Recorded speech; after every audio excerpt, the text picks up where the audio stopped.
a thumbs up from you? Yes. Okay, great. Thank you. Good morning. Today is May 13th, 2020. My name is Ed Hamrick. I'm an Assistant Attorney General, and I represent the State Board of Land Commissioners. This morning, the board has been in executive session to discuss a number of matters that were noticed for executive session. In particular, legal matters authorized under 24630, 246-402, 3A, 2, and 3 for conferences with their attorneys, specifically to receive counsel and advice regarding undocumented infrastructures for water matters, and an update on the commercial lease portfolio, the land board's possible claims and rights and remedies under its leases and possible alternative resolutions. And also to discuss the potential disposal of state property and acquisition of state property through exchange, that the premature disclosure of information would perhaps be adverse to the state trust interest. That matter is authorized under 246-402, 3A1 of the Colorado Revised Statutes. As always, the discussion was recorded, and that recording will be maintained for at least 90 days as required by statute. No decisions were reached in executive session, and the board is now back on the record to resume its regular monthly meeting. Thank you, Ed. At this time, I would like to call to order the public meeting of the Colorado State Board of Land Commissioners. This meeting today is Wednesday, May 13th, 2020, and our meeting is being conducted by Zoom web conferencing. We have all 5 commissioners in attendance via Zoom, and we'll go ahead and commence our meeting. Just an FYI, I think I'm sort of trying to work us towards about an 11:30 lunch break time, and we'll take 15-20 minutes then and reconvene if that works. So our first item, open public comment period for non-agenda items. And Nick was keeping an eye on that. Yeah. Mr. Massey, do we have anybody that you see?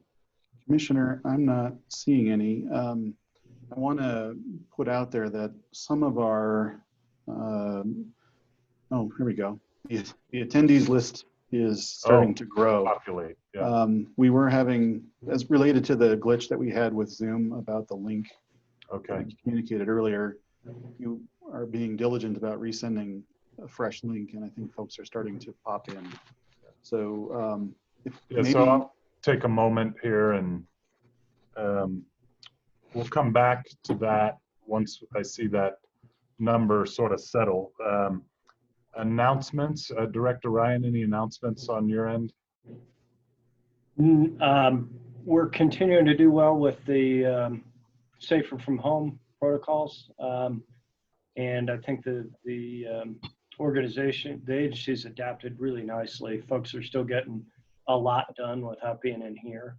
So I'm pleased with our ability to do that and support the governor's orders in that way and still continue to do our business. Nothing beyond that. Okay, thank you. For members of the public, we do have an opportunity for members to make comment on any non-agenda items. Nick, how would you like them? Do you want them to raise their hand? Is that how they would indicate? Okay. There's at the bottom of any Zoom viewer that folks are using to access the meeting, there's a function for raise hand. I believe it's either part of the participants panel or directly on your screen. And we can see hands raised from our end, and folks will address any comments in order. Yep. So at this time, if there are any members of the public attending who wish to make comment, go ahead and raise your hand, click the raise your hand button, and we'll see to it that we allow you some time.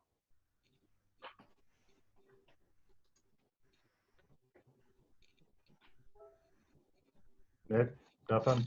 Commissioner, I'm not seeing any hands raised at this time. Okay. Let's see. I don't see Mr. Vilsack. Commissioner, he is, I see him as a attendee, and we need to promote him to participant. Okay, there he is. Okay, great. He's coming in. Watch it out for you, Doug. There we go. Good morning, Doug. We've got, you're on tap for a DNR update. Great. Sounds good. Thanks for having me. Commissioner Heath, it looks like you're in the best place there. It looks like you're in on the plains of Africa in a wetland or something. I am on the Chico Basin Ranch. Ooh, very nice. Wow. Very nice. Very, very relevant for today. I found that. All right. Well, thanks for having me. Obviously, DNR has been consumed with COVID-19, continued to be over the past month.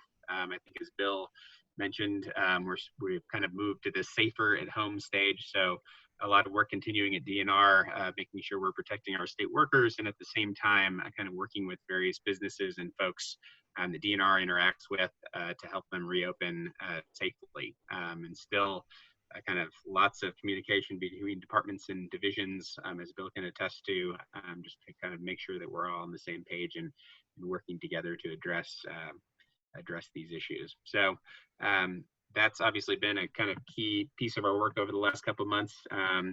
On the legislative side, I'm sure some of you are following this as well. The Joint Budget Committee has been over the past couple of weeks and really kind of reviewing the budget situation. The quarterly forecast came out yesterday, kind of predicting 3.3 billion budget shortfall through the end of fiscal year 2021. So right now, kind of sitting down and evaluating the impacts of that. I know the State Land Board has kind of been also looking at the impacts of kind of the downturn in the oil and gas industry. I think from the forecast yesterday, if that's any indication, they were predicting severance tax flowing into the state, at least on the Ledge Council side, to be down to 15 million in 2020, 2021. OLBB was 56 million compared to 2018-19, which was 255 million, and this year, which was 140 million. So obviously great implications for DNR programs, COGCC, water particularly, that we're kind of working to address right now. The legislature is back after Memorial Day now, and kind of the same bills I think I talked about last time are priorities. So our water projects bill and species conservation trust fund, and still thinking about funding needs for Fisher's Peak and Senate Bill 3.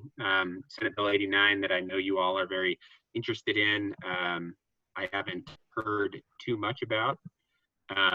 We are really just kind of waiting for a prioritization list from the General Assembly, from the Speaker's office, from the President of the Senate, just to kind of see which bills they'll be able to move forward with. I think the last we heard, the plan was to come up with a kind of package of 60 or so priority bills that they were going to try to spirit through the process. So we'll see what we see from the General Assembly soon.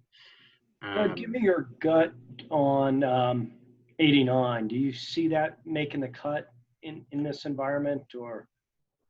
Yeah, I mean, obviously kind of your revenue and, oil and gas revenue is very in flux right now. I mean, I think the whole conversation around it would have to change if it was going to pass. I mean, when we first had a conversation about that bill, I mean, we were kind of prognosticating whether we could ever get to a point where revenue coming into the land board, might not be able to kind of meet those kind of thresholds set up in statute.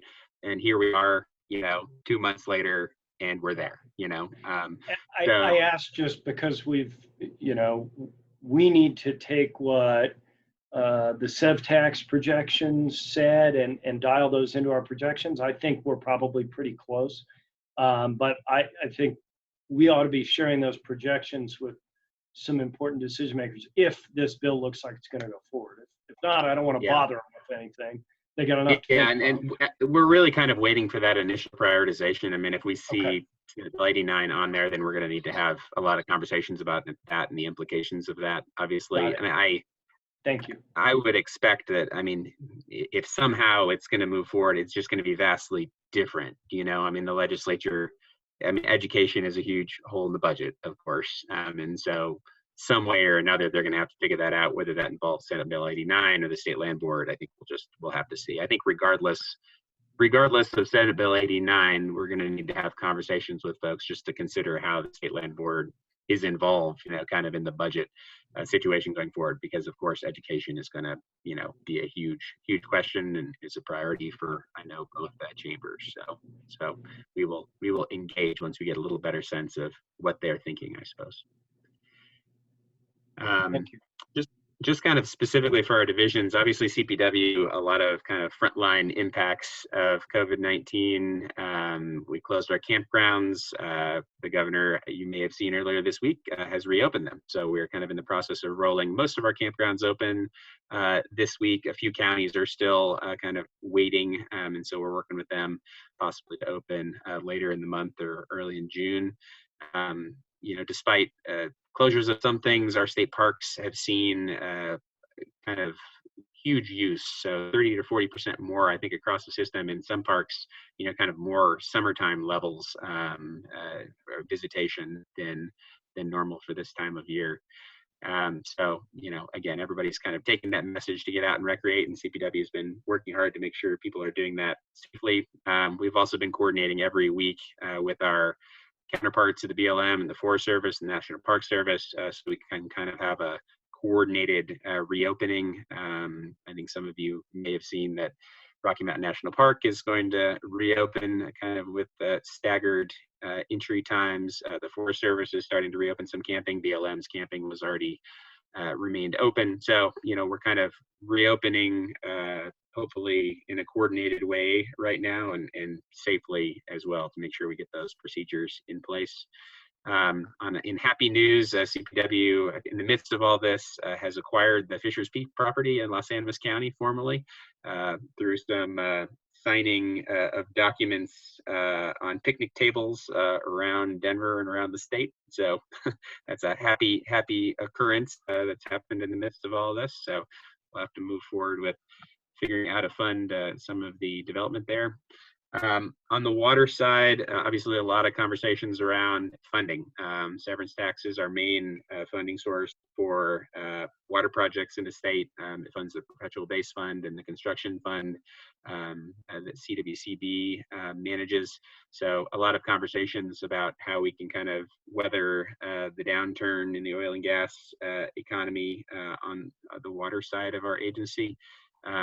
Thankfully, there are pretty good fund balances in those funds right now. The challenge with that is that our severance tax funds have been used in the past to help balance the budget through sweeps. I think there is an understanding now that this budgetary situation is different and that you know, we also have kind of this downturn in the oil and gas industry, and probably it will be more challenging to kind of use those funds to balance the budget, kind of the double whammy for DNR here. So really just kind of considering the forecast yesterday and thinking about what our next steps will be. I know there's still, regardless of the current situation, there's a lot of support for water in the legislature. On the COGCC front that I know the State Land Board is interested in, I imagine all of you have seen kind of their next steps, but the plan is to kick up the Senate Bill 181 rulemakings again in late August, early September. With the professional commission, which will be seated on July 1st. So I know they're kind of working on a lot of the stakeholding processes there to try to get those rules, with the draft rules, vetted very well to move forward later in the summer. I believe State Land Board, if not already, has been involved or in conversations with CPW about some of the wildlife rules that were just put out, the draft wildlife rules last week. So I know a lot of conversations going on about those right now. Certainly kind of changed process, I think, for how we deal with wildlife and oil and gas impacts.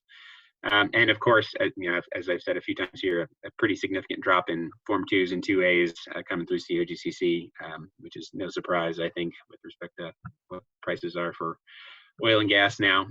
So we'll keep monitoring that and I think see what happens as we move forward.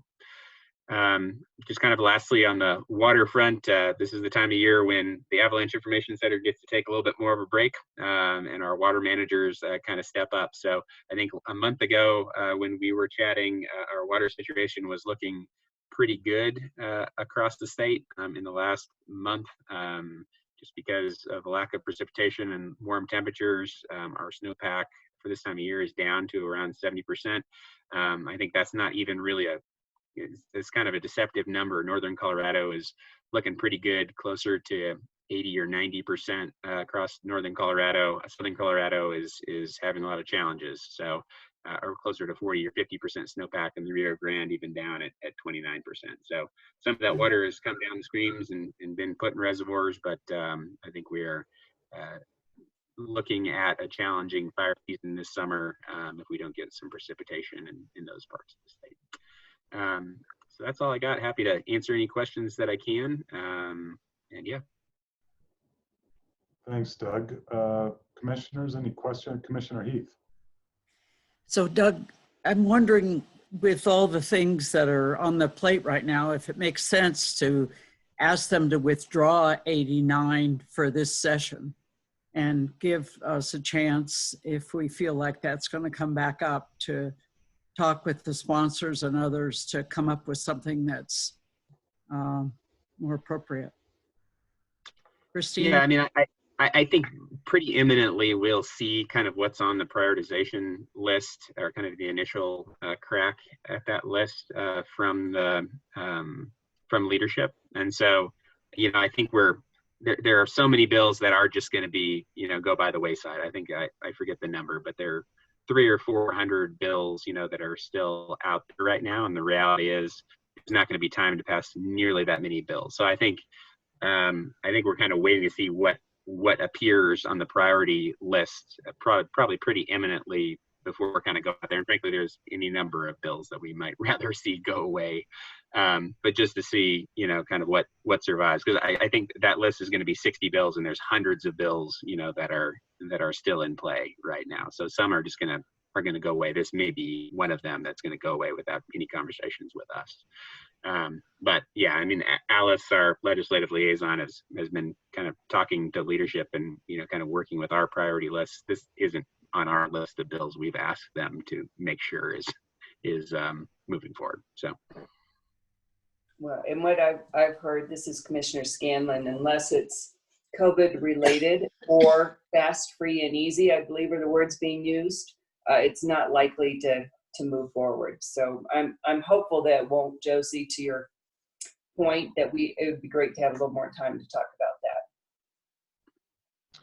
Doug, from a obviously an impact on revenues, but from expenses and such, do you, with this deficit, what do you think, are there going to be pretty severe cuts in DNR? I mean, I know, are you getting any sort of sense of what that looks like? We have kind of an interesting funding scheme, and obviously the kind of oil and gas piece might be what really impacts us more than anything. In terms of the general fund forecast, that doesn't have huge impacts on us outside of the Division of Water Resources. So the JBC is considering some interesting proposals to kind of increase fees and things like that at the Division of Water Resources. So we'll see what happens there. I think that the biggest consideration for DNR, just because so much of the rest of the DNR is fee-based, and those fees, for example, CPW are still coming in the door, is just this oil and gas impact. So, how do we deal with COGCC and frankly, the State Land Board as well? So I think that's really what we're going to have to take a look at, just in terms of, really how deep and how long will oil and gas be down at the end of the day. I think the other kind of ripple effects of kind of severance tax across DNR kind of we have our operational fund that funds the AGCC, that funds a little bit of state parks, that funds a little bit of essentially staffing. And so, I think DNR, we're going to be working a lot on how we kind of preserve those core programs in the operational fund. So I think the operational fund for severance tax at DNR is $18 million or so.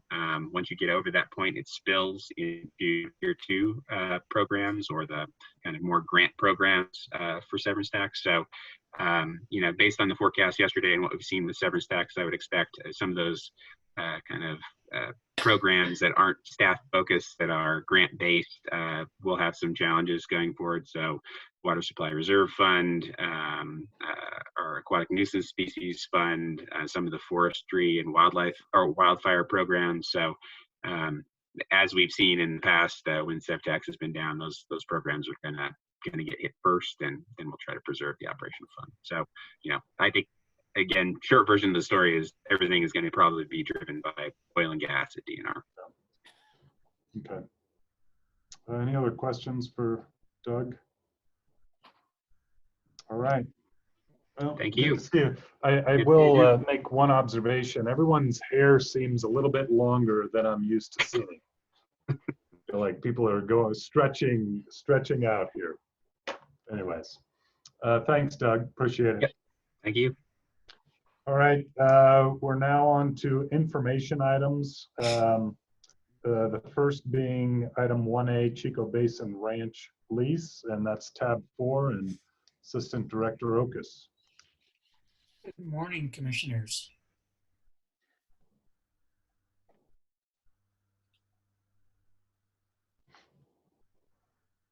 Are you looking at my screen? Yep. Yes. Okay. You're not in slideshow though. I'm working on it.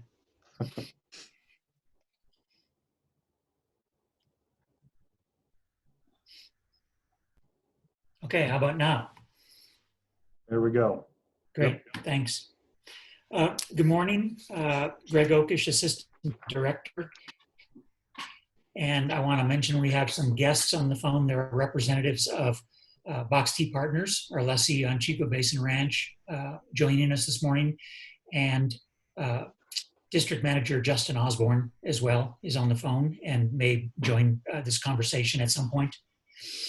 So I think the headline here is that I want to lay out the groundwork by which we can start making some specific decisions about how we move forward with leasing Chico Basin Ranch. We've had a number of general discussions starting last August, and up to this point, I think I've asked the board for what I would call some soft decisions, direction, if you will, but nothing that's been documented as a board order. And I think we are at the point where we need to start clearly sort of going through a process of checking off decisions sequentially that leads us to ultimately a decision about how we lease the ranch, what we're leasing, how we lease the ranch, and the outcomes we're hoping to achieve. And the good news is we still have a lot of time. We started this process quite early. The lease doesn't expire yet for another couple of years, but that's why we started early, so that we had the time to have these thoughtful conversations. You all, I'm sure, remember by now where the Chico Basin Ranch is. It's almost 87,000 acres in El Paso and Pueblo counties. It's located east of Colorado Springs and Pueblo.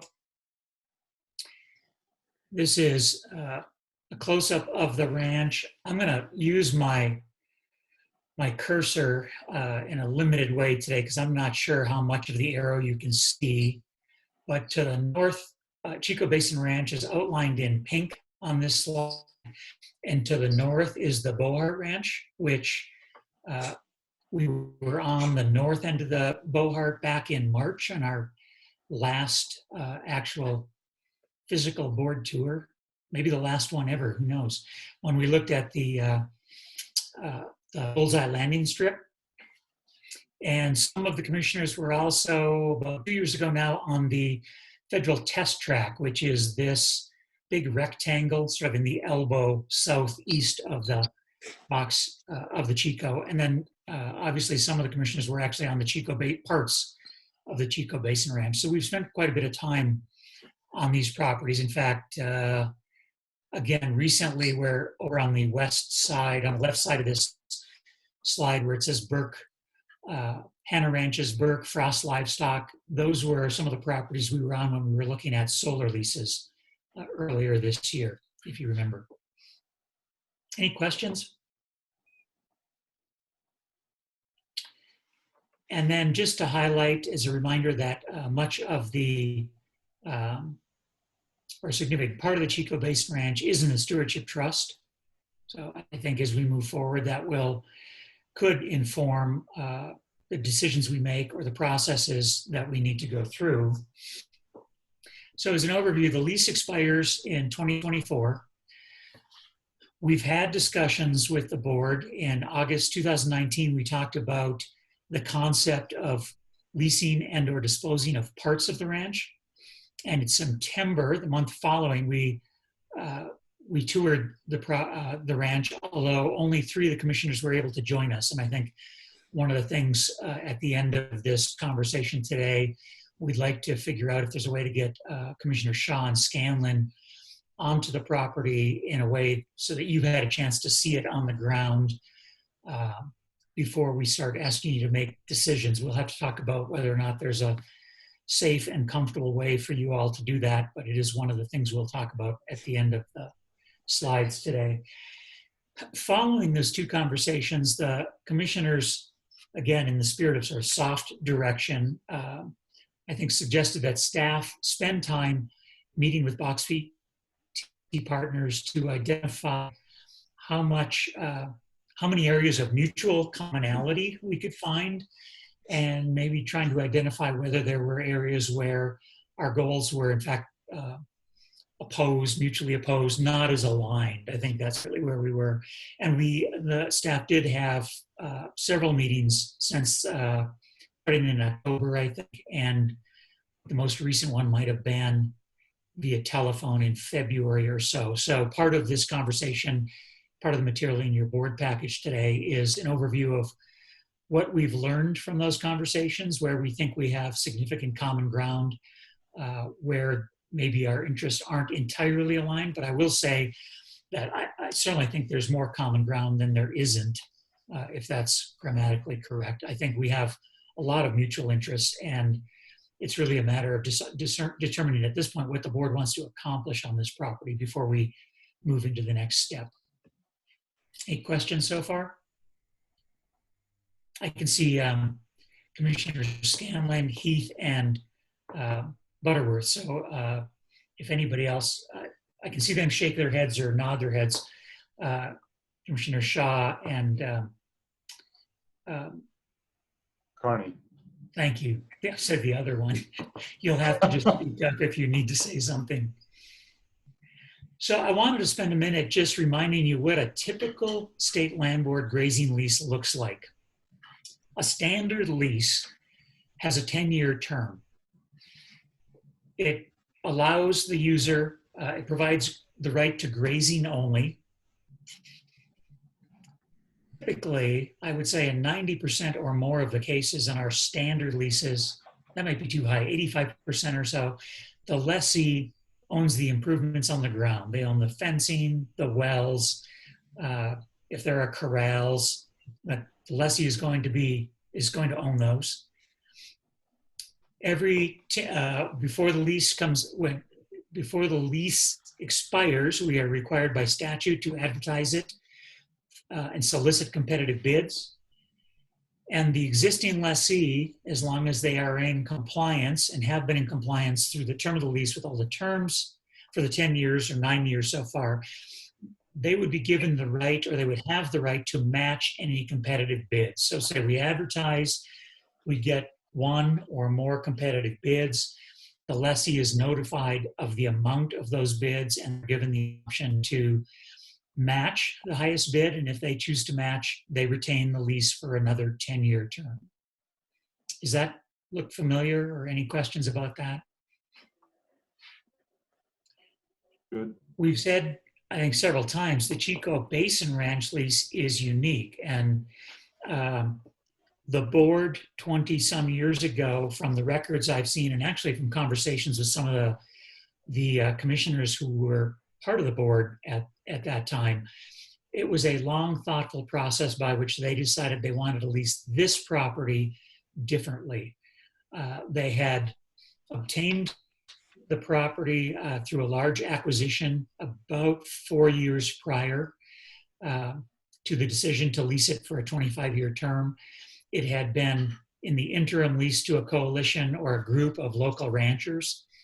But the board decided, given the size and the scale and the goals around stewardship, they wanted to put out an RFP, and that RFP had some unique conditions. First of all, it was a 25-year term. Secondly, the decision was made, but that the lease would allow grazing, recreational, and commercial uses. I note it not so much affected the lease, but I would note that in this case, the State Land Board owned the improvements. And most recently, I don't think they were worth this much at the beginning of the lease. In fact, I'm sure they weren't, but through investment by both the lessee and the State Land Board along the way, we now estimate that those improvements are worth about $4 million. They are owned entirely by the State Land Board. There was a requirement in the lease at the time that the lessee provide K through 12 education programming. That's clearly unique, and I'll spend a little more time talking about that later in a few slides. The land board would not require direct rent for the recreation commercial uses. However, indirectly, the State Land Board recognized that the item above, the K through 12 education programming, was actually a cost for the lessee. And I think at one point, some number of years ago, it was, after looking at it, there was sort of an agreement between the parties that that cost was somewhere between $60,000 and $80,000 a year. So while we're not getting rent for recreation and commercial use, the board is being compensated conceptually in other ways for the lessee's recreation and commercial use of the property. The lessee waived the renewal rights that I mentioned earlier, but in return, there was a clause in the lease that said there was an opportunity for the parties to negotiate and determine whether they could reach mutually agreeable terms prior to the expiration of the lease. It's not a requirement, but it is an option that either party, or if both parties agree, we can pursue as a path. And I will spend a little more time on that as well. So just comparison of the two leases. Any questions about the standard lease? What's different about the Chico Basin Ranch lease? Yeah, Greg, this is Gary.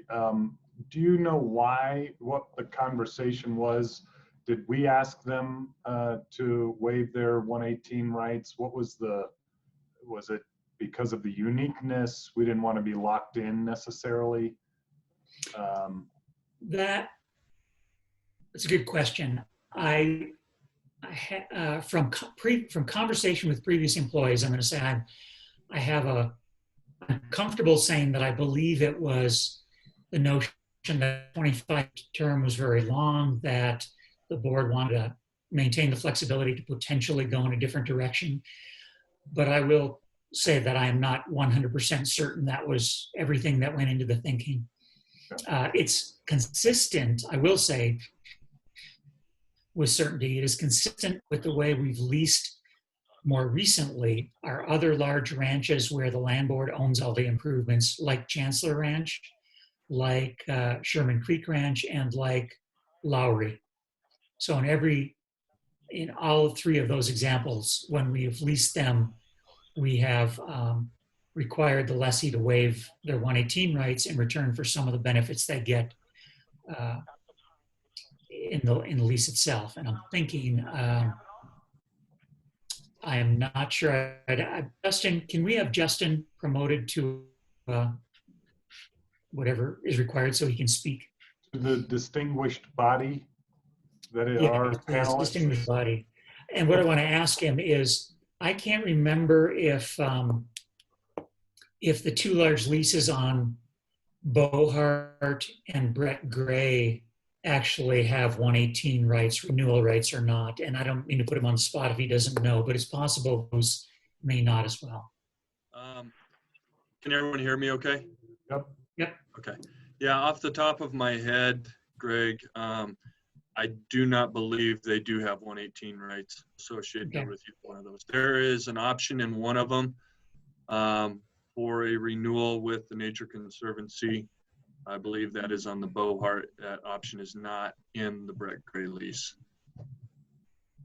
So Greg, I and would, then, so I would just say, to summarize, I think it's the approach we've taken on most, if not all, of our large operating ranch leases where we own the infrastructure. are those others 10-year leases? Do you recall? The Bohart and the Brett Gray are 25-year leases. All the rest are 10-year leases. Okay. So there was a period of time right about when the Chico Basin Ranch lease was conceived, when the board was considering 25-year leases or awarding them. And again, I think there was part of that was a recognition that these ranches, when we purchased and assembled them, were not in the best of condition. And the board recognized that an operator would need a certain period of time and the land board would benefit by if we could select really good operators and get them on the ranch and leave them on the ranch for a long period of time. Now, I would say all of this ranch, I'll speak to this ranch. This ranch in particular, at this point in time, we've been successful. It is now in very good shape. There are still projects and opportunities, but I think the board's judgment at the time to take ranches in poor condition and recognize that it would take a longer period of time potentially to get them in good condition and then have the operator get the benefits of investing in those, the time it was required to put them in good condition and then benefit from that good rangeland and those, it worked. It took a period of time to get them into good shape, and the operators have had the benefit of ranches in good shape for the last 10, 15, or some period of time, years. Just to drop a little additional context to the waiver of the 118 rights, and this is Ed Hamrick for the record. Everything Greg has said is accurate. There was also a recognition of both the unique value of the Chico Basin asset and the unusual scope of the lease and operation plan that was being contemplated. And there was uncertainty whether any or all of that would really work. And the land board was cautious about committing to the same renewal rights that a standard agricultural lease would have if the operation of the Chico Basin lease didn't proceed the way everyone hoped. It's helpful, thank you. Other questions from the commissioners?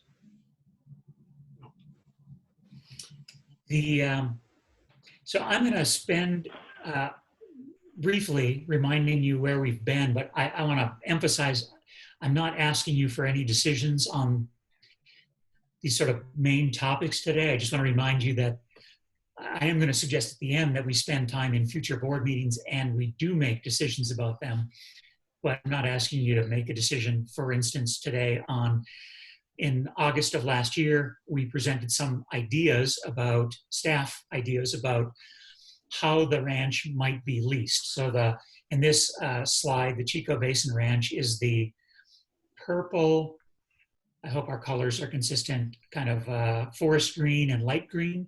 It's the pieces with the blue lines and black dashed lines that represent water pipelines and roads. So that in its entirety, again, is the existing Chico Basin Ranch. And staff pointed out that we could dispose of the entire ranch as an option. We weren't advocating for it. And then therefore lease none of it. We could dispose of none of it.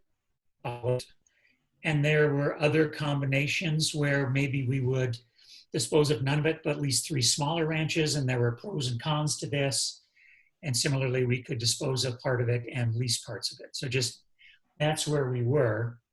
And the board at the time, said, if I remember correctly, that there was some good discussion around this. No decisions were made. I'm not even sure it was presented as an information item, if I remember correctly. And then we were going to the ranch the next month. So it made sense to share these thoughts with you and have them sort of back of mind while you toured the ranch. And that's what we did.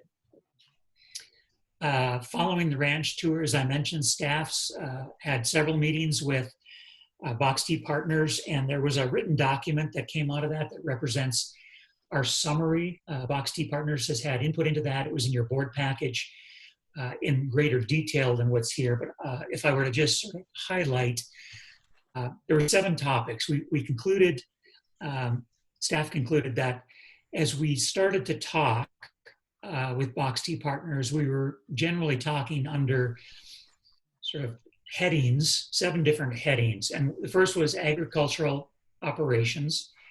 Clearly, there's alignment between the two parties that pursuing a progressive ranching model, as Box T Partners has for the last 25 years, is what we want to, is in our interests. They're interested in it. The differences here are really around those scenarios that I just showed you. What's the right size of the ranch? What's the right configuration? What are the lease terms? Is it 25 years or 10 years? What does it include requirements for? So there, I think, in my opinion, the big one is the progressive ranching model. The differences are really, I think they can be solved. Neither of us, it may be a getting to yes kind of conversation where nobody feels like they got the best outcome and everything, but I'm confident we could get to an outcome on those that satisfy the land board. Under real property stewardship, protecting and enhancing natural values. Again, this is probably one of the areas of greatest alignment. There are really no differences in what the parties want to achieve, I don't think, under this heading. Recreation, depending on what the board determines they want to do, I think the commonality is that we're both really interested in diversifying a traditional ranching business model so that in times of drought, there's another revenue stream to fall back on. The differences may be, again, how we arrive at a compensation structure. Right now, the compensation, as I mentioned, is an offset for other services, and whether or not the board wants to continue that. We broke hospitality and recreation into 2 different categories. I think Box T Partners might say they view them as a single category. The reason we did it, staff did it, is that recreation, there are alternatives for how the board may choose to pursue traditional recreation, i.e. hunting and fishing, how the public is. I may have to, I'm going to stop my video because it says my connection may be unstable, but you'll hear me. I think the recreation could include, from our perspective, public access, say through the public access program, and hospitality, as Box T Partners pursues the model, at least right now, is really focused on, and again, I don't want to put words in their mouth, and they should be given the opportunity to correct me if I'm wrong. But I think it's really linked to their ag operation. It's a hospitality model based on authentic ranch experiences. And so I think we could continue to, for example, offer hospitality as part of a lease with Box T Partners and choose to do something differently with recreation. I'm not advocating for it, I'm just pointing out they could be split. Again, terrific alignment around career development opportunities. Box T Partners probably has the oldest, most mature, if you will, program for preparing adults for ranching careers that I'm aware of in Colorado.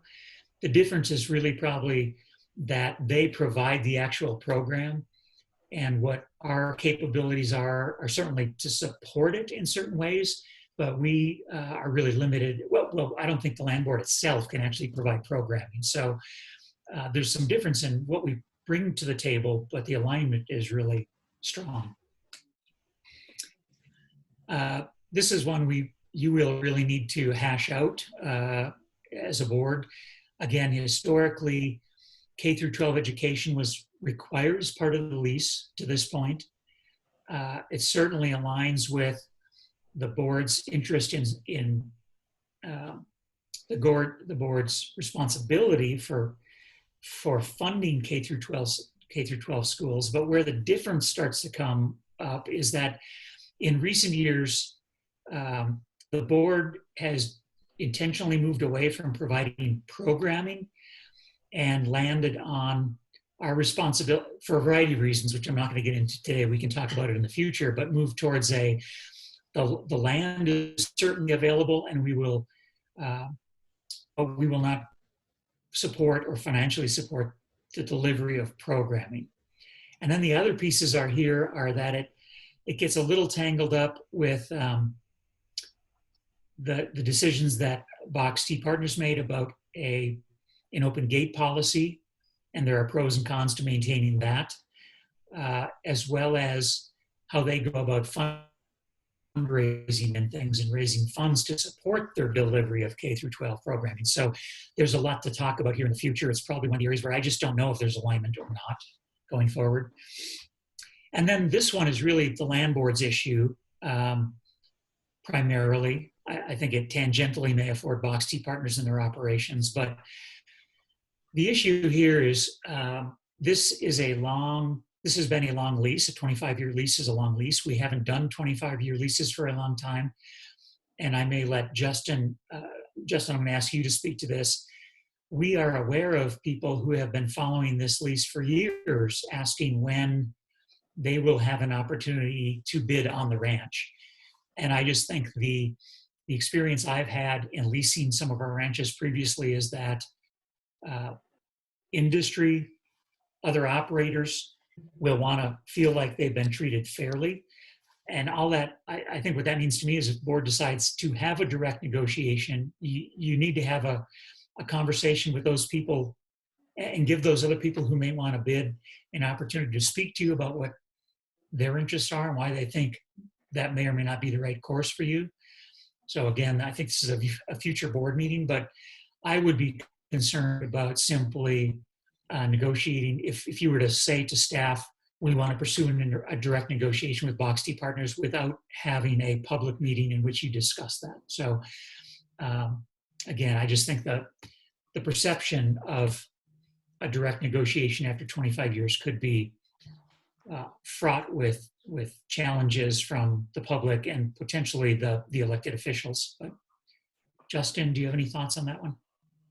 No, Greg, you pretty well covered my point of view on that. To reiterate, I have had multiple phone conversations, meeting people at different points in time that have shown interest in the ranch. So there will be that perception on, there are people out there that are really wanting to know when this is coming available. And so we've got to take that into consideration as well. So commissioners, any question on any of these in particular? No, I would just say I appreciate your sort of the way you've presented the information to make it easily digestible for us. I think it's helped me think of these issues. There's one looking at them individually, but then I think our charge is to look at these holistically, and this is very helpful.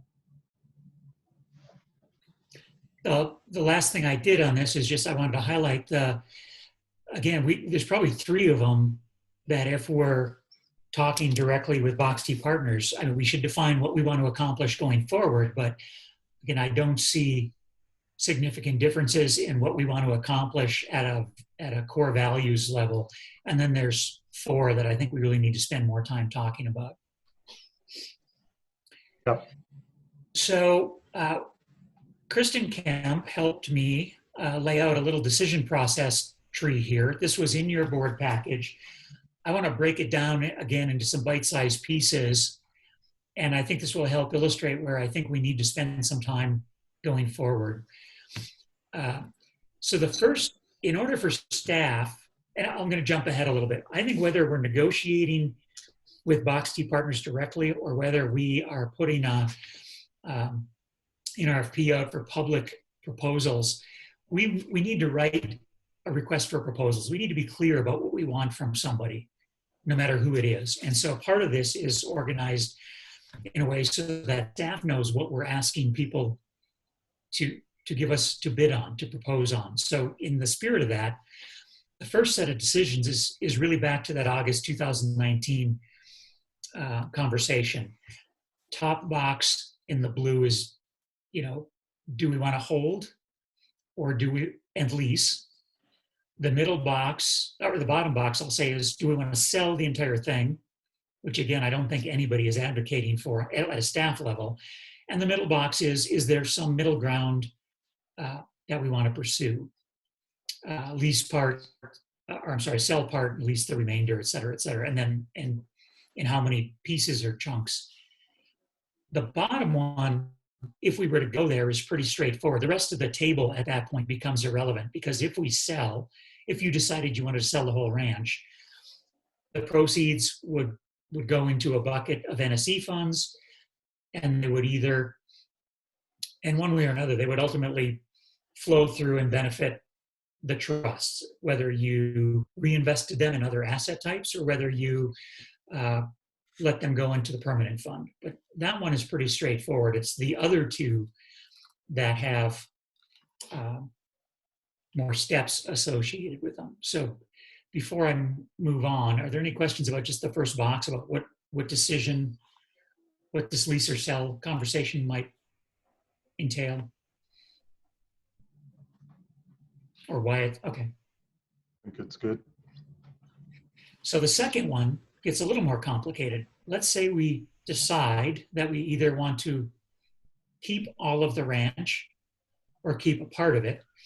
The buckets, I think, that we would need to talk about can probably be generally categorized 2 ways. They're either revenue earning leases or they're non-revenue earning uses. And I'm going to I think I'll do the bottom one first. The non-revenue earning uses, again, are in all likelihood K through 12 education. From the land board standpoint, these don't generate revenue. K through 12 education, career development, and access by the general public.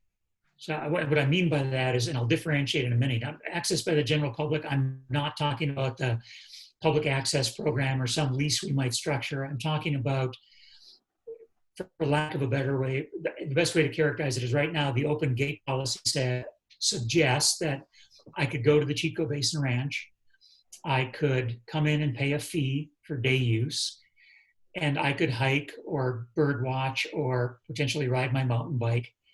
Those are the kinds of things I'm generally putting in this bucket to characterize it. Any questions about those?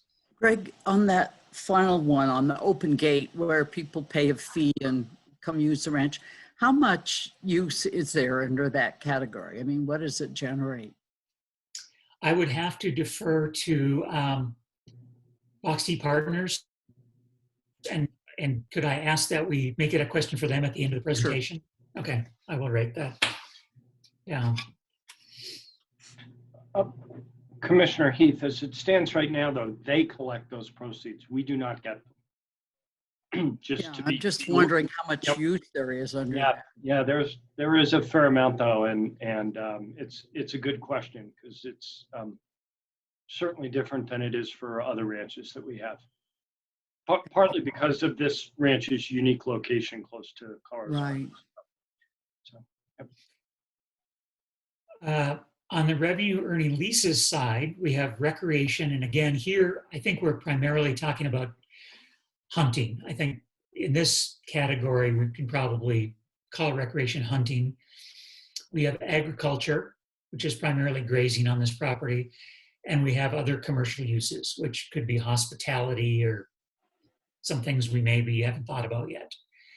Under recreation, you'll notice I have private, which is the way it's leased now. So Box T Partners has the right to figure out what the best recreation uses are that work in concert with the other things they're doing on the property, and then charge for those uses. Public, on the other side, on the right-hand side of that little tree, could be the public access program.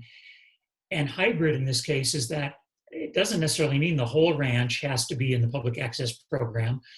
Again, going back to the very first blue box about how do we lease it, you know, it is possible we could put parts of the ranch into the public access program.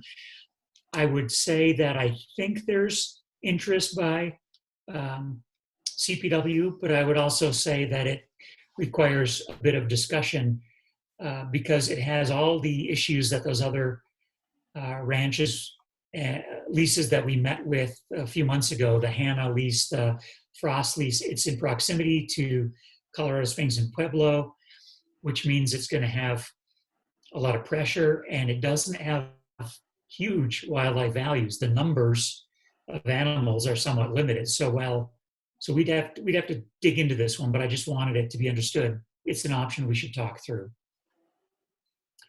So before I go to the next category of decisions, any questions from the commissioners on this?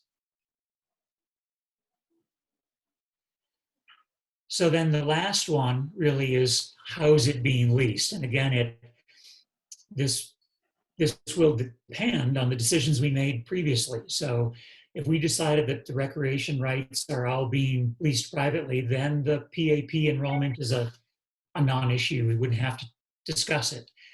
If we decided that, and you'll notice the big box below CPW PPA enrollment is lease RFP. Again, I want to emphasize, no matter who we're leasing it to, I think staff needs to require a lease RFP document that the board reviews and approves.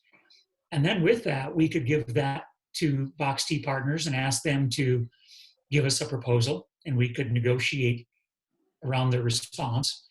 And then the thumbs up, if we're successful there, we could create a lease, sign the lease document, and be on our way. And if we're unsuccessful, so this is really meant to say there's two ways to do this. We could decide, you could decide at some point that you want to negotiate directly with Box T Partners, or you could decide you want to put it out on the street for competitive bid, and they could respond.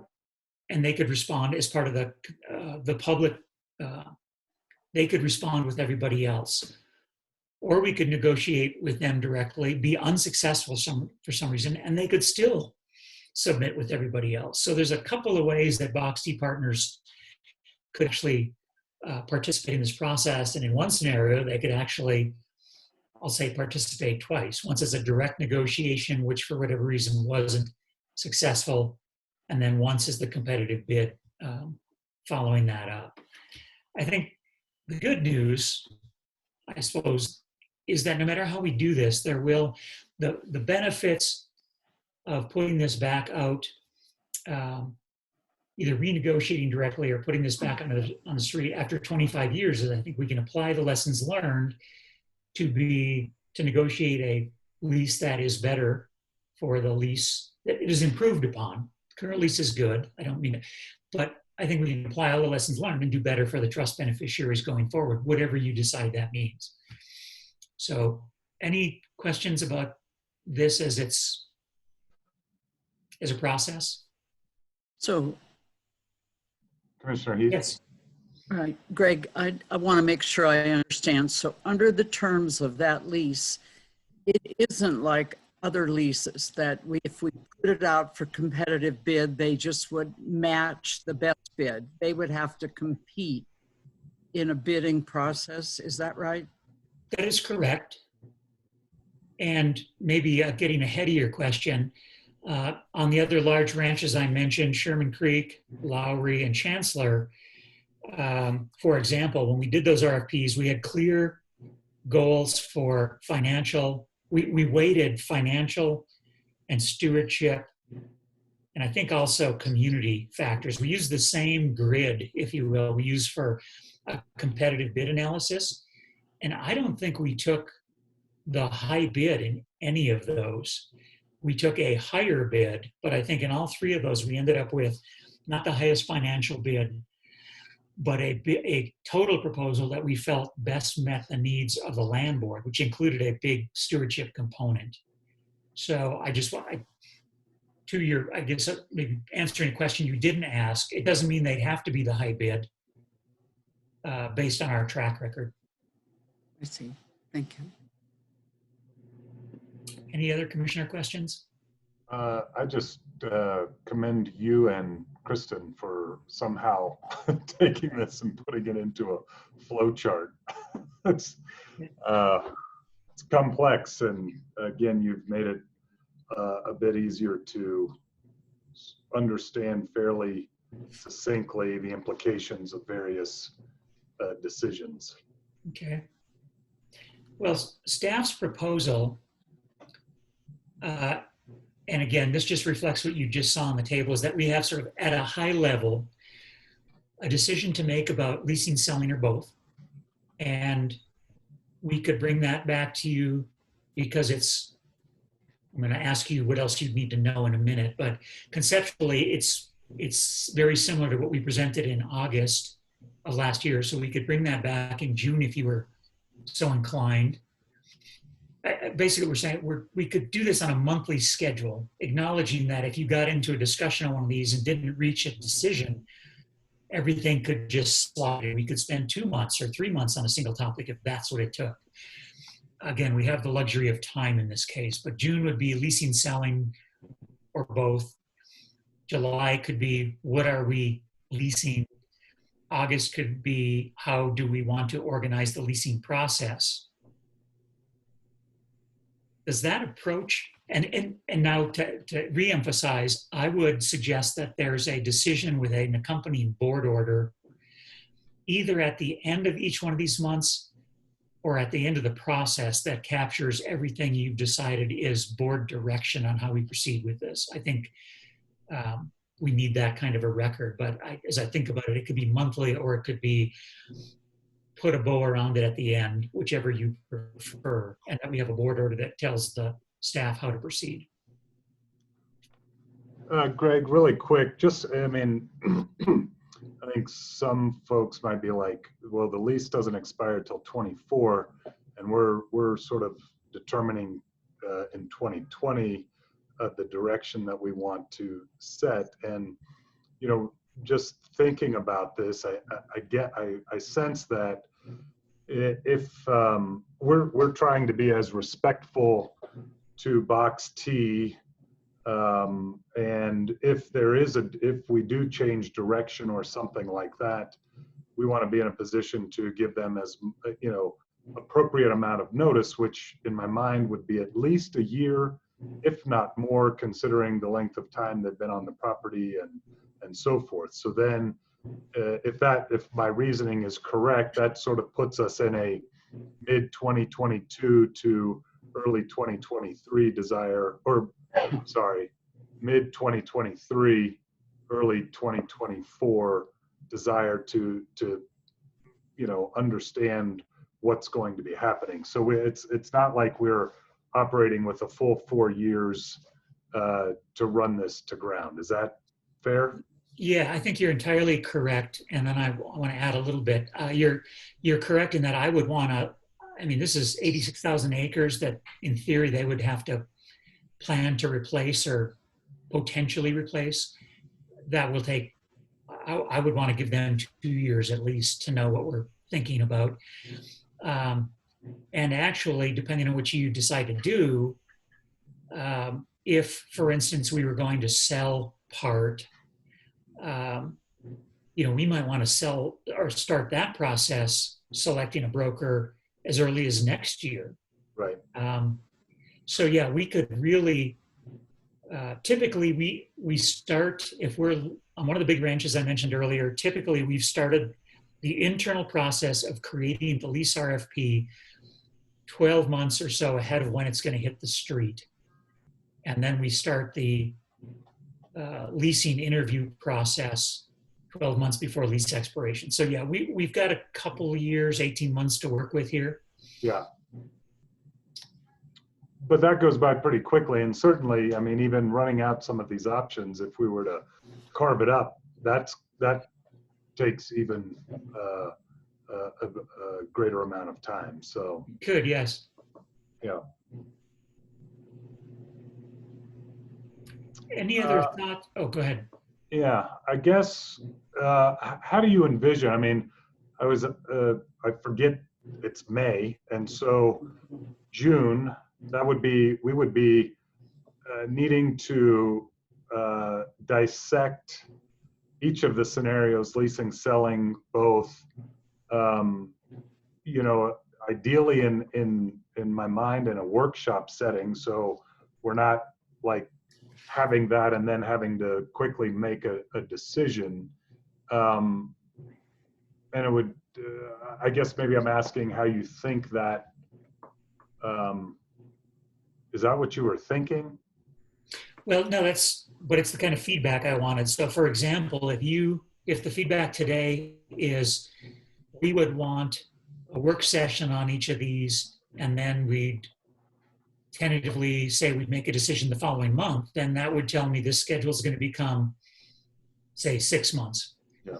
If another point, we want to try to get Commissioners Scanlon and Shaw to the property. If we couldn't do that before June, I'd be inclined to put this off until July. Yeah. And so, again, to your point about timing, my only concern, I suppose, that I'd ask you all to think about is, if we spread it out too far, I might be concerned that you start to have too much time between the first discussion and the last one, but that's your call. But clearly we could, this could be a 6-month process and we could just plan it that way. I would love to at least provide the option of delaying all this by a month to make sure Christine and John have enough time to get down there. It feels like making a big decision in June before they would have a chance to see it would not be fair to them. Thank you. And this is Commissioner Scanlon, and I appreciate both Gary's comments on the timeline as well as Commissioner Heath's comments. I would like to see the property, but I also think this is, these are not small decisions that we have to make, and I really think we need to take the time to do a good process, even if it does take 6 months, Greg, to your point, so that we really understand and hear from both the people that we need to get input from, as well as understand what the dominoes are of any one or particular decision, because I think there's lots of moving pieces to this that we want to be very, very thoughtful around making a decision with. Thank you, Commissioner Scanlon.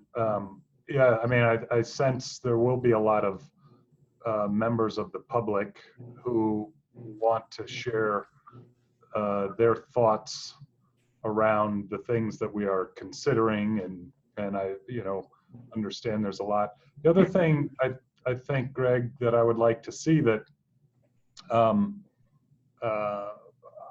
somehow facilitating conversation around, weaving this into the strategic plan, and do our objectives that we've set forth, through 2025,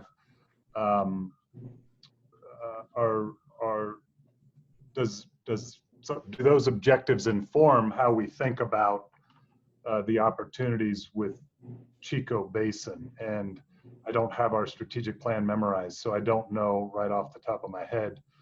My sense would be yes. And it sounds like when this lease was crafted back in, 20 years ago or so.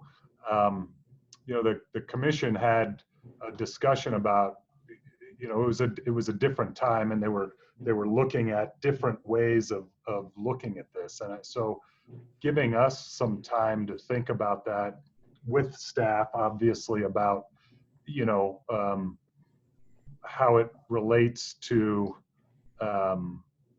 you know, where the land board is today. And so that's all.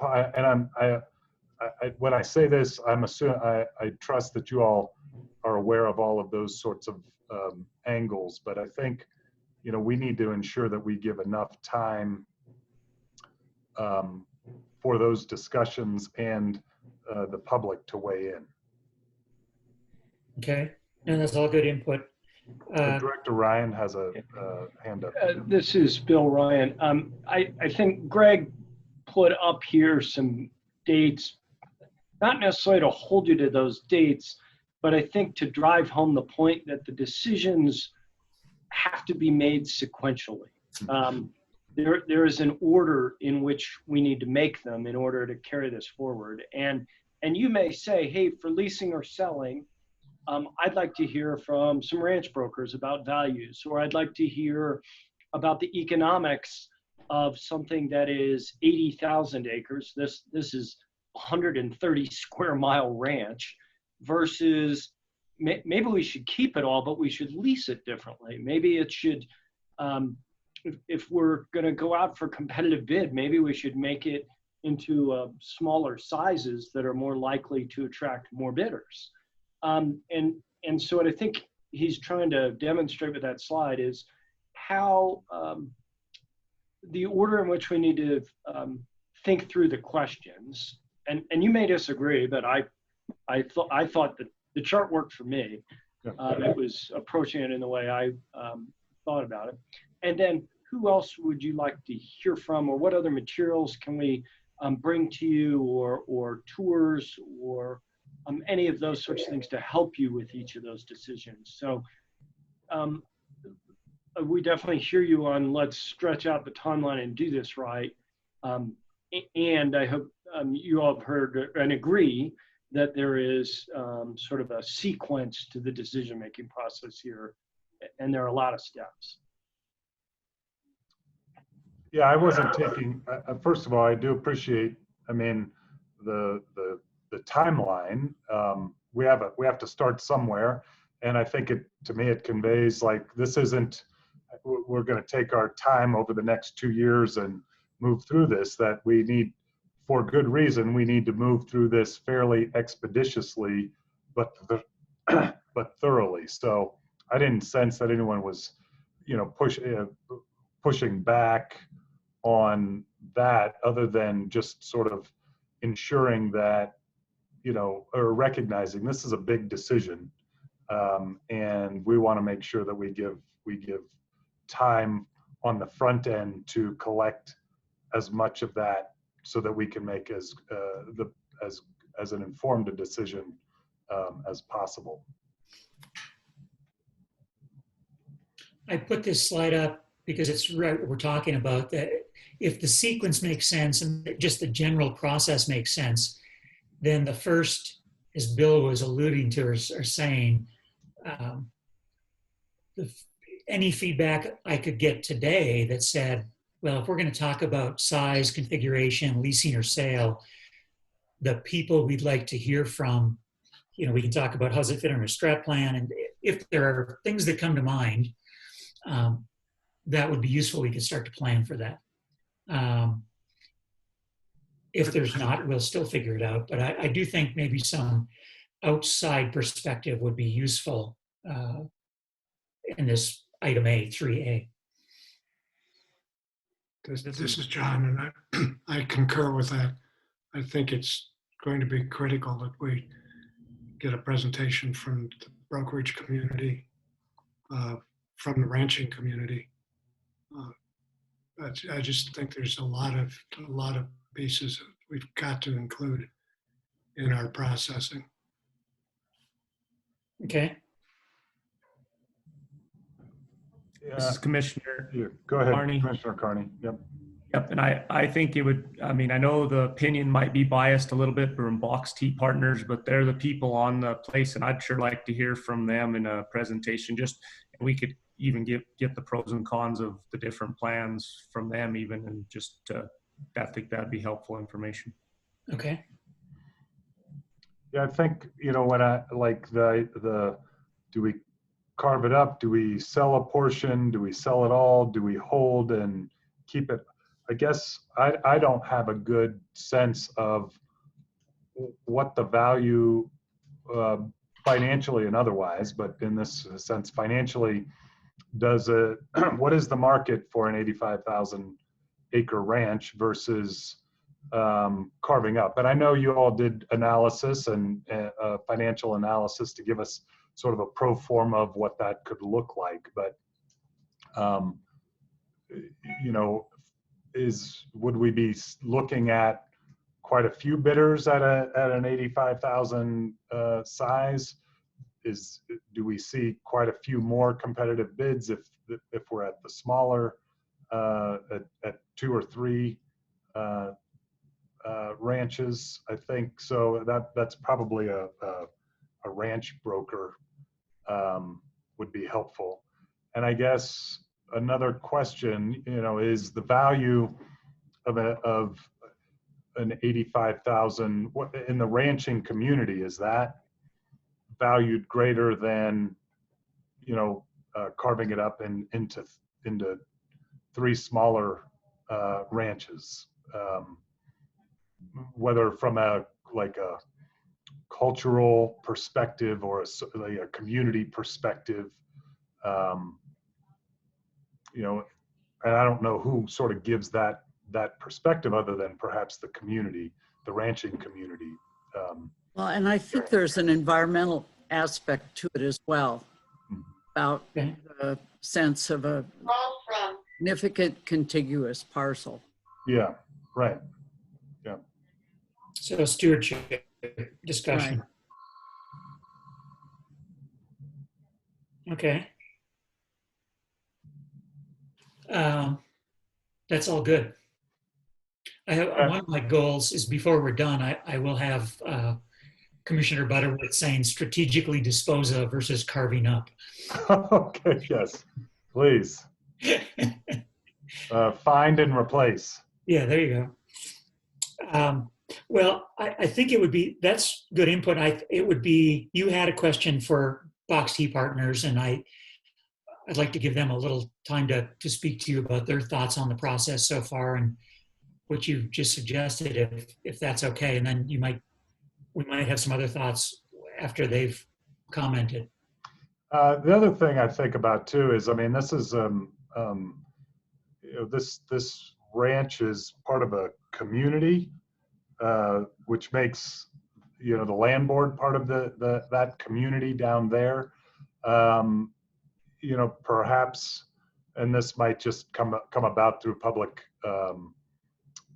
process or public comment, but you know, understanding how that local community perceives this and what they see the values and sort of the partnerships that have come about with Box T there, or operating this as one contiguous property. Okay.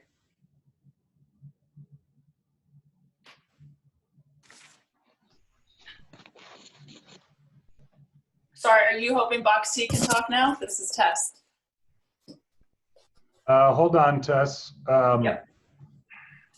Commissioners, any more guidance? And so, Greg, you know, I don't know if this looks like, I mean, if we're in June, I mean, it doesn't seem way out of bounds that there could be an entire day devoted to like a workshop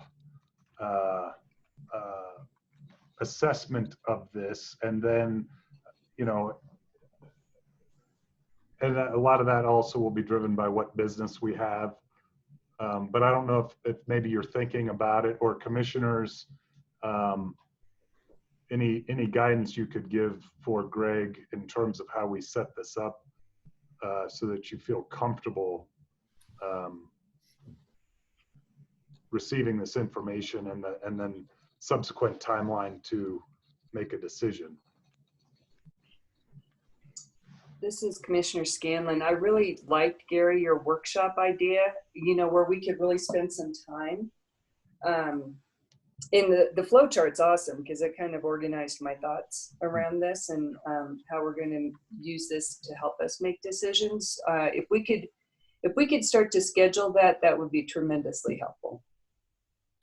Well, and what I heard, I'm thinking maybe July would be the first one, Commissioner Scanlon and Shaw.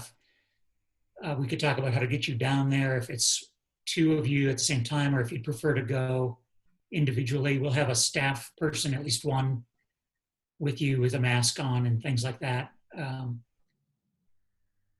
you have any thoughts now, or should we just try to coordinate that offline? I'm open to ideas and what John might be comfortable with. I think I am much more open after the middle of June with work to leave the county and try and make a field trip of it. So we can figure that out. Okay. But I agree. The second half of June works real well for me. And I'm receptive to us going together if it logistically works. Okay. Thank you. You feel good, Greg? Yes, I do. Thank you. That's good. Okay. All good feedback. Okay, commissioners, to hear from Tess Leach with Box T. All right, Tess, good morning. Morning. How are you guys? Hanging in there. Good. Is it possible to add Duke? Duke is active in the panelists, and actually I just unmuted him. Perfect. Thank you. Good morning. Morning. I guess I could just start answering the question. It's all kind of ballpark figures. We could get exact numbers, but probably 500 to 700 people exercise. Am I still on? Yeah. Okay. We got you. Probably 500 to 700 people annually exercise the open gate policy, which is essentially the birding, hiking, and biking portion of it. And that represents roughly about $11,000. The fee is structured in that $15 gets in a vehicle of 1 to 3 people, and $10 gets in 4+. Kids 12 and under are free. And that excludes any fishing, hunting, or other recreation. Thank you. Yes, ma'am. And then I think an important thing to think about is where the ranch was in 1999 and what drove the commissioners at that time to seek this kind of new and unusual, for the time anyways, lease. And it was, the system wasn't working, whereas now 20 years later it has worked very well, and it's often easy to forget about what it was and take for granted where we are now. And we just want to point out, it's kind of the integrated nature of the existing lease, hospitality, ag, stewardship, the careers for our young people, the open gate policy, which has allowed Box T Partners and the State Land Board to achieve our shared goals and I would say thrive through the last 20 years and create this property, or make it into what it is today. So that's just something I wanted to point out. I think you did a good job of it, Greg, in your spreadsheet as well, illustrating those things. And I guess last thing, just very appreciative to be involved in this process. It's far off, but for us it feels very close, very real. We'll have lived here for a quarter of a century, majority of my life. I just had a daughter actually, born 10 days ago. So this is congratulations. Yeah, congrats. So we're going on a lot of sleepless nights at the moment.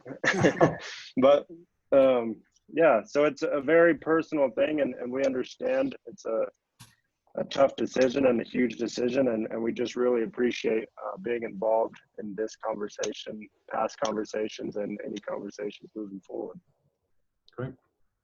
Thanks, Duke. Yeah.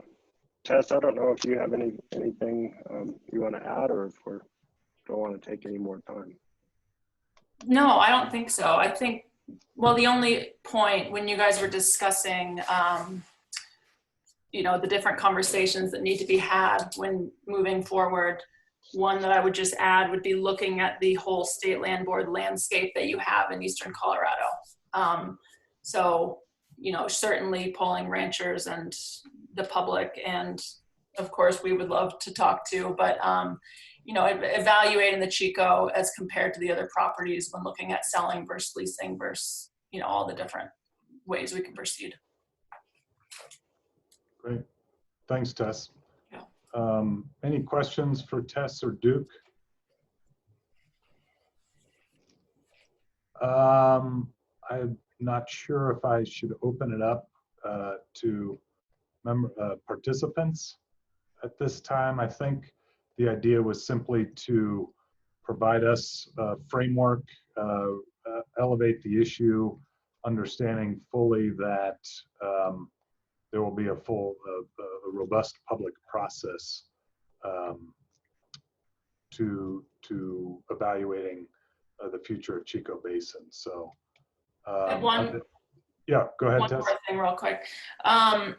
You talked a lot about having Commissioner Shaw and Scanlon down. Of course, we would love to do that, as well as host any other workshop on site to show, you know, the infrastructure that we've talked about, or, you know, just get to know the ranch better and having these conversations.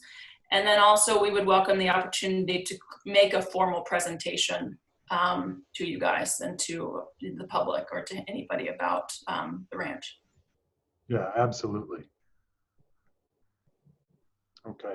Any other questions or comments around this? I think, Greg, seems like we've given you some good direction you're comfortable with. I am, thank you. Okay. I'm going to propose we take a 10-minute bio break, and we'll reconvene, and with that, probably work towards a noon lunch break, maybe try to get through our information items by that time. So you may want to turn your video, stop your video if you're going to step away or do anything other than stare into the camera. So, hey, Tracy, if you're on, can you stay on and talk to me for a minute? Yeah, so 11 o'clock. Thank you. So I apologize. I apparently shared my screen with everybody. I've got screen share off, but actually I just want to double check. So what you see now? Yes, I see you. And you don't see my screen, right? No, while you had screen share on, I turned it off for you. Oh, you turned it off. Okay, Yeah. Sorry, I apologize to I saw everybody. that. I was like, oh, I'm sure that I'll unshare that. And let me pause.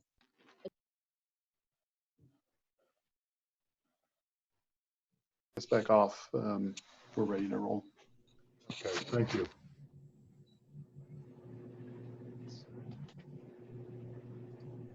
Justin, you ready?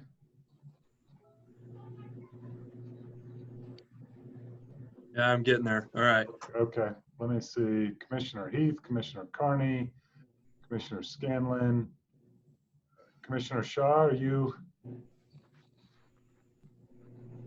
close by?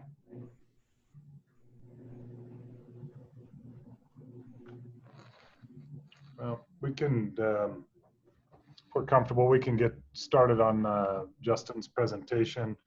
I would like to reconvene the meeting of the Colorado State Board of Land Commissioners today, Wednesday, May 13th. The meeting's being conducted via Zoom. We are in our information items section, and we will be discussing now the Brett Gray Ranch Asset Management Plan, tab 5 with Justin Osborne. All right. Morning, commissioners. Bear with me as I try and share my screen here. Can everyone see my screen? Yes. Yeah. Okay. All right. For the record, this is Justin Osborne, South Central District Manager, and today I'll be presenting the Brett Gray Asset Management Plan. The cover sheet and the actual asset management plan are in your board packet. Today will be pretty much just a broad overview, more conversational than anything about the plan itself. Just as a little background, staff has reached out to the Nature Conservancy, who is our lessee for input, putting this update to the plan together. And let's see if which way okay. About the ranch itself, the Brett Gray Ranch has pretty well been a model ranch for ecological recovery, diversification of plant species. However, this ranch is one of our lowest financial performers in our portfolio. So as I mentioned before, we've had conversations with the Nature Conservancy. They also have shown concern with some of the financial outcomes that we're seeing with this ranch. And when we get into the financial components of this, we can talk a little bit more about that. As I said, I'd like to keep this pretty conversational. So at any point in time you guys have questions, please feel free to ask. Taking one more step back, just the property asset plans in general, just kind of why we do them. They're a source of continuity between commissioners and staff as staff comes and goes, commissioners come and go. This is just a living document, if you will, that lays out the plans for the ranch. So anybody new can come in and know what direction we would like this ranch or this property to go. It obviously is going to guide our decision-making throughout the 5 years. We have yearly reviews by the staff that helps guide our decisions moving forward with the property. And then, as I mentioned, it is reviewed every 5 years. So the first plan for the Brett Gray Ranch was written in 2015. So this is the first update to that plan. Now some information about the ranch itself. Everybody see my mouse as I'm moving it here? Yep. Okay. So the Brett Gray Ranch, a little over 49,000 acres. It is located here in western Lincoln County. It is our largest property in Lincoln County. As we zoom in a little bit, just to give some direction on where it's located, it is about 55 miles east of Colorado Springs, down Highway 94, just south of Highway 94. And as Greg mentioned earlier in the presentation regarding the Chico, staff and the commissioners were on the Bohart Ranch, in particular the Bullseye Airstrip on the north end of the ranch earlier this year. So this just kind of gives you kind of a basic idea of the location of the ranch. This map here depicts the acreage, overall acreage of the ranch, and then the cross-hatched portion is the acres that were purchased in 2007. The purchase originally occurred by the Nature Conservancy, who then turned around, put a conservation easement on a lot of the purchased acres, and then the State Land Board purchased the in-holdings from the Nature Conservancy. We already had all of the non-cross-hatched areas of the ranch, and this just gave us one continuous block of property.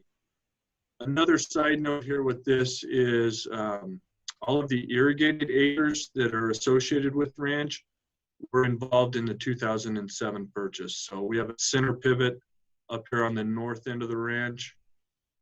And then we have two center pivots kind of down here towards the southeast portion. Questions so far?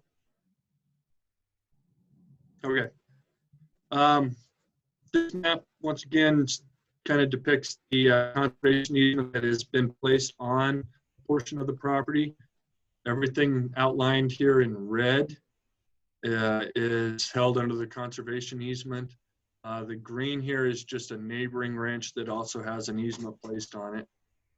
And then as you've read through the management plan, Steele's Fork travels through the ranch here from the northwest to the southeast. The majority of the live water through Steele's Fork is down here through the central and the southern portions of the ranch. It is all covered under the conservation easement. Okay, we're going to start with the stewardship component of the plan and the ranch in general. Once again, we feel we have very capable partners, capable lessees on this property. As mentioned, the Nature Conservancy is our lessee, and they turn around and sublease the grazing rights to Round River Resources.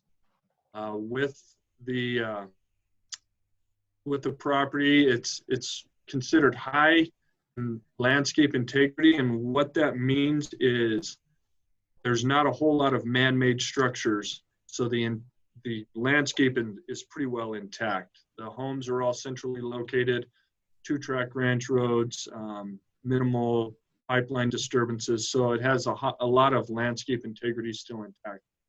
That ties into the second point of, obviously, there's high conservation value with this as well.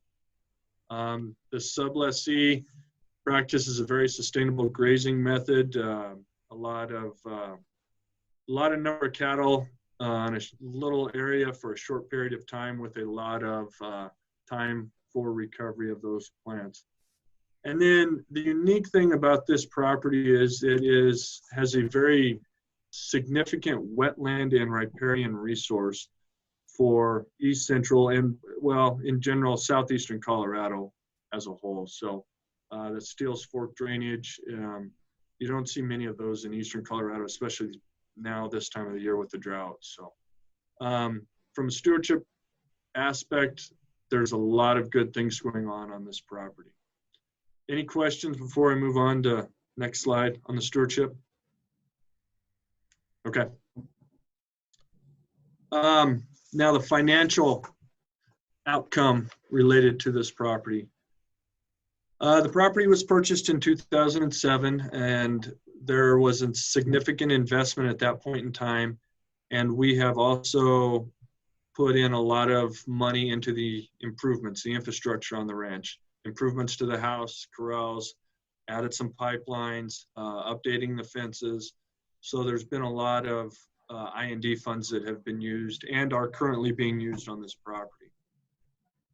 Secondly, the property itself has not appreciated in value much over the last 13 years. So we've got the question mark in there. Did we overpay? You know, it's hard to say. It had a lot of water resources that make it very intriguing. The below average income growth, it is pretty well a single purpose ranch compared to a lot of our other properties. It is a grazing ranch and with limited other opportunities. We have sought some other opportunities. As the commissioners probably remember, this was enrolled this past year in the public access program. So that is another revenue stream that has come in. But with that, there seems to be the future opportunities seem to be rather limited. There's not a lot of other opportunities we foresee at this point in time. So overall, from a financial standpoint, if we're looking at it just financially, we're getting a subpar total return on this property. So we have to kind of weigh our stewardship and our financial components here in two different ways. So any questions regarding this? And Greg, at any point in time you feel like jumping in on this, go ahead. Finally, the last component of the asset management plan is the goals that we set up for the next 5 years.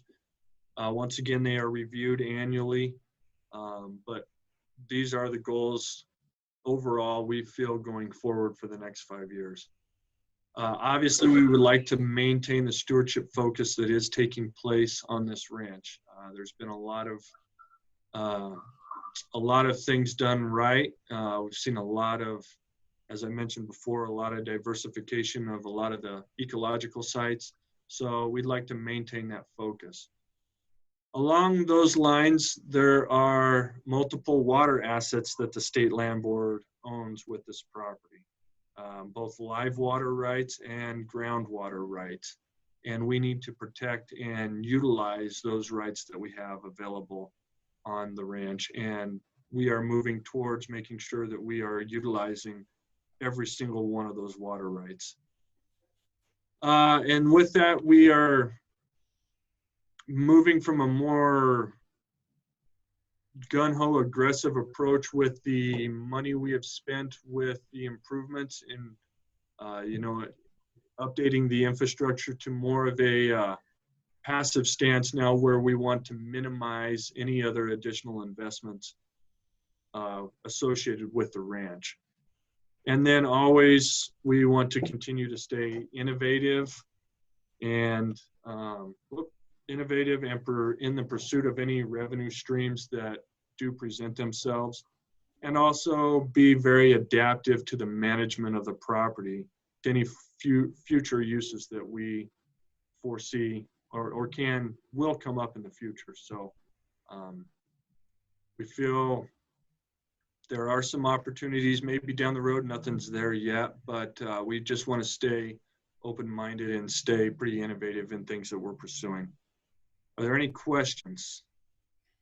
I do. Okay. So Justin, when you talk about that there are limited future opportunities and yet talk about optimizing opportunities, I mean, what have you tried and what are some potential options? Well, when we talk about limited opportunities, that I'm talking mainly we're grazing. There's some farming aspects to this, and now the recreation, solar, wind, any of our other lines of business. There's not a lot of current opportunities given the location of the ranch, and it's just not in an area we see a lot of other growth. It's not in the oil and gas field, so to speak, So, but at the same time, there are always other opportunities that could present themselves with more on the ecological side. I foresee carbon sequestration, some of the lines of business that Mindy Godsagan deals with that could be a possibility with the riparian areas. And then as Colorado population continues to grow, the opportunities for some of these other revenue streams, solar, renewable energies as a whole, could possibly become an opportunity that we need to continue to monitor. Justin, can I add one? And I'm adding it, but it was one you brought up yesterday or last week when we were talking with TNC. Another thought is the farming piece isn't a particularly good fit right now with the grazing operation, and perhaps we split those into two pieces, and maybe there's somebody who would actually see the farming piece as a standalone opportunity. We might be able to do something with that as an example. Yeah, thank you, Greg. Yeah, on utilizing the water, you mean optimally? Correct, yep. So currently we have center pivot on the north end that we're replacing, and we need to keep that operational and there's 2 wells tied into that operation, and we're on the cusp of I had to deactivate the wells for the time being because they had to be tested every so often, and it wasn't functioning right now. So when I talked about the water rights, protecting our water rights, that's an example of what I'm alluding to in that case. I see. Okay, thank you. Uh-huh. Go ahead.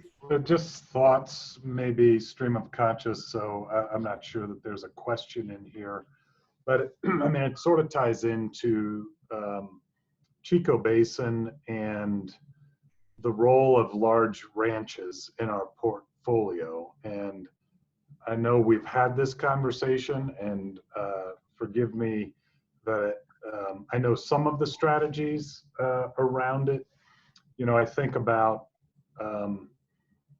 the efficiencies, you know, in terms of our overweighted position of land on the Eastern Plains. You know, it seems far more efficient for us to manage a large ranch of this size than, you know, 100 640s under separate leases and those sorts of things. So if we're thinking about allocation and such, it would seem to me having the single large ranch is, you know, might be more conducive from a management standpoint. Oh, I had another thought. I think large ranches, efficiencies, overweighted. Were you thinking about separating part of it into farming? Well, no, I mean, that came up, I guess, as an option. Oh, I was going to say, like, does this represent with the conservation easement and the stewardship, like, are we able to leverage this? Are we able to get a different type of return as it relates to promoting, you know, how the land board manages land, stewards land? Like, is there some, you know, a more intangible benefit that we might extract beyond, you know, what you've presented somewhat as a you know, an underperforming asset financially? Greg, you can weigh in here too at any point in time. I feel like this has been a good property that's done well on the stewardship component side, and I don't know how to offset the financial component based on the improvement in with the stewardship. I don't know, Commissioner Butterworth, if I'm answering your question or not. Yeah, I mean, I'm not sure I expected you to have an answer, but you know, does the fact that the partnership with, or the work with TNC, the vast conservation easement on it, you know, does that translate into anything, any capital for us that we can? I don't know that it translates, you know, literally into capital, but I do think what you're touching on is we have a mission to both generate reasonable and consistent income and steward properties, and not every property meets those equally. And I hope, I'm sure you got the message from Justin that this one overperforms, I think, from a stewardship standpoint in many ways. And so maybe that's just all that is acceptable. The revenue opportunities that we might find, I think Justin has described, you know, one that we talked with TNC about, and not to get too far over ahead of ourselves, but there's some interest in reintroducing the black-footed ferret in Colorado. This property lends itself to that, maybe the revenue stream. So maybe all of our, quote, revenue opportunities here are on the ecosystem services side and just running an exceptional grazing ranch. And, you know, there's a place for that in the portfolio. Yeah. I guess I would say, I mean, for this, I'm in agreement with the priorities or this renewed asset management plan. That's sort of what you've presented as the focus for the next 5 years. It seems reasonable to me. Okay. Any other questions, commissioners? So, okay. With that, that is end of my presentation. So thank you, and look forward to speaking with all of you again in a couple months related to the Chico. Was Lewis was he going to? Did we want to give him an opportunity to make comment or weigh in? I don't know if he's on. I think yeah. Oh, TNC is on, and I think we could give them a chance to speak first, and then we can go from there. Okay.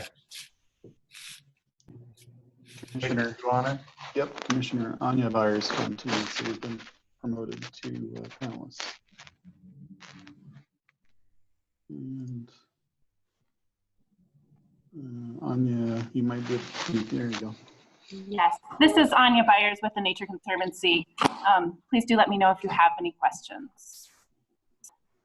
Anya, I guess just per Justin's comments, you know, if we had some eco opportunities to enhance the financial performance, do you have thoughts about whether that could be imminent, or would that be a long time investment? Yes, thank you, Commissioner Keith. I think that is a great question. We did just have a meeting with Greg, Justin, and Abe last week.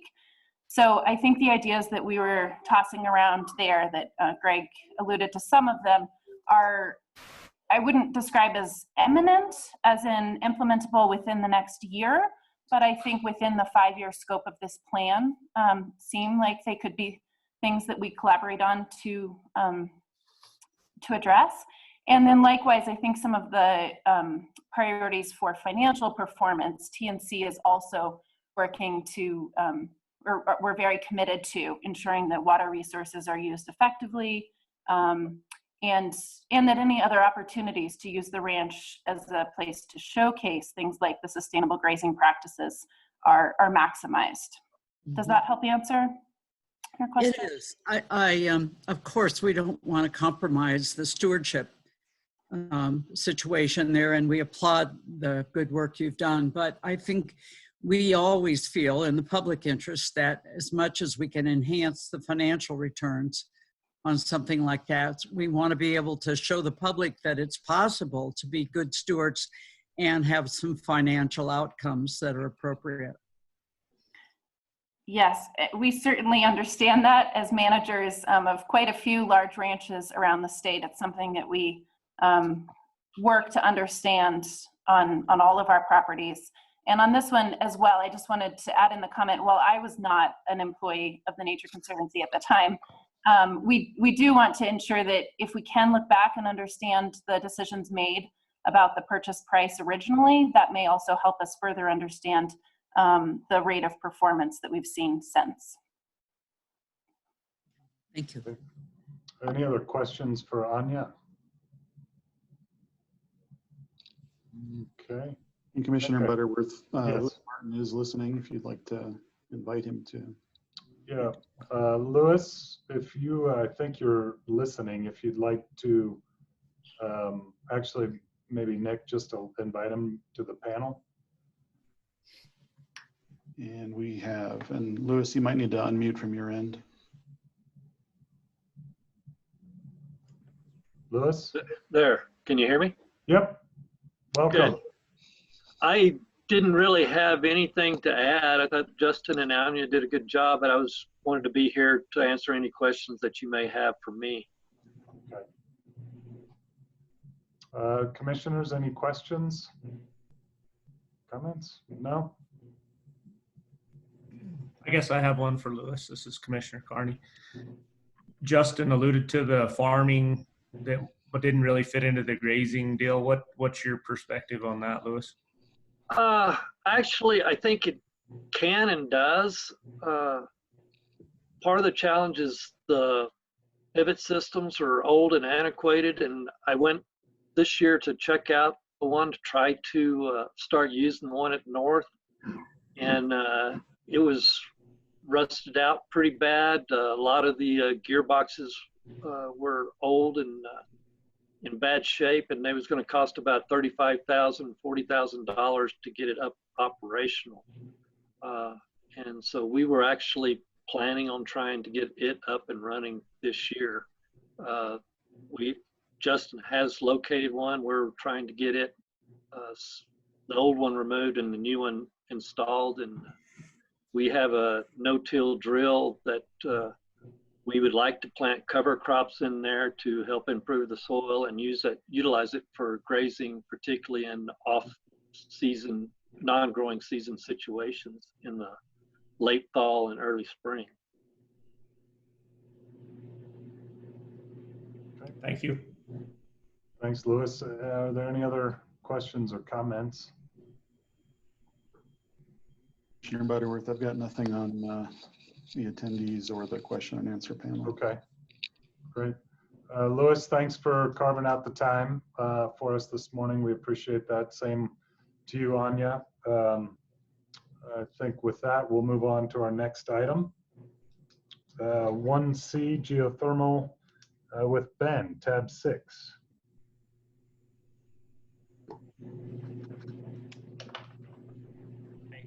Can everybody hear me? Yep. All right, great. Let's see. Hope this works. Can everybody see my screen? Yep. Excellent. You're a little soft on the audio. Okay, is that better? There we go. Better. All right. Great. Thank you, commissioners. And for the record, my name is Ben Teschner. I'm the solid minerals manager, and under my purview is also geothermal resources. So we'll be presenting an information item. I'll be presenting an information item to you today in conjunction with one of our soon-to-be exploration permittees, Hank Held from Mount Princeton Geothermal.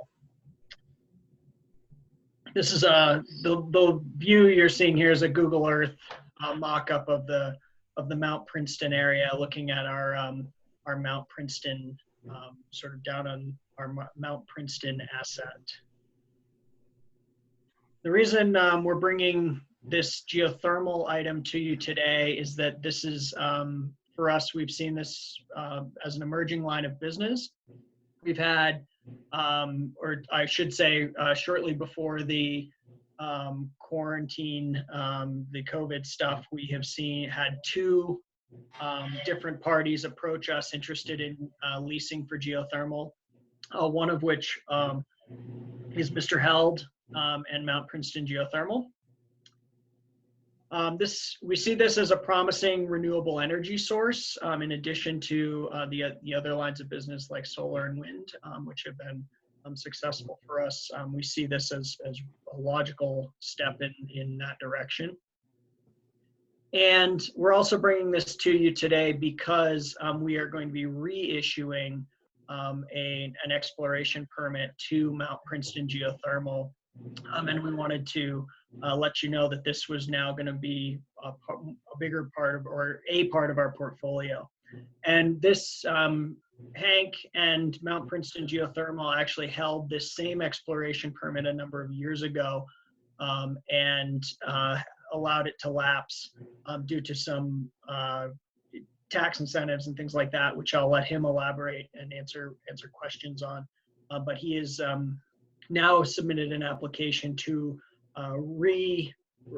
restart that exploration permit, and that's what we'll be talking about in large part today. Just as a reminder to the board, the permitting policy 300-007 gives staff the ability to issue mineral exploration permits for up to 24 months. If this exploration permit we're talking about today, or any others, move to a production lease, then that would require full board approval, and you would see it as an item on the board meeting and be able to weigh in and vote at that point. So as a matter of orientation, the Mount Princeton Geothermal Exploration Lease is going to be located approximately here in the middle of Chaffee County. If we zoom in on that location, we have a land package, a group of sections here just to the just to the west of US Highway 285, south of Buena Vista. This is about south of Buena Vista, but north of Salida.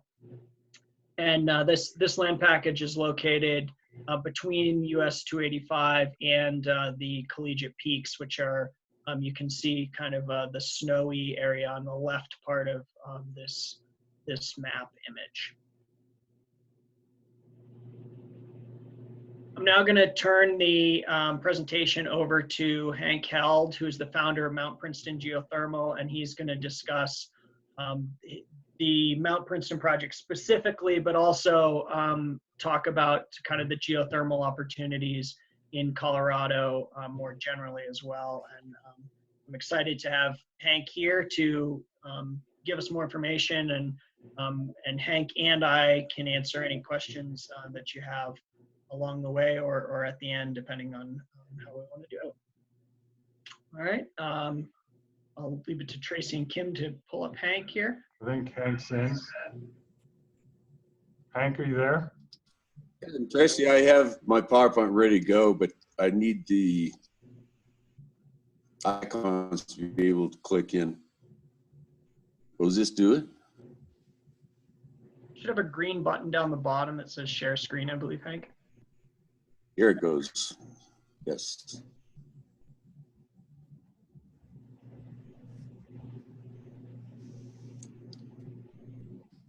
Welcome, Hank. Good. Thank you very much, Mr. Chairman. Commissioners, I know you want to finish up by noon, so I'm going to kind of push through this.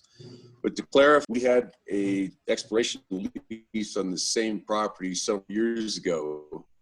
We had investors lined up, but the problem was that the 30% investment tax credit, which was available for the project, sunset at the end of 2016, and we would have been unable to get the drilling completed and the factory or the production facility finished before that date, and therefore lost the investors. I'm pleased to report, however, that the 30% investment tax credit and or the production tax credit, the same 30%, has been reintroduced from investors, and we're proceeding along the lines that we did basically 3 or 4 years ago.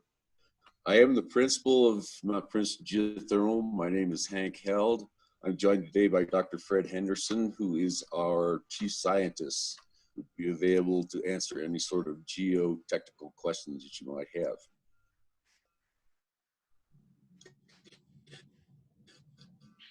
This is a huge potential source of energy in Colorado. The Colorado Division of Water Resources has estimated that Chaffee County has between 3.18 Qs and 68 Qs of geothermal energy.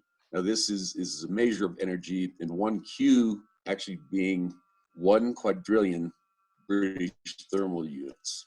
To put this back into perspective, 1 Q is the BTU equivalent, British thermal unit equivalent, 160 million barrels of oil. This is to say that in Chaffee County, we have approximately 1 billion barrels of oil equivalent in BTUs. So this is a new source of renewable energy, and one that I think will be developed more as we go forward here in the next few years, based both on climate, economics, and new technology. To give you an idea of what potential we have, I mean the state of Colorado, and in particular the State Land Board, we're looking right here at temperatures about 300 degrees Fahrenheit, which is roughly 149 degrees centigrade. That's a sweet spot for our power generation, as you can see, which is included with my arrow right here. But look at all the other activities, commercial activities, that are available in these lower temperatures. So while there are not too many locations in the state that have that 300 degree Fahrenheit, there are a lot of them that have these lower temperatures, which could be used for all these other commercial applications. I want to distinguish the types of aquifer, geothermal aquifer we're looking at here. This is very simple in the sense that in the ground, there are layers of hydrothermal reservoirs in which the is simply drilling down into those reservoirs, bringing the water to the surface, put it through a binary heat pump, converted to electrical energy, then re-injected back into the ground. So the water will not touch the surface. There will be no water consumed in the process. The Colorado Department of Water Resources refers to this process as non-consumptive pump and dump. So we pump it up, mine the heat out of it, and put the water back into the ground. Secondary information is how we started. This is interpreting geothermal heat flow map of Colorado, prepared by Colorado Geologic Survey, which is now part of Colorado School of Mines. This is one of the first areas that we looked at. The next one would be the interpreting geothermal gradient, or how fast the ground heats up as you go deeper when you're drilling into the ground. Once again, you can see 2 green spots here. This is our location, and I would point out we have a second potential location here in Poncha Springs, in which we've already done some exploratory work. Then to give you an idea where we see the high priority geothermal areas in comparison with geothermal or Colorado State Land Board surface ownership. So you see there are several areas, but the primary one being right here in central Colorado along what we call the Rio Grande Rift. So how do we access all of that energy that we're talking about? Well, the first thing we did was start with seismic acquisition. So this is a 30-ton pumper truck. And years ago, you may have heard about seismic being done by setting off a series of dynamite charges. In this case, this plate here rests on the ground and bumps up and down with the vehicle weighing 30 tons. It puts the seismic waves into the ground, which ultimately gives us a picture. This is the picture that was developed from that seismic bumping by the Colorado School of Mines. And it identified what they called an enhanced geothermal system. I might point out too that we've already done all the seismic work that we have to up there, so we won't have to bring in any more of those big trucks. With this information, at the same time we were working with the Colorado School of Mines, we independently prepared what they call a magnetotelluric study. This is a technology which comes out of oil and gas, and it's very non-invasive. And by this, I mean the probes look like this. They're about 4 inches in diameter and about 40 inches long. And these probes, which I'm going to show you with the needle here, are laid out north, south, east, and west. And there's a central processor in the middle, which gives information to the data logger. Now, in this process, you simply lay these out, north, south, east, west, lay them on the ground for 2 hours. When you finish, the data logger has picked up that information, you pick this array up and move it on. So what we then did next was to create this array. So each of these dots is one of those array points that we created. As you can see, initially we thought that the higher concentration would be in here, but the test basically concluded we were slightly off. It's further to the north. So what the magnetotelluric study does is basically give us a picture that looks like this. Obviously the hot spot being the hot water. The lines on top you can see we're calling our thermal gradient well number 1, our slim hole number 2, and this slim hole goes right into the center of what we consider to be the hot spot. To back up and give you an idea how this is then applied, remember that scoop that we saw in the seismic work. We want to get into the hot water in here as it begins to come up to the existing surface expressions of geothermal, the wells up here. But actually the best drilling spot is up here on state land board property. What is the opportunity? We're looking at a 10 megawatt geothermal power project. This megawatt geothermal power plant. The output from this 10 megawatts, which is approximately sufficient for $45 million dollars. Sorry, and the potential in Chaffey County, we believe, for 50 to 100 megawatt geothermal power. Now, this is important. The target price, because we have this new 30% investment tax credit again, we can produce and sell electricity at 7.2 cents per kilowatt hour, which is exactly the same price that is currently being paid by the Colorado co-ops to Tri-State Power and Generation for coal-generated power. So we can provide carbon-free power at the same price that they're currently selling coal-based power production to them. I might also point out, some of you must have looked into the opportunity zones as they overlay some of your properties. I would say the site in question we want to develop does qualify for the new federal opportunity zone tax incentives and the Colorado State federal or state opportunity zone tax incentives. Now, where does geothermal power come in comparison with other types of energy station? These guys did a very in-depth study which takes everything into consideration. It's called levelized cost of energy with a weighted average. And they take all consideration into the project, the actual cost of building, the environmental costs, things like this. As you can see, they conclude by power plants coming into service in 2022 that the price of geothermal power will be lower than any other corresponding types of energy, including solar and wind. Now, what does geothermal power look like?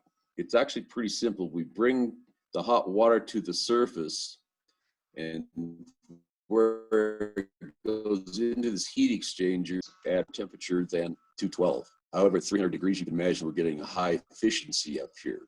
The binary fluid in here is R134, which is essentially the same gas that's in the air conditioners in your car. So it is very low on any sort of fluorine or other bad atmospheric gases. Comes up here, turns the turbine. The liquid then comes back down, cools off in this air cooling tower. We're not using water, using air cooling. It consolidates and concentrates again and is reutilized. The water over here, as it cools off, then goes back over here. It is reinjected in the same reservoir that it was taken from initially. To give you an idea of where the location is, it's southwest of the town of Buena Vista along a paved county road. Our initial drill site is listed as MP1, but to give you an idea, there's basically nothing within a half-mile radius. We bump that out to a mile radius, and once again, only over here do you slightly begin to see some other housing and things like this. So it's basically an open area. I would point out too that this will be working together with the other surface right user. This is an idea of the pads. Once again, this is an existing county road. It is paved, so we'll only be utilizing this existing paved road, come over here. So our only development will be this road to this pad. Over here, once again, we will have to build this road. This is probably where the power generator location will be, an alternate drill site being over here. This is basically to show you the size of what we're going to be utilizing. The first part of our exploration will be used a water well rig to do our thermal gradient wells and things like this. It's only after we've been able to achieve a downhole drill test of 150 degrees centigrade that we'll be able to move on to phase 2, which would require a full size oil and gas. What a 10 megawatt power plant looks like as a schematic. So what we did then was to take that, my architect, colorize it so that all the surrounding areas, the buildings, the cooling towers themselves, all painted brown, kind of give you an idea of what that would look like from above. Then the next step was actually to take a photo of the land where we would intend to locate the production site. And you can see we blended it in behind some of those trees. So actually that 10 megawatt schematic that you saw earlier is blended into these trees. As you can see, it is pretty well hidden in here. To give you another alternate concept, this was the same architect that produced this. This is the 10 megawatt. What we've done is put berms on either side. You can see the idea is that there's any noise, it would be directed upward like this and away from many of the surrounding areas. How disturbance? Actually, during the period of drilling and exploration, we don't think we'd need more than about 25 acres. This is on a temporary. Once those drill pads are finished up, we go into production, we can reduce the surface disturbance quite a bit with the production facility itself taking up most of the area. So in the end, we're saying this 10 megawatt power source is going to consume about 8.5 acres of land. This is despite the fact that the lease we're talking about is about 3,700 acres. From an environmental standpoint, I cite the EPA. We went back and got the calculations from them, and they conclude that one 10 megawatt geothermal power system in comparison with the same 10 megawatt power generated by coal, that we would save 117,000 metric tons of carbon per year.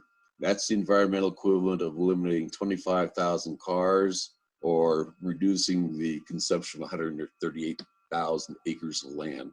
So the environmental benefits are pretty significant.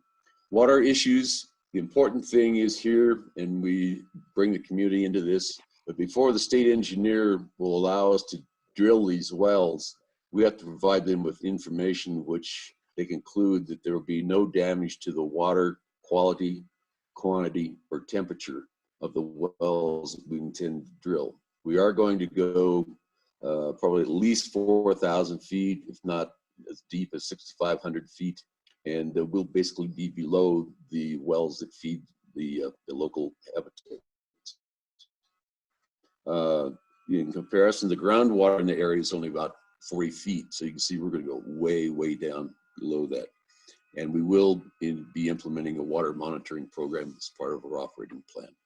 Seismic issues, once again, we're going down between 4,500 and 6,000 feet.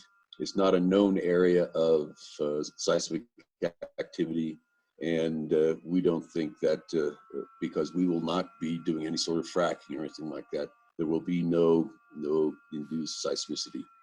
And we'll also have a seismic monitoring program as part of the operating plan. Deep fracture drilling, once again, being issues of subsidence in geothermal drilling. It's where they have been fracking the well in order to put water into the hot rock area and to, as I say, fracture the rock, much as in the process used with oil wells. And as I pointed out in the first couple of slides, this is a hydrothermal well situation. and not an enhanced system which requires cracking. Sound levels. This is also something else we wanted to assure our neighbors that we would be reasonably quiet during the production phase. And while neither the state nor Chaffey County have noise regulations, Bureau of Land Management has a 65 decibel limit at a half mile. In comparison with that, human speech at 3 feet is about 60 decibels. We believe that, and based on our scientific calculations, that we'll be producing between 15 and 28 decibels at a half mile. So I think that the sound monitoring program that we'll have in there will basically keep the community satisfied. As far as supervision, I've put the list of the Colorado geothermal checklist for you. You can see all the permits that we're required on the left-hand column. Then the column at the top shows the responsible agency that either issues the permits or holds the hearings that are necessary to get the approvals for those. Now in the right column, you'll see that those are the opportunities that the community has to come in and give input permit being required as part of the checklist. That's our supervision matrix. As far as delivering the power, site 1 is our MP1 up here. We are fortunate in the sense that we have a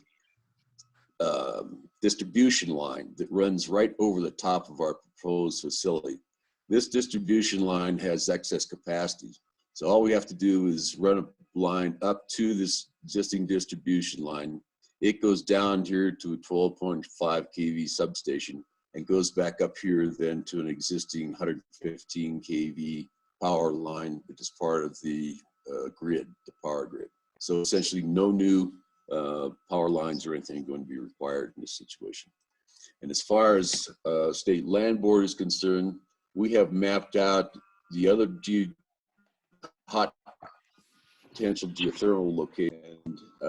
We have then aligned them with distribution or transmission lines to see where we might possibly locate some of these other potential geothermal sites in close proximity to existing power lines.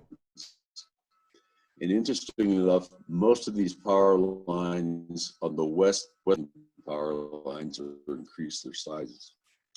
So that's it. I think we barely made it before noon. I'll certainly take any questions you might have. Thank you, Hank.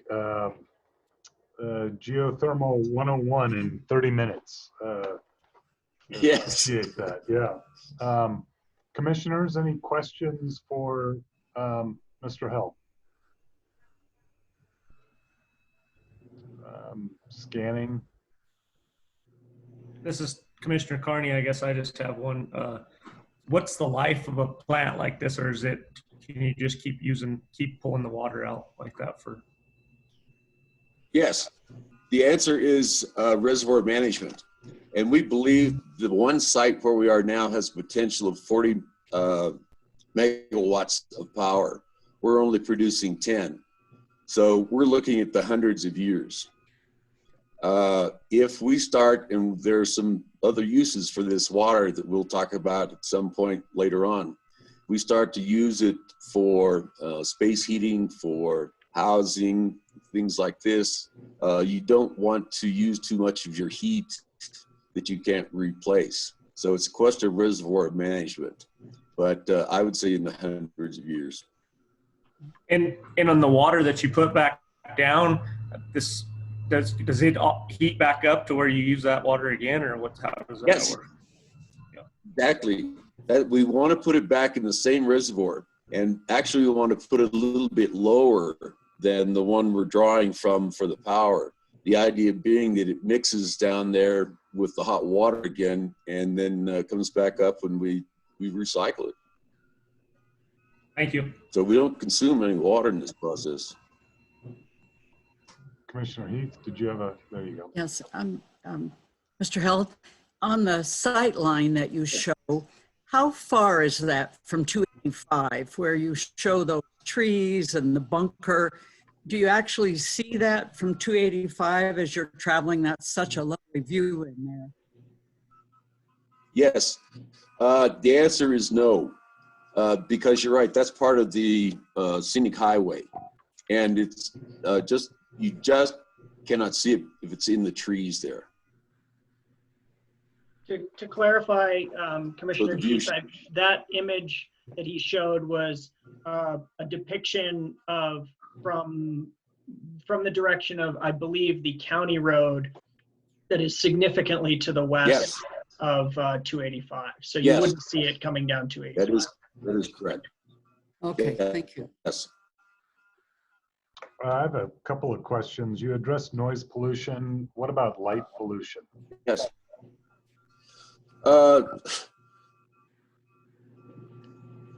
It would be, anything above 30 feet, you have to have some sort of night lights on. But if we put it in that ravine, basically you wouldn't be seen. That's in comparison with, of course, the prison, which is nearby. When you talk about a night sky, they light up the night sky, Yeah. but you don't need this any more than you just for normal security. Yeah. Okay. And then, given all the work that you had done and you had investors lined up, how quickly do you think we're going to see a request for a production lease? Well, we have to confirm the resource. So that means heat. So we have to drill down, find the heat, and we have to test the water flow. The flow of the hot water has to be enough to support the generation. And with those, that can be done easily within a year. And I should point out too, that there is a secondary purpose for requesting this. That is that we have been awarded a grant from the Department of Energy to utilize some new drilling technology. And one of the conditions that were associated with that grant was that we have to be able to control the drill site. Okay. So the whole project, including exploration, be and building the facility, about 3 years. Okay. And my last question is just, I imagine somebody owns the water that you'll be using. Do you have to get permission from the person who holds the water rights to use it for this purpose, even though you're really not consuming it? Yes, we have to go to the state of Colorado. You own the geothermal rights. Right, okay. By state law. And we actually get a permit to use it. And that is issued by the Colorado Department of Water Resources. Okay. Yeah. Thank you. Mm-hmm. Any other questions or comments?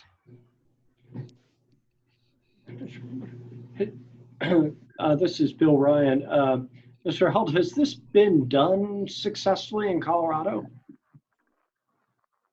No, it has not. It's been done successfully in California, Idaho, Nevada, and some in Utah. And the reason why it hasn't been done, despite the fact that Colorado has probably the 4th highest geothermal potential of any state in the United States, goes back to the old conflict that we've all known about, the conflict between federal law, which says that geothermal is a mineral, and Colorado state law, which says that it is not a mineral, it's a water right and owned by the state of Colorado. About 7 years ago, when we started this project, we worked with BLM and the state of Colorado, and they put together a memorandum of understanding, which talks about the development of geothermal in Colorado with these two conflicting sets of regulations in place. We're fortunate in this case in that the resource is on state land board property. We don't have to worry about working through this series of checklists with BLM. Thank you. Okay. Any other comment? All Nothing right. on the boards, Commissioner. Yep. Thank you, Mr. Held, and thank you, Ben, for your presentation. Thank you. We look forward to keeping you up to date on how this goes, and you know, hopefully bringing a production lease to you in a little while. Great. Thanks a lot. You.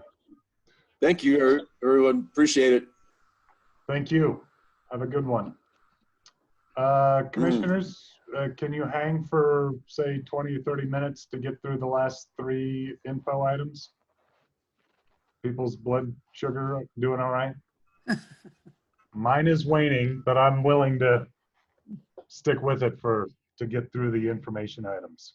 I'm good, thank you. Yep, Okay. I'm good too. Awesome. Nick, you ready on fiscal controls?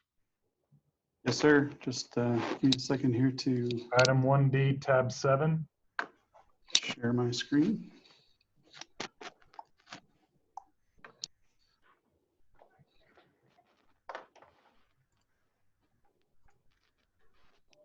You seeing me okay? Yes. Good. So I'll jump right in.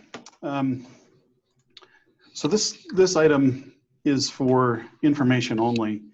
Earlier in the spring, Commissioner Heath asked us whether the State Land Board was subject to a financial audit. And I think staff rushed to answer the question at that time, having a particular kind of audit in mind, and our answer was a bit unclear. So I put together this information item to give the board a clear picture of how auditing and fiscal controls protect the assets over which the commissioners serve as fiduciaries. So let me jump to the end of the book first. For several years, the state has engaged the services of Clifton Larson Allen to perform the third-party financial audit of the cabinet departments of the state. The Department of Natural Resources is audited as one of those departments, and then the State Land Board is a division of the department. So it would be similar to maybe a foundation being audited and the grants team being included in the audit. It's sort of how the structure is similar. The audits that happen cover the usual areas. Financial statement activity, though our full financials aren't audited in their final form. Pieces of them are included in the data that is provided through the department. Our expenses, our revenues, our accounts receivable, and in our case, our lease contracts, all of these things are looked at as part of the samples that happen in the auditing. And the Office of the State Auditor is the recipient of the final audit reports. I didn't include a copy of any of the audit reports in my materials in the board packet because we're simply not in them. In the case of Clifton Larson Allen's product of the audit, if you're not listed in the audit report, you don't have any findings, and we don't. So good thing. So good thing. And so I just want to change directions a little bit to in the internal controls that are in place at the State Land Board. From the exhibits in your packet, you see that expenses, revenue, and treasury are all subject to substantial controls. In all transactions at the State Land Board, several people are involved with each transaction in a smaller degree of the overall transaction. In most cases, transactions that initiate from within State Land Board must be reviewed by and or approved by someone at the department level. So there's division and department controls on almost everything happening. And we've also set up processes so that no one person owns so much of a transaction that they could actually commit fraud or readily commit fraud.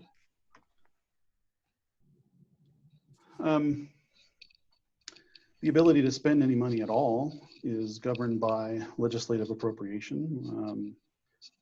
And you see in my notes, we've got an annual appropriation as well as our I&D appropriation. Spending is also governed by fiscal rules in the State Controller's Office and policies put in place around procurement of anything in general.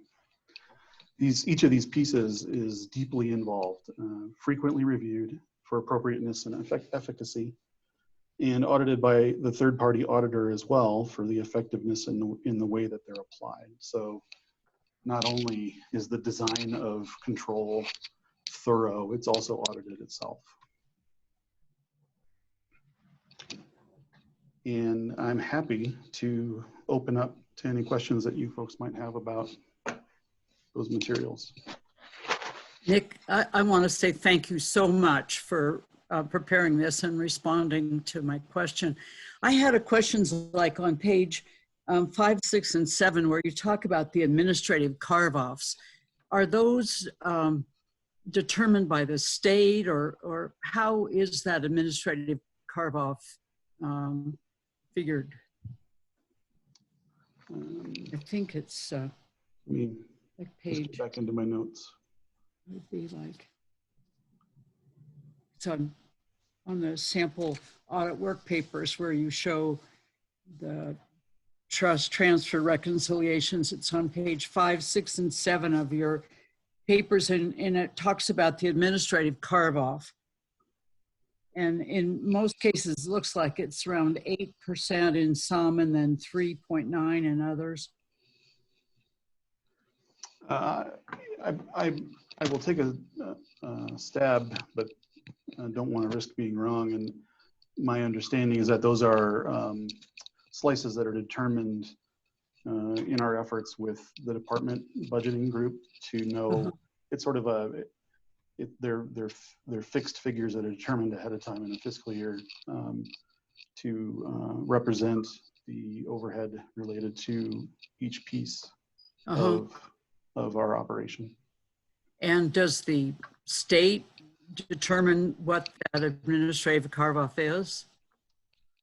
I think it's fair to say that well, the state is a broad thing. I think we get inputs and guidance from both our department partners in budgeting as well as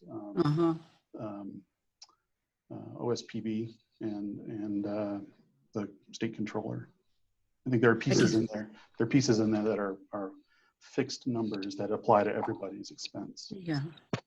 I guess where I'm going is obviously I'm sure all of the commissioners are interested in whether or not the JBC cuts and how they might impact the operations of the State Land Board, and how we'll be able to figure out, you know, how they'll make those kind of determinations. Sorry, Commissioner, can you ask that question again? I had somebody in my ear.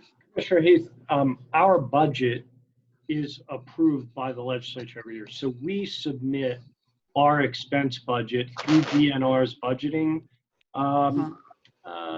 every year, but we're entirely self-funded. So we don't get general fund dollars, severance tax dollars.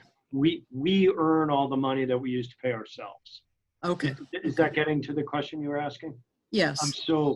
Yes. We're now that's not to say that they won't want to propose some sort of reductions that apply to us, but the revenues that are used to pay our staff, we generate ourselves. They don't come from severance tax or from general fund tax dollars, that sort of stuff. Okay, great. I think that's what you were asking. Yeah, it is. Nick, and once again, thanks. This has been very helpful. I appreciate it. You bet, Commissioner. From my team, Pat Schnurbush is trying to say something.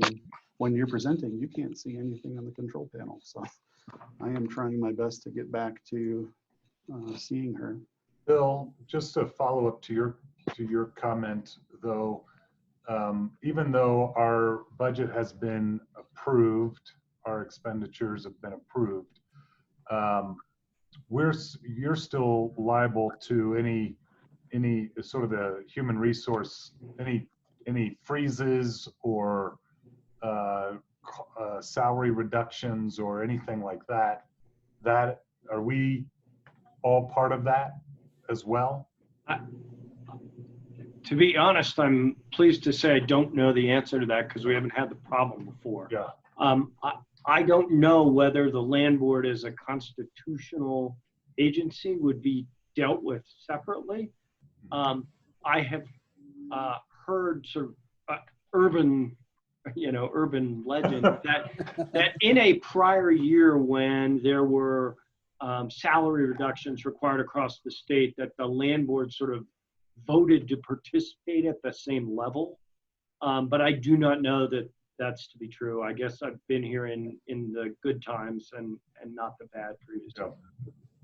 Commissioner, some of the language that DNR uses in talking about it in general, they will say things like, none of us are exempt from the actions that may happen. So that's really the only guidance that we've gotten from the department level. Yeah. Nick, may I answer Commissioners? I'm sorry, this is Patricia Schnurbush. I'm the finance manager. Welcome. May I give a quick answer to Commissioners Heath's question about administrative carve-off? Yes, please. It is, Commissioner, we gather our revenues by trust, and then we allocate our costs to those trusts by the percentage of revenue that we earned. So the bigger the trust, the more they're going to cover our carve-off, so to speak. And the smaller trusts only pay a small percentage. It is not controlled by anything outside of how our revenue stream comes in. I see. Okay. Does that answer your question? It does. Thank you. That's helpful. Thank you. You're welcome. Thanks, Nick. You're welcome. Thank you, Pat. Any other questions or comments for Nick? This item? Seeing none. Thank you very much, Nick. Appreciate it. We've got two more items. 2021 business goal with Director Ryan and the staff report will sort of take on the heels of finishing up the business plan goals. So, Director Ryan. Commissioners, last month, as part of my review, I gave you sort of a readout of how we did on our 1920 goals with some of my comments, and then I wanted you to see the direction we're planning to go for 2021. A lot of the goals carried over. The nature of the discussion was such that we never really focused on this, and that was fine. I just did want to get them out into the public realm and give you one more opportunity to look at them and make any comments. It was interesting. I note that at least in my printed book, there's cover sheet and presentation guidance in there. So you got to see how the sausage gets made, why these are consistent. Yes. But if you'd focus on the colored pages, if you had any questions on any of those or things that were missing you thought we ought to have, or happy to get that. Well, I guess, the obvious one is it's A, and, the shrinking trust. And, in the conversation last month with Director Gibbs, I didn't hear much priority for that. And so I feel like it's hard to hold you accountable for something that the person above you isn't seeing as quite the same priority as the commissioners feel. So I guess at some point we're going to need to reconcile how we move on that. Well, and Commissioner, if in addition to that, we've got a state finance guy who's also not being cooperative. So, yeah. Bill, much as he tries, he's got people above him that are not engaged, and we all need to figure out how this coming year we can be better support for Bill as we go after that. Yeah, and I think to that point, we're all kind of saying, well, nobody seems to want to move on this, but at some point, especially with the fiscal crunch that's ahead, I think we've got to figure out, do we try to bring together a broader group of folks who have an interest in this and take some leadership in putting that together, and how do we help the governor and Director Gibbs see what a priority this is? And so, I feel like, particularly since it's the number one first goal out there, it doesn't mean it's the only goal, but that it's a significant one. It's worth all of us thinking about how do we move on this. For sure.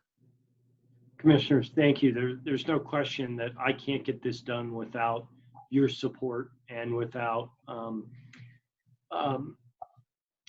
getting access to the people who are the key influencers here. In a strange way, also, you know, when we thought about this and we wrote about it, it was pre-COVID.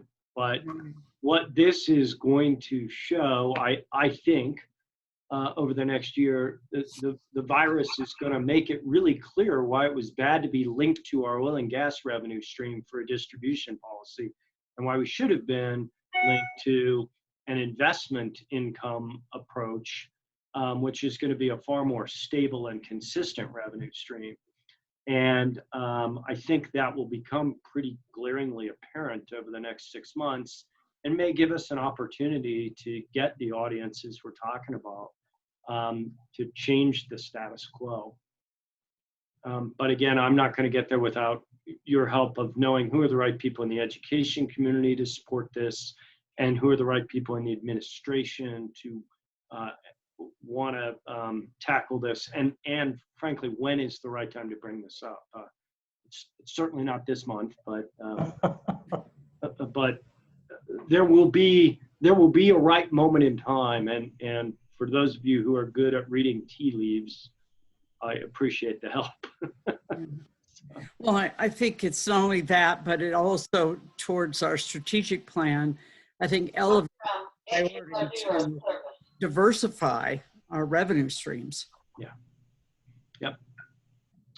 And I mean, I think we all agree. I guess the question is, certainly right now is not the time, but do we try to think about when is time to try to approach people before a new session would start? Yeah. Thank you. Is it worth trying to like have a workshop and we invite the various, we have to have permission, but like invite Dan, try to get all the people in the room. And instead of this being sort of this drawn out, we're trying to get his ear and then we're trying to get their ear, like just have sort of a meeting of the minds, and so that everyone is in the room at the same time. I don't know. I mean, I understand scheduling is, and you've got to have people willing to make the time, but like a half-day workshop where, you know, instead we're having just these, you know, I appreciate Commissioner Heath and Scanlon reaching out to their contacts, but those are one conversation, and then we're talking to Dan Gibbs, and then we're, you know, no, there's not a all at once where we can try to make that case. I don't know. Perhaps, yeah. And I wouldn't mind including the treasurer in it when we do. Yeah, right. Oh, for sure. Christine, you're the expert on putting together groups, try to come to a positive outcome. What's your recommendation? Well, I have lobbied Dan to do a bit of a mini process focused on the long-term sustainability of the trust, because I think there are a lot of questions embedded in there beyond just the obvious need for a different financial strategy. So I think this could be timely, given the oil and gas revenues and how they've fallen into the abyss. I think there's urgency to this question. So I think I like the workshop idea where we just, if that's the theme, it could be a place to talk about how do we put forward the issue with a couple of different ideas embedded in there around where there's opportunity, and then see if we can garner some interest to do an outside this venue kind of process to look at that includes everyone that needs to be at the table. Great. Would you, you know, that first workshop or later? Go ahead, Commissioner Heath, sorry. No, I was just asking, Christine, would you include them in that first workshop? Or? Yeah, I think that's an education opportunity, right? To lay out the issue and the facts, as well as what states like are models from other states. And Bill, you have good examples of that, of how they have done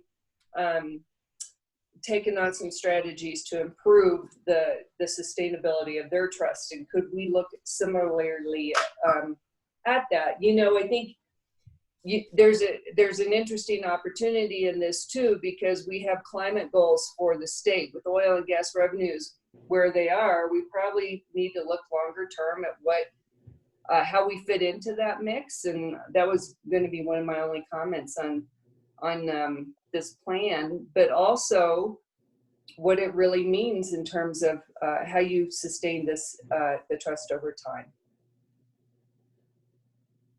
Commissioner Shaw, did you have your hand up? No, I didn't. Oh, okay. Well, and candidly, I suggested to Dan that I thought Carrie Kennedy would be an excellent person to have as part of the conversation. She kind of she's on the governor's team and looking at fiscal sustainability issues collectively, and she obviously knows best and is familiar with the trust. So I think it would be a place to find the right leadership, and maybe we start with an education opportunity. Great. Thank you for the feedback. Bill, that's worth scheduling, and certainly over the summer, because you know, summer and fall, there'll be elections and things in the fall, and then once people start to session, I mean, we need to have a lot of lead time on this. Okay. Obviously, the virus takes, you know, precedence over everything, but I think it's an opportunity, frankly.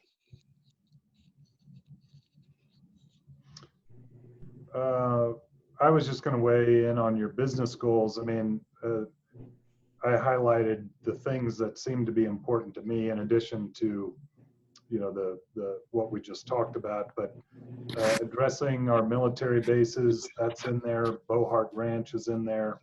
Solar, the PAP program, Sand Hills.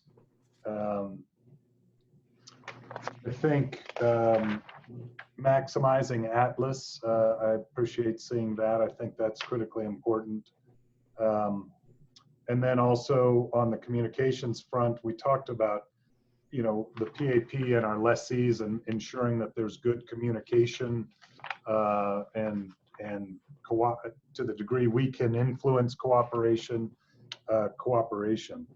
And I guess I have two things that I might ask. One, is it worth a scrub based on the impact of the pandemic? Does that change our look at any of these objectives, perhaps reasonableness that they get accomplished, or anything to that degree? I don't have the answer. And then I guess for me, I just want to continue, like, anything that we can do to try and improve public's understanding of what the stewardship trust is and is not, as it relates to our ability to, you know, do activities on stewardship trust land. And I just say that, you know, Red Canyon, it came up, Fremont County, it came up, and we just get put in this position time and again where people think that it's a conservation, it's protected forever and ever, and we can't do anything. And I know I say this, I don't have the answer, but I don't think we just throw our hands up and sort of say, well, you know, we can't really do anything about that. But that just comes up, and it just makes what are seemingly sometimes routine decisions on our end, they become far more complicated, and you get people stirring people up unnecessarily, because at the end of the day, we have the ability to do the things that we're considering. So those are both great suggestions, Commissioner. With regard to the second one on stewardship trust, I know Kristen's working on how do we continue to communicate and educate what that is and what that isn't. Yeah. It's not written in the business plan, but I know she is working on that for sure.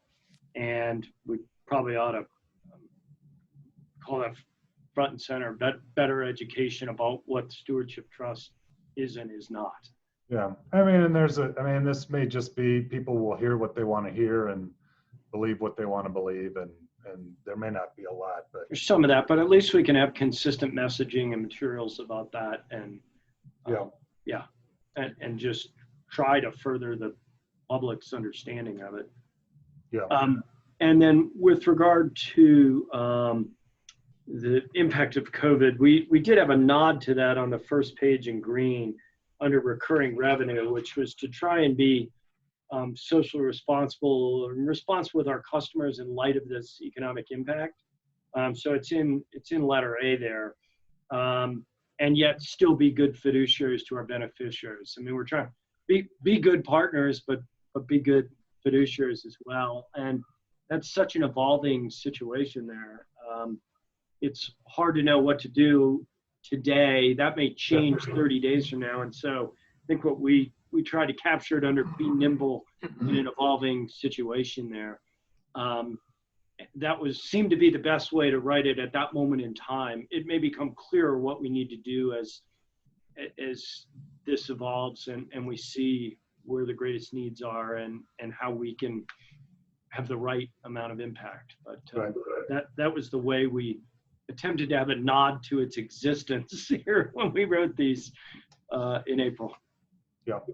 Commissioner Heath, you look like you were. I had a separate item, and that was, it says have at least annually a joint meeting, I guess, with PFIB.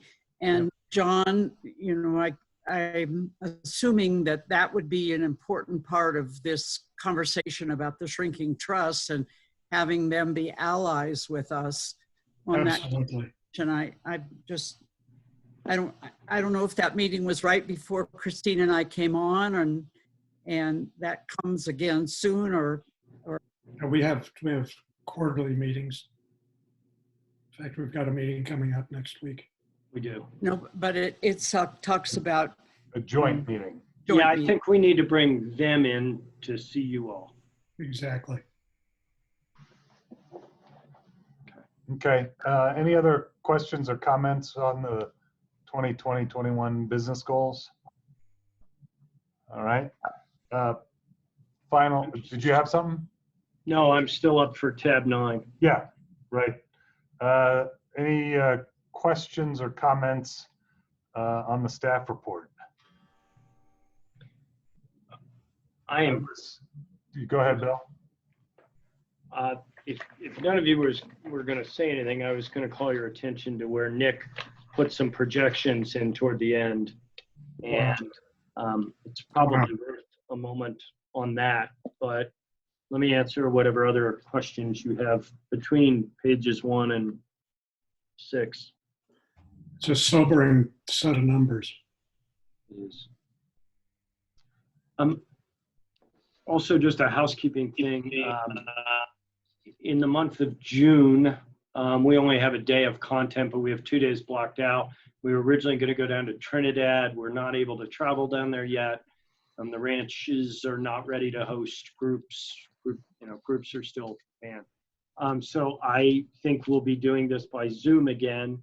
And I wanted to get your preference whether we should do that on Wednesday, June 10th or Thursday, June 11th.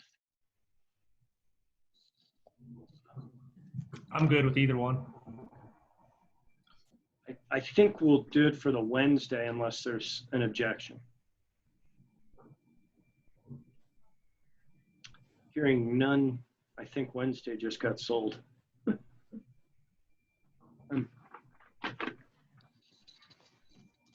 Let me then go to the projections that Nick's worked on here, and I'm on page 7 of 13 of the staff report. We've showed you what we think we're going to do for the year 2020, which is just a little over 140 million in operating revenues. And then next to that, we put a 2021 base case and a 2021 worst case. And I'm going to spend a moment on the worst case because sadly, I'm just all the data points I'm getting in the universe, I'm starting to think some of that's real. the huge knockdown of the number there really is in the minerals item. And there are two primary factors that drive it, as you all know. One is how many barrels of oil get withdrawn from our lands, and two, what do we get paid for those barrels of oil? When we ran the numbers in the worst case, we said that we thought a bad year would be 24 million barrels produced on landboard land. By way of contrast, we did 37 million this year, or we will by the end of June, give or take. But it's that kind of order of magnitude. So we're talking about a 30% decline. That's attributable to two things, I think. One is that in any given year, somewhere between 15 and 25% of our oil production comes from wells drilled in the prior 12 months. And that's because when you drill a horizontal well, the bulk of the production occurs in the first 12 to 18 months. So it tells you that in order to continue to have the amount of barrels that we have year in and year out, you got to put straws in the ground every year. You got to put new straws in. That's not going to happen. The rig counts are down dramatically in Colorado. They're down, I think we're down to 4 operating rigs in Colorado now. And of those that are still happening, folks are drilling the wells but not completing them. So they put the pipe in the ground, but they don't frack it, they just cap it. And so they're called DUCs, drilled but uncompleted. And so I just have a hard time seeing new production coming online in this price environment. There's nowhere for the product to go, and there's not a market for it. So that's on the production side. I see the signs we're seeing point to a dramatic fall off in production. We're also, and I mentioned this, I didn't mention this yet, but we're getting requests for shut-ins. It hasn't been dramatic yet.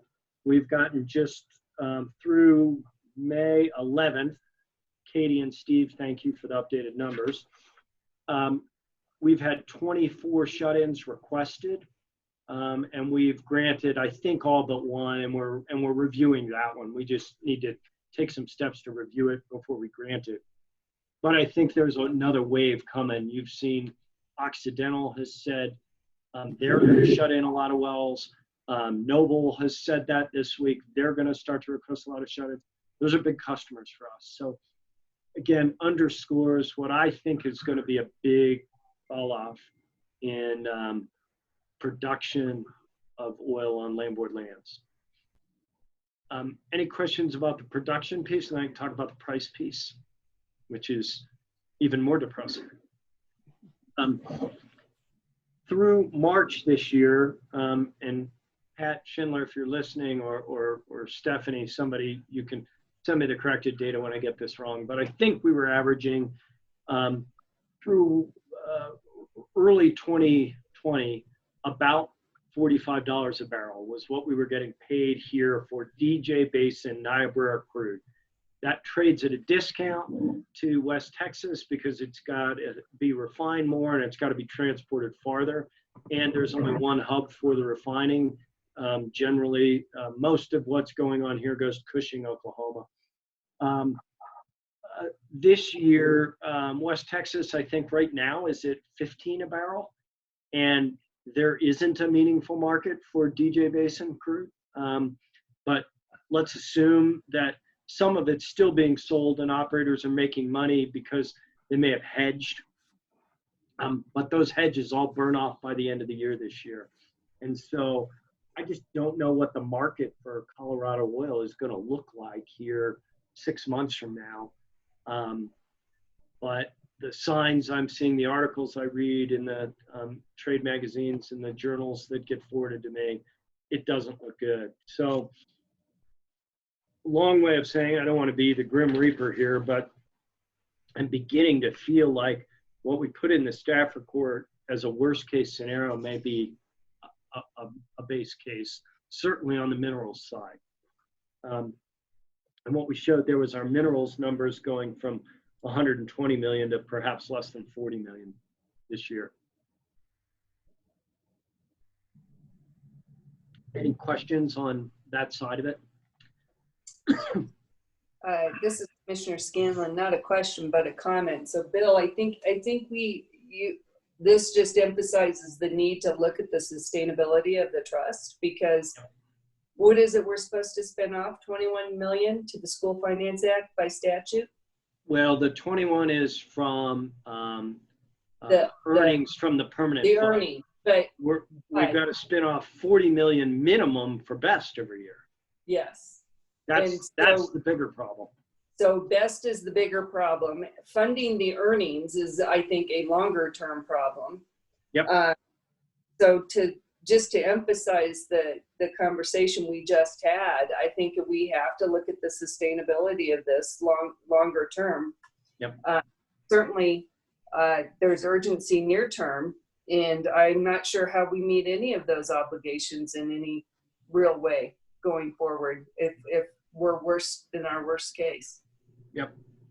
Agreed. And then we'll renewable energy. I think we were a little conservative there, but there are going to be some projects coming online. But you know, we're Chris and David and those guys are working their butts off to get in front of these wind and solar projects, and we're getting our fair share or more.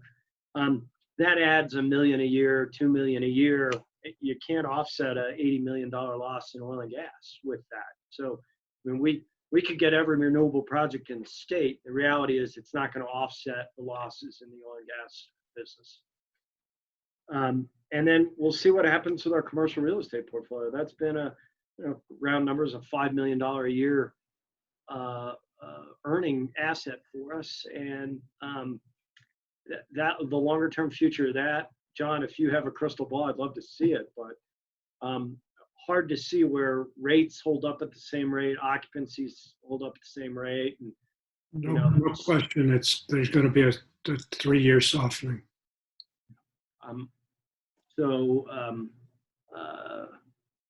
It was a brilliant strategy at the time to own a lot more office because it diversified our revenue stream. Unfortunately, COVID isn't distinguishing. It doesn't discriminate. It's hitting all sectors of the economy. Right.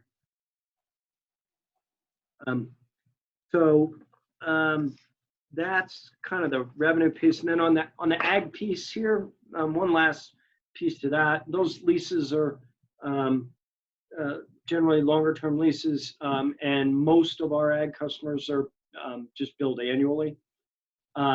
We also, you will recall that a few months ago, you passed an increase to our ag rates. We spoke to a representative of CCA who thought that we'd had this in the pipeline long enough and had done enough public disclosure, and that the increases were small enough on an individual basis that we should carry that forward. And so unless I see strong objections, I want you to know that we're still on a path to reset the AUM rates and the billing rates in July of this year. So that's what I have on the staff report. I'm sorry, I see furrowed brows, and I'm not the bearer of good news today, but that's what we're dealing with. I guess on the grazing rates, I mean, and maybe Commissioner Carney, you can provide perspective. I don't know like how this is hitting, ranchers from that respect. I mean, I'm more familiar with small businesses being closed or nonprofits losing funding, but we just talked about tenants who are seeking relief. Do you have anything that would sort of inform us to do something other than continue as is? I mean, same as Bill said, the COVID isn't discriminating. I mean, the cattle markets have taken a terrible hit, but I mean, there is some aid coming through the government to help the producers and stuff. But like I said, I don't think everybody's felt the effects of it yet, but I mean, we'll just maybe we can just see how it goes and take it as it comes, I guess, if people need help. And I don't know. Tyler, so you know, we did reach out to the president of CCA just a couple of weeks ago and say, hey, this is still, this is on track to start July 1. And he said, I think you guys have been fair and transparent and been in this process long enough. I think we're okay. So, Bill? Yes, ma'am. I had a couple more just quick things. Did we get some decent bids on the Arista property? Well, we put off the bid date for a while because of COVID. I think I said that last month, but we pushed out the response date to June. I'll need to check in and see if we're still getting interest. I don't know what the affordable housing piece of that, Commissioner, was predicated, at least in my mind, on some sort of subsidization, either from CHAFA through a tax credit deal or whether it was State Division of Housing dollars. And I'm willing to bet there's a lot of uncertainty as to the availability of those dollars now. But we'll see as proposals come in. Yeah, the financial markets are in complete disarray. I'm sure. I was thinking that those bids were in already. Thank you. And the second is I'd still like to put on the workshop calendar something on water. Yes.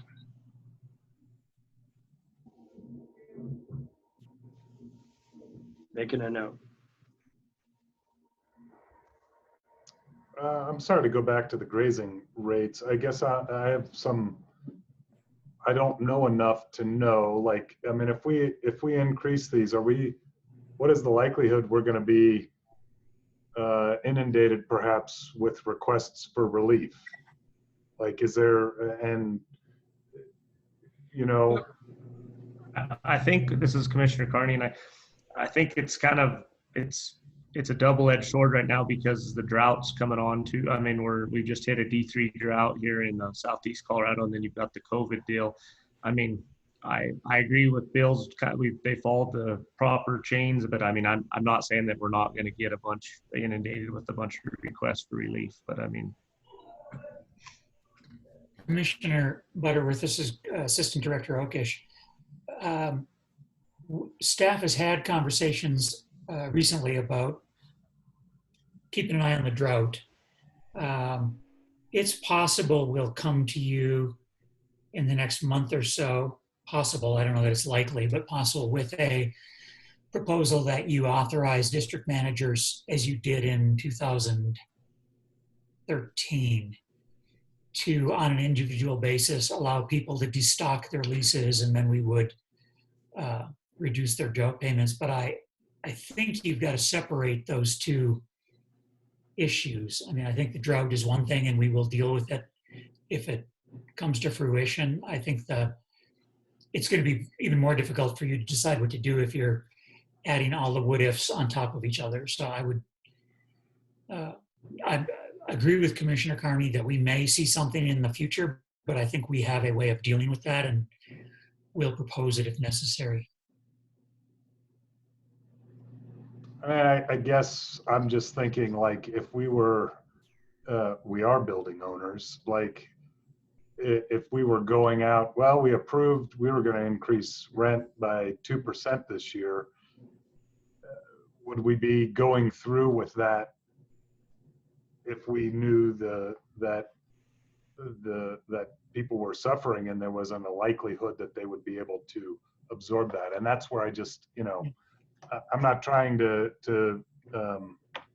create something where there's not, but I'm like, there's also an acknowledgement that it seems like there's been more forgiveness in this period of time because this has hit everybody in different ways. And, if we were to delay the increase, say, to January 1, or even for a quarter until we had better information, is that,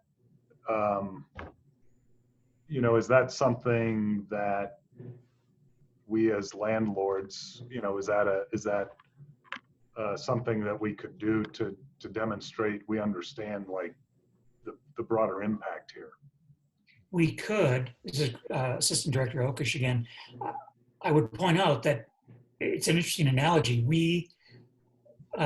Rent increases are structured in the leases, and as you saw this morning, we're not talking about deferring rent increases. So I'm not sure how that affects your thinking. We're saying, I think what we said this morning was, or what you were considering this morning, is there may be some reasons for rent relief, but not as part of a strategy of deferring rent increases as well.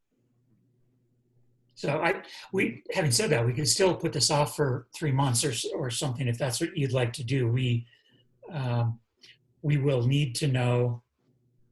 I might have to ask Assistant Attorney Ed Hamrick to weigh in on this. Yeah. We would need a decision. We're moving forward to send out the notices about rent increases within the next week or so. And we'd actually, I don't know if we'd need a board order to counter the board order you already did or not. I don't feel like I know enough to be sitting here pounding my fist on the table demanding that we do something. And it doesn't appear that the rest of the commissioners, I'm not saying don't care, but are like, we're okay. Like, we're okay moving forward. So if that's where we are, I'm okay. And when were they set to go in effect? July 1. Well, but they're staggered based on when leases reset. Am I correct on that, Greg? Yes. Yeah. So everybody doesn't get a bill July 1. Right. The rates become effective July 1, and then people get their bills on their anniversary date through the course of the year. That was more eloquently said than I was going to say. Yeah. Tyler, what do you think? Yeah. I also realize like some businesses aren't taking the PPP because they're looking at their situation and they understand that they can pay it. So maybe we just see who can and if people raise an issue, then we deal with it on that basis. I'm comfortable with that. Okay. Okay. Lunchtime. Can we, is it okay, 15 minutes? Does that work? 5 after 1? Is that too short? 5 after 1, 15 minutes. Hopefully nobody has far to go for their lunch. Yeah, Barb, where are we going? All right, see you in 15. Thanks. Hey, there you are. All right, we're good? All right. Let me call back to order a meeting of the Colorado State Board of Land Commissioners. Today is Wednesday, May 13th, 2020. The meeting is being conducted via Zoom web conferencing. We are on to our final action items. Final action item 3A, an IND fund request in Dolores County, tab 10.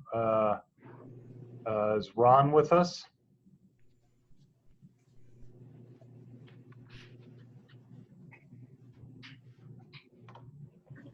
There, he just got promoted.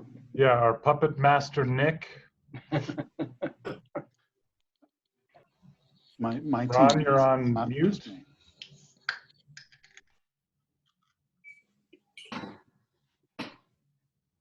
Can you hear me? There you are. Good afternoon. Good afternoon, everybody. There we go. Okay. Now I can see myself. Oh, there you are. Yeah. So are we ready to go? I don't know. Yeah, we're on the IND fund request. Hey, Tracy, do I need to share the screen or hit the share screen or?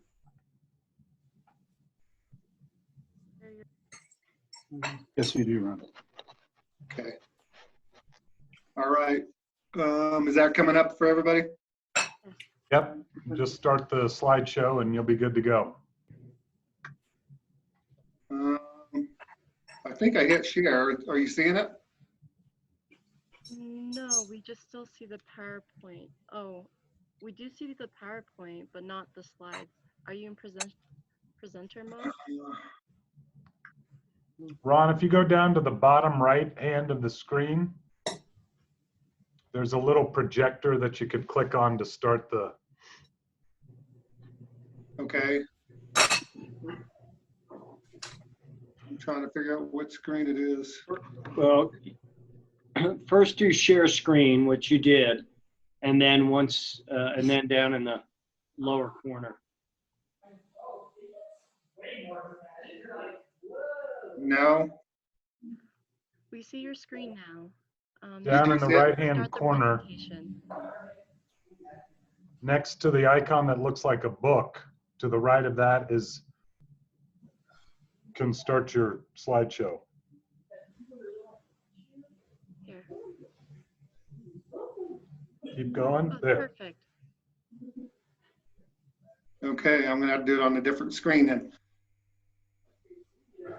We can use this one if you want. Just Yeah, that's fine scroll too. through the slides. Here. Okay. I'll just go. Yeah, just go with this. That's fine. Okay. Get my pointer here right.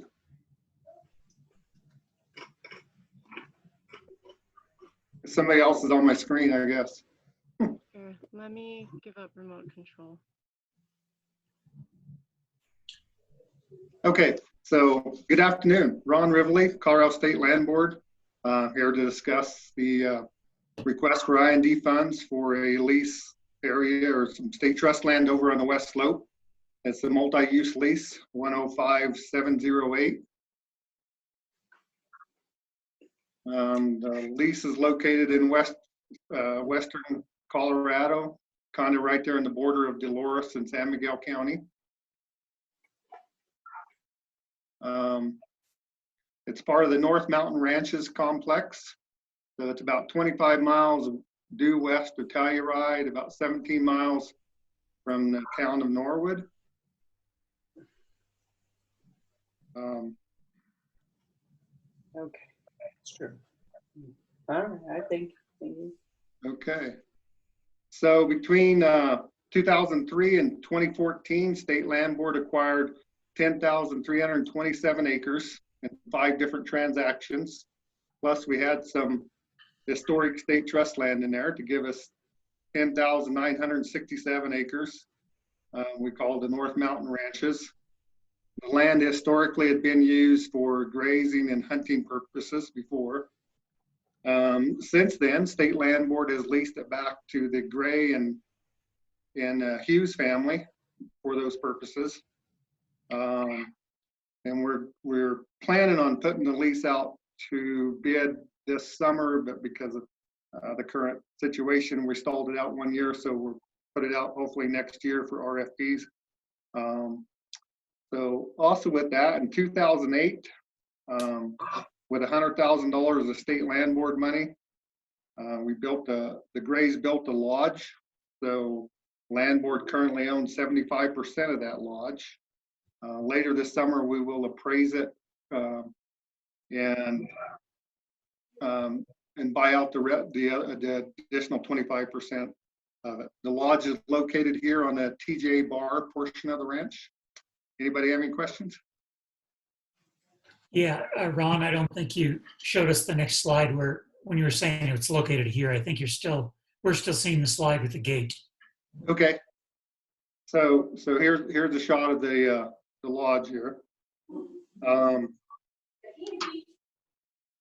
So it's an aerial shot. So it's there on the TJ Bar. It's large enough to accommodate up to about 15 guests. Can be used year round. I mean, you have to plow the snow to get in there in the wintertime. I think some of the commissioners have been there in the past. So in 2007, right before we built the lodge, they had drilled a well on the property, and pretty much kind of right here by where this trailer is.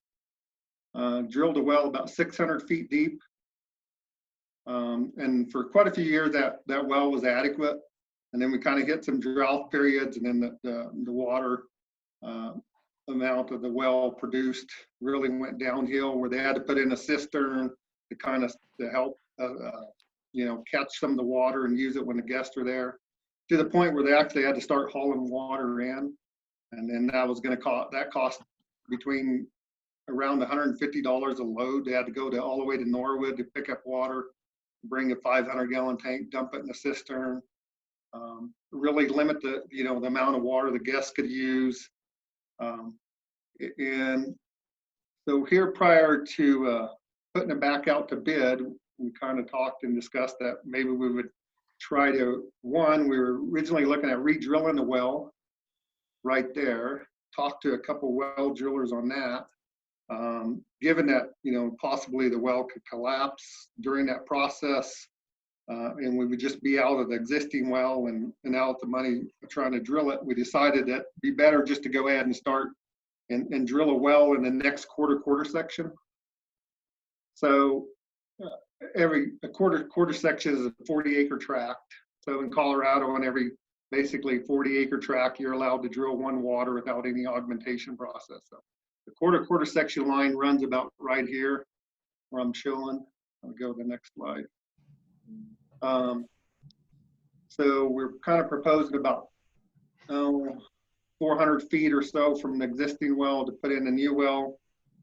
And this one, the local geologist kind of recommended if we go down to about 1,000 feet or better, we should have really good water. So the idea is drill the well here up to 1,200 feet is what I got quotes for, and then tie it into the existing line. This way, at no time is the existing well down. So, and it'll just supplement the existing well. It's possible later on in the future, if we do some more developments and build and move some small cabins that are located farther over on the ranch over back in this area, closer to the main lodge, that way they'd be closer to a water source as well. Any questions?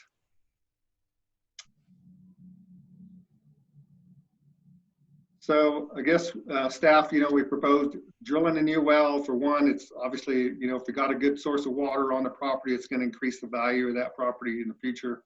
We're going to definitely, having a good source of water over time, it's going to generate more revenue because they'll be able to utilize that lodge to its full capacity with guests and operate it year round without having to transport water or plow snow in the winter to get water hauled in. Expect just, the cost to do this improvement, we'll recover that in less than 10 years.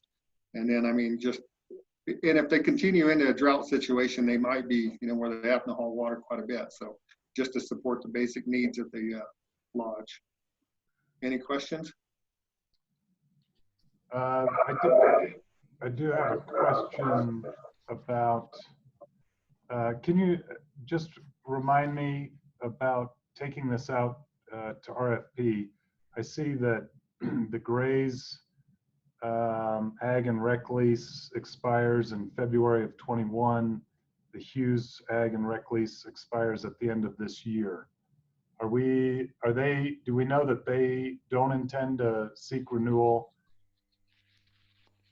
Correct. We sent them out renewal, I'm not sure exactly what you call it, but the extensions to extend their lease one more year. And as far as I know, Gary, both of them have signed them and sent them back. Okay. All right. So, so that will be added to their current lease and they both agreed to go ahead, to extend it. Okay. So we're extending those 1 year. Got it.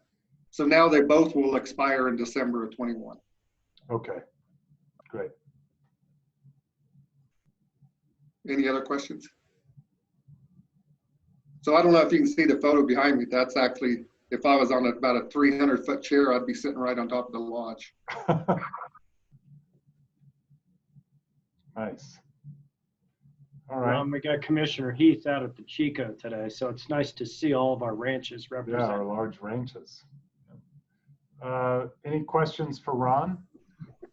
Hey, Ron, it's Commissioner Carney. Was just wondering on, was geologist pretty certain you'd hit water there?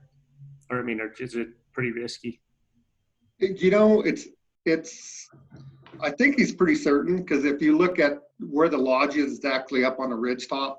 So basically, by the time you go down about 1,000 feet, you're kind of going down to the base ground level, I guess to say. So it should be good water. I don't, I mean, there's definitely good water around us, on the base ground. It's just the lodge is built up on top of a ridge. So it should have been taken deeper. It should have went deeper originally, but for some reason the well driller was by himself and just didn't want to go, didn't fight it anymore, and he was done. So that's recalled it. And good supervision. Has the lodge been pretty fully leased during when the season's decent, when the weather's decent? I guess you're asking if they've been utilizing it pretty much since they've leased it. Yes, they have. I know they've done some winter, on multi-years, they went ahead and did some winter trips in there, and which is mainly offered in a form of snowmobiling and snowshoeing there around the area. So, they're looking at kind of trying to open it up to a little more of that, plus also, more wedding events where they can have more guests than the current 15. So, at least for day use. But that would all be, kind of dependent on the RFPs that we get and proposals we get. This way, at least they're not limited to the water source on what kind of activities they can hold up there and when. Any other questions for Ron? Nick, in terms of, and for those, I'll ask for public comment at this time, and for those who are on the line, either for this item or any of the other items we cover the remainder of today, believe you have the ability to raise your hand, and in doing so, that enables us to identify you and invite you to make comment. Is that accurate, Nick? Yes, sir. Thank you for the transition. Yeah. Folks, just to reiterate, you have a raise hand function if you're listening and wish to make a comment. We'll see those raised hands and we'll invite you to speak on the mic. So at this time, I'd ask for anyone, any of our attendees from the public, anyone wish to make comment on this item, please raise your hand. Proverbial hand. And I'm seeing none, Commissioner. Okay, seeing none, is there further discussion? Seeing none, I would entertain a motion.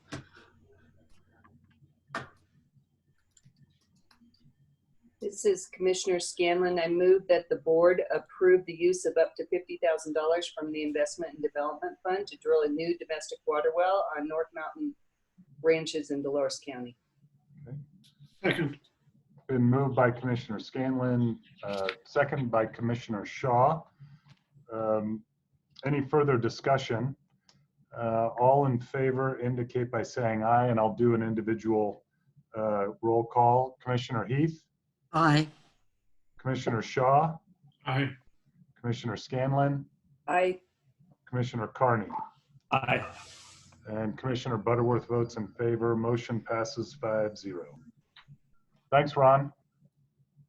Yeah, thank you. I think you might be on for the next one as well. Correct. Item 3B, Lake County Ditch Right-of-Way, tab 11. Morning or good afternoon, Commissioners. Greg Okish, Assistant Director, and I will be joined by Ron Ribbley. As soon as I get this working. Look at how savvy Ron is, changing his backgrounds. I got my magic carpet out today. Jeez. So this is actually Mount Massive. So, yeah. So again, I'm sitting back on Crystal Lake State Trust land, right where Very nice. Okay. Is the presentation up? Yep. And this time I'm going to try not to share my email with you. Or your chat. Or my chat, yeah. We'll see how that works. So this is the discussion item is really about a right-of-way in Lake County. It will create a legal right-of-way to protect school trust land. I'm going to give you a little bit of the background, and then I'm going to let Ron talk specifically, or ask Ron to talk specifically about the property and the location of this, the ditch in question. You can see, if you didn't know where Lake County is, and I didn't, this is where Lake County is. This came to light when the city of Aurora submitted a diligence application in Colorado Water Court, and we were made aware of it. It turns out there's an existing water diversion ditch on state trust land. We don't have the precise date when it was constructed, but as best we can tell, it has probably been there for more than 130 years. The total footprint of the ditch and a maintenance road access to track that runs next to it is a little bit less than 2 acres. And because it's been there so long, the 2 uses on the property today are grazing and recreation, and it hasn't limited those in any way. Obviously, we've been leasing for those 2 uses for a long time with the ditch in place. We don't see, given the location of the property, what we mean by limited future opportunities. This is not a property where in any time frame we can imagine there's a demand for commercial development, solar, wind power, any of the other ecosystem services, any of the other business lines that we usually try to layer leases onto a single property for. So, Ron?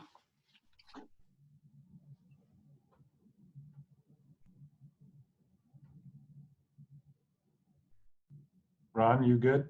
Yes, I am. Okay, sorry. So the ditch, so here's the state trust land, Highway 24 going up towards Leadville. Can you see my cursor?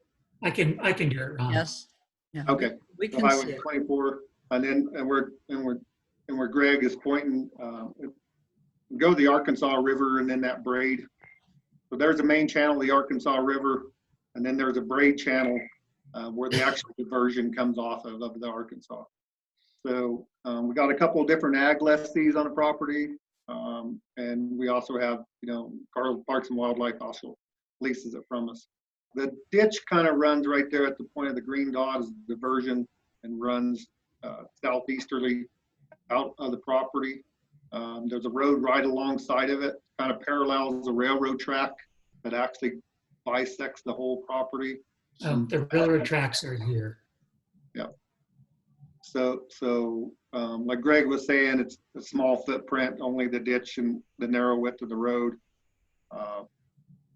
Not a lot of other use opportunity on there for the future, I don't think. Do you want to talk about access, Ron? What's that? You want to describe the access? Okay, so the road access kind of starts, there's a county road down there where the yellow kind of ends and then feeds up into the driveway there, goes by a house, and then there's a little access road just kind of a little bit north of where the pointer is, that kind of goes right up into the ditch, kind of angles across, and that's how they access the ditch for maintenance and I assume for adjusting the head gate. Should I go to the photos? I didn't hear you, Greg. Oh, you want me to go to the photos? Yeah. So, like the first photo up in the top left, that's where it comes off that channel. You can see the head gate there, the main head gate right there on it. Just to the left of that, you can see it would be the start of the road. So in the second photo on the right, on the top right, the beginning of the roadway. And that kind of gives you an idea of the width of everything between the ditch and the road, probably about 40 feet. On the bottom left, you can kind of see the roadway there, and then some willows that they pulled out of the ditch in the past, where they go through there with a backhoe machine or excavator and clean out the ditch periodically. And I think that's about it, unless anybody has any questions about that. So they've been doing this regularly for as long as with our knowledge or not without our knowledge? I assume, Gary, that it's probably been done somewhat with our knowledge. I mean, obviously we were aware that there was a ditch there. Yeah. Probably, you know, and of course, Colorado water rights and ditches, you know, they kind of have their own unique rights. So I suppose it was just nobody really questioned it since it had been there for, you know, many decades. Yeah. So as you saw in your board material, staff's conclusion is that the use being proposed is consistent with the historic use. The request, the work that City of Aurora is doing would not change historic practices. This has not had, as I mentioned before, any significant negative impact on grazing and/or recreation. The ditch has been well managed. There's been no resource damage on the state trust land.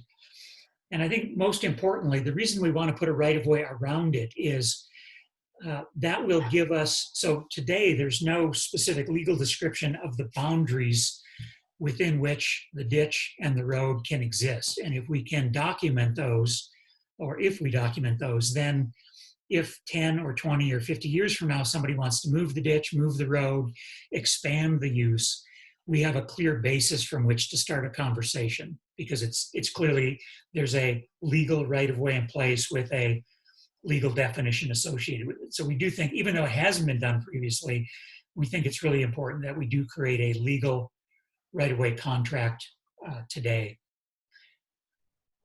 We would propose, staff proposes that the right-of-way allow existing uses only.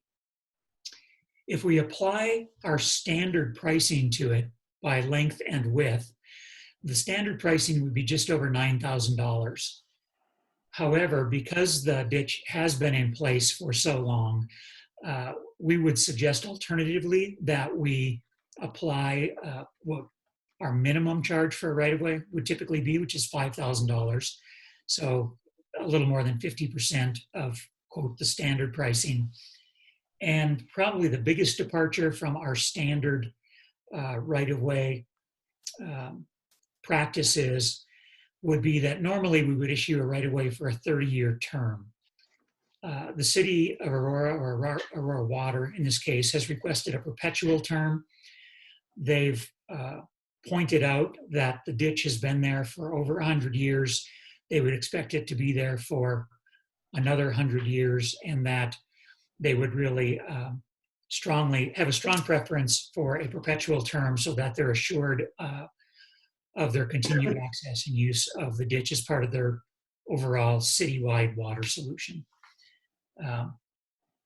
Staff believes it's reasonable to accommodate that request. So the recommendation is that the board issue a perpetual right-of-way, that the right-of-way only allow for the existing uses, the existing improvements, and that we apply the board's minimum charge of $5,000.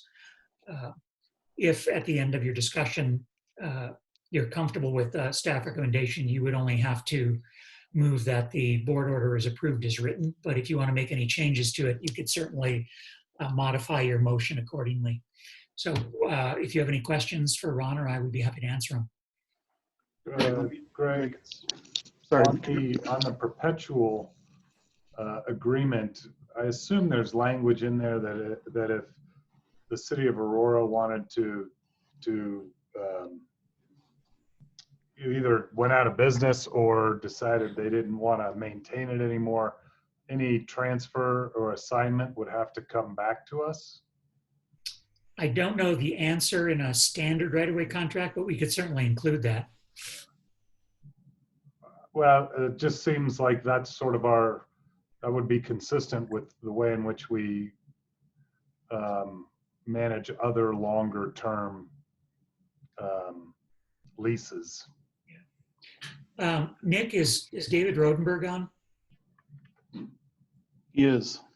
Why don't you add him? He would know the answer to whether it's in our standard language, but we can certainly add it to this.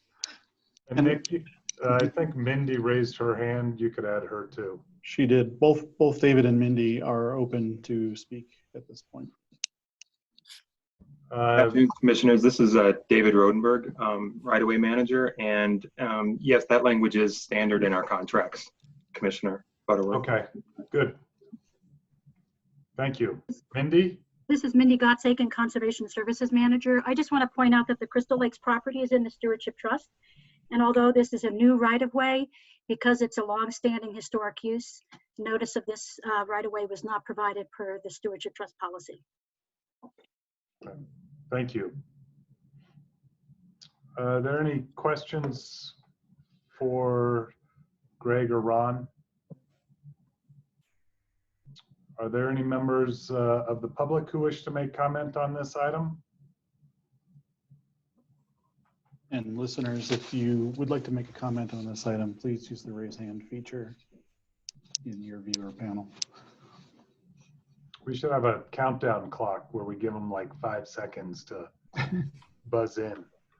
Okay, seeing no further comment, I would entertain a motion.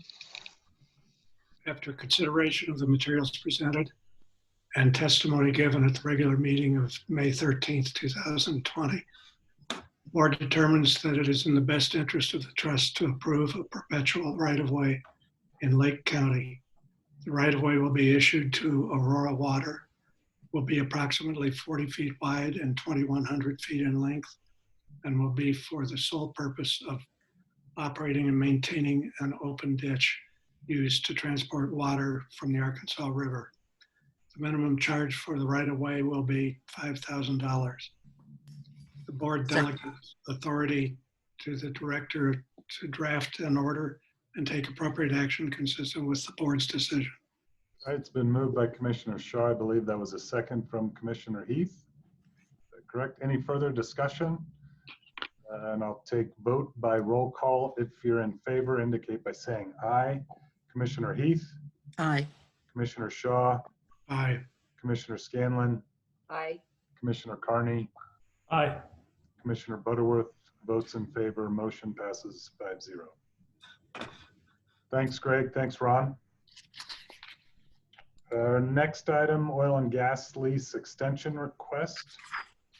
Tab 12. And Katie, I see you've been promoted to the panel. Welcome.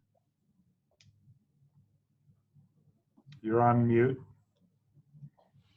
There Can't you get go. used to this promotion thing. That's right. Nick has all the power. Let's see.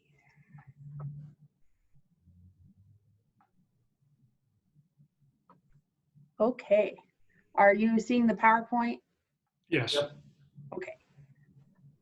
All right. So good afternoon, commissioners. For the record, Katie Stitt, oil and gas specialist. And this afternoon we'll be discussing a lease extension request from Great Western Oil and Gas. The subsidiary that their lease is in is Grizzly Petroleum. Maybe. This lease extension gives us the ability to facilitate timely development of the mineral estate. We do not own the surface above where these minerals are located. So this is development where we don't have any surface involvement. To give us an idea of where this lease is located in the state, I did some photoshopping on our map here to kind of shade in where we have oil and gas activity. So the purple shaded area is the Denver-Julesburg oil and gas basin. And the yellow is what's commonly called the Wattenberg field. This is the core oil and gas development area in northern Colorado. And you can see this lease is a little outside of that area. So it's a little bit more exploratory. There's not a lot of oil and gas activity right nearby. There's a lot of permitted activity nearby, but nothing really has gone into production here. And we'll zoom in to actually show you the location a little closer.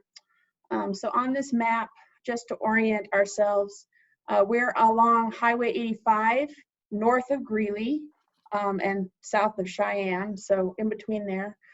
This is actually, the pink shaded area is the city of Pierce. And so we're about a mile-ish north of there. Our lease is in the orange shaded box. So we only own the east half of this section. And Grizzly has provided their plans for the development of this section, which are the blue lines. They're planning on doing 2-mile horizontals here. So Grizzly obtained this lease via an assignment in January of 2019. They've actually done a lot of work since acquiring this lease to get production established on the property. Under all of the new rules under Senate Bill 181, they've gotten their spacing order through the commission. They've done their title opinion work, which is required as part of their notification to owners in the area. They had to obtain an extension on part of the private land that they have leased for these wells. And they've also moved through Weld County's local permitting process. That hearing occurred on the 23rd of April, so relatively recent. I don't know, however, how that decision panned out, or if they even came to a decision, depending on that meeting was not scheduled that I could tell very assuredly. So we do have 2 representatives from Great Western or Grizzly that can answer that question if it comes up. They've also finished a lot of their prep work for filing their application for permits to drill. That's how I have the plans here for their wells. They have also in this area the only 2 other completed wells that are there, and that's those purple lines that you see kind of off to the side of our lease. So they do know that there's lands capable of production here, and so their extension request is basically to give them enough time to move forward with the drilling, because this lease expires in August. And with the market conditions right now, as well as the scheduling at the commission, they're not sure they'll get their permits in time. So this lessee has been very proactive in moving forward to get production established on this lease in the time they've had it. This extension request would generate roughly $26,000 for the trust. And that's in addition to the $62,000 plus that has already been paid towards the development of this lease over time for various extensions, and as well as when it was originally leased back in 2014. So staff is recommending the approval of this 7th-year extension to Grizzly Petroleum on the following terms, which were also outlined in your cover sheet.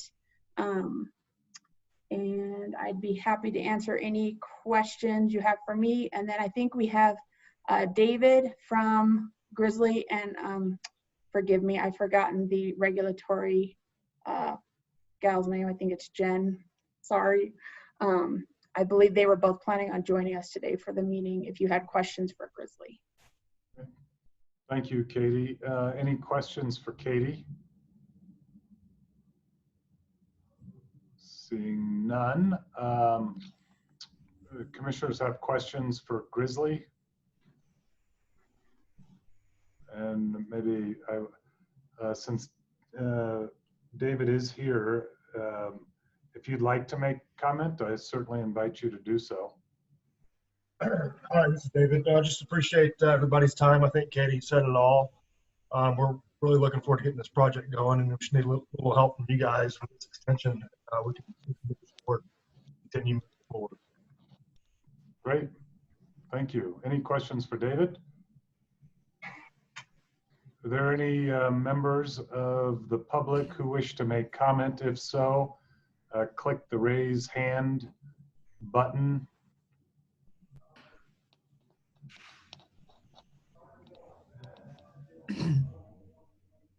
That's your 5 seconds, Commissioner. Seeing none, I would entertain a motion from one of my fellow commissioners.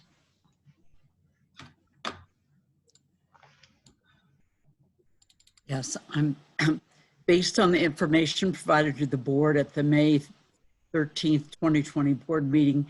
We recommend that we approve a 7th-year extension of the Colorado State Oil and Gas Lease 109-088 on the terms as outlined in the memorandum. I think it's been moved by Commissioner Heath, Second. second by Commissioner Carney. Is there any further comment? We'll take a roll call vote, and if you are in favor of the motion, please indicate by saying aye. Commissioner Heath? Aye. Commissioner Shaw? Aye. Commissioner Scanlon? Aye. Commissioner Carney? Aye.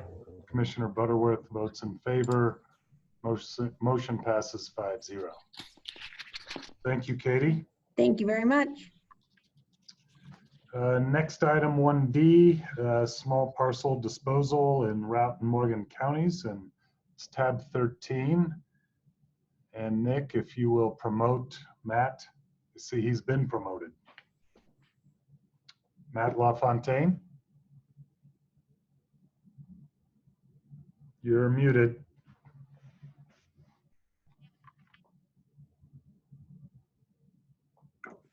Good afternoon, Commissioners. Good afternoon. I think you're good to go. This is Matt LaFontaine, Acquisition and Disposition Manager. Today I'm bringing you an action item, which is our 2020 small parcel disposals. The small parcel disposal process is an annual recurring cycle that facilitates the disposal of low-value parcels when district managers or other state land board staff have recommended that doing so would be in the best interest of the trusts. Criteria for nomination include low income yields or incommensurate effort to manage, and an estimated value at or below $50,000. It is also favorable if staff has an offer in hand. Each year, on a rolling basis, I solicit parcel nominations. Then, around May of each year, I bring that inventory of collected nominations to the board for approval. Depending on how many parcels are nominated, we have the flexibility to dispose of them in phases over the following year based on geographical or other synergies. This year we had 2 nominations, so we will only have the 1 disposal phase. This year's 2 properties are located in Routt and Morgan County. For the Routt County parcel, in 2019, the Steamboat Springs School District purchased land at the intersection of Highway 40 and County Road 42 for the construction of a new school. The State Land Board was a legacy surface owner and had previously granted rights-of-way for the 2 roads and then subsequently patented off the surrounding surface estate in the 1950s. During the school district's title and survey review process, the title company and the school district discovered that there were several small misalignments between the granted rights-of-way and those as constructed. The most prominent is clear here, where you can see the divergence of County Road 42, the right-of-way that was granted for that purpose, and the as constructed in the imagery. In total, these small slivers amount to a little over an acre. The school district has offered a total of $12,500 for us to patent any remaining interest we may have in that acre to the district. This slide shows an extract from the school district's survey with the subject slivers highlighted in red. As you can see, there are 4 distinct parcels located here, here, here, and here. Ultimately, this is a title and site cleanup item for the Steamboat Springs School District, as they have already completed the larger adjacent acquisition. I think it's important to note that our inventory systems do not recognize board surface ownership in this lot. Because the school district brought this offer to us, I believe we have a unique opportunity to realize a small financial gain through the disposal, and I'm recommending to the board that that we initiate this non-simultaneous exchange for $12,500. Okay, do you want to take questions on that or get through your presentation? Sure. Are there any questions on this portion of the proposal? No. Okay. For the Morgan County parcel, I've depicted up on the screen the state's remaining surface ownership in Section 36, Township 4 North, Range 57 West. In 2002, the board disposed of the majority of the Section 36, but retained a 7.5 acre fractional part of the northeast quarter of the southeast quarter, speculating that there might be potential for future commercial development or residential development. I'd also like to point out that previous materials provided to the board, specifically the cover sheet, incorrectly called this legal the northeast quarter of the northeast quarter. The correct legal is a fractional part of the northeast quarter of the southeast quarter. The quarter of the section lies at the intersection of Interstate 76 and County Road 24. Interstate 76 serves as the main road between Fort Morgan and Brush. At the time the board disposed of the balance of the Section 36, there was speculation that an improved interchange would be constructed, resulting in substantial right-of-way revenue.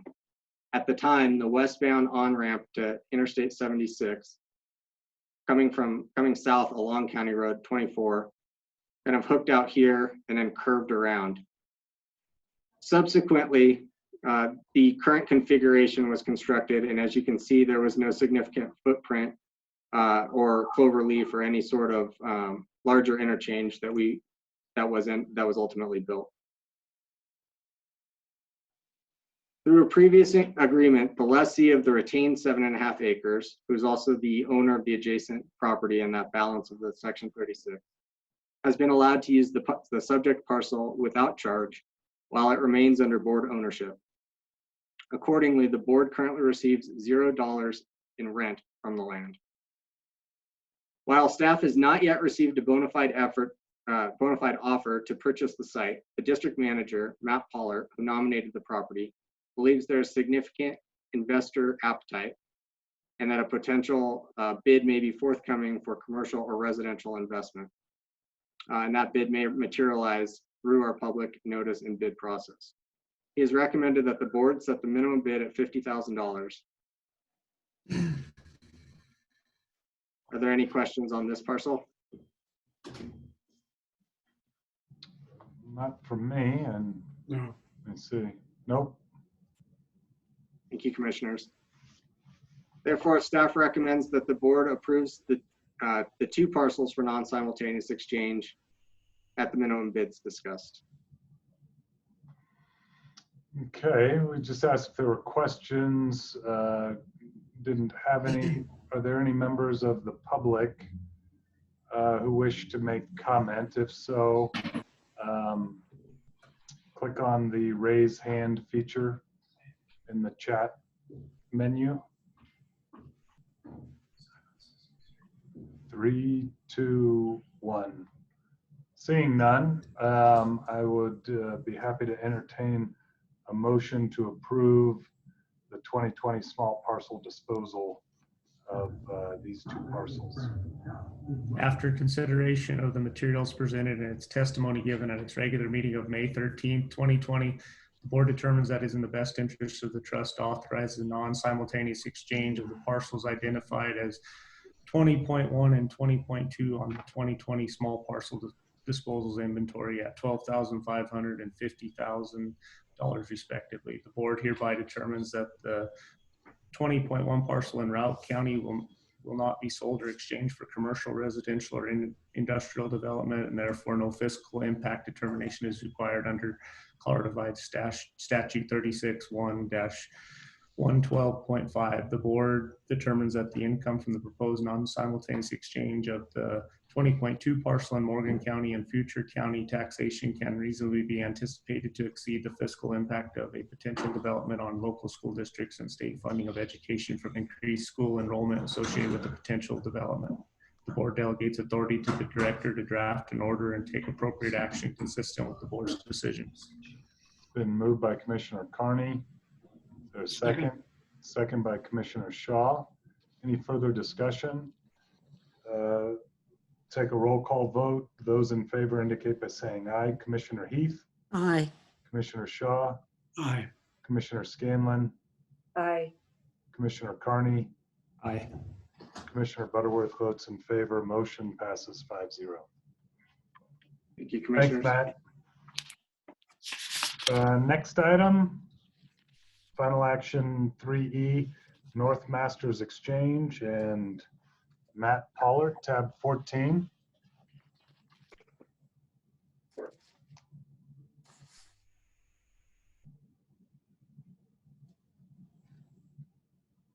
And Matt, you're on mute. Matt LaFontaine, did we own that last background? Or is that, Is that's that a not, parcel that's we not the haven't North seen yet? Masters, is it?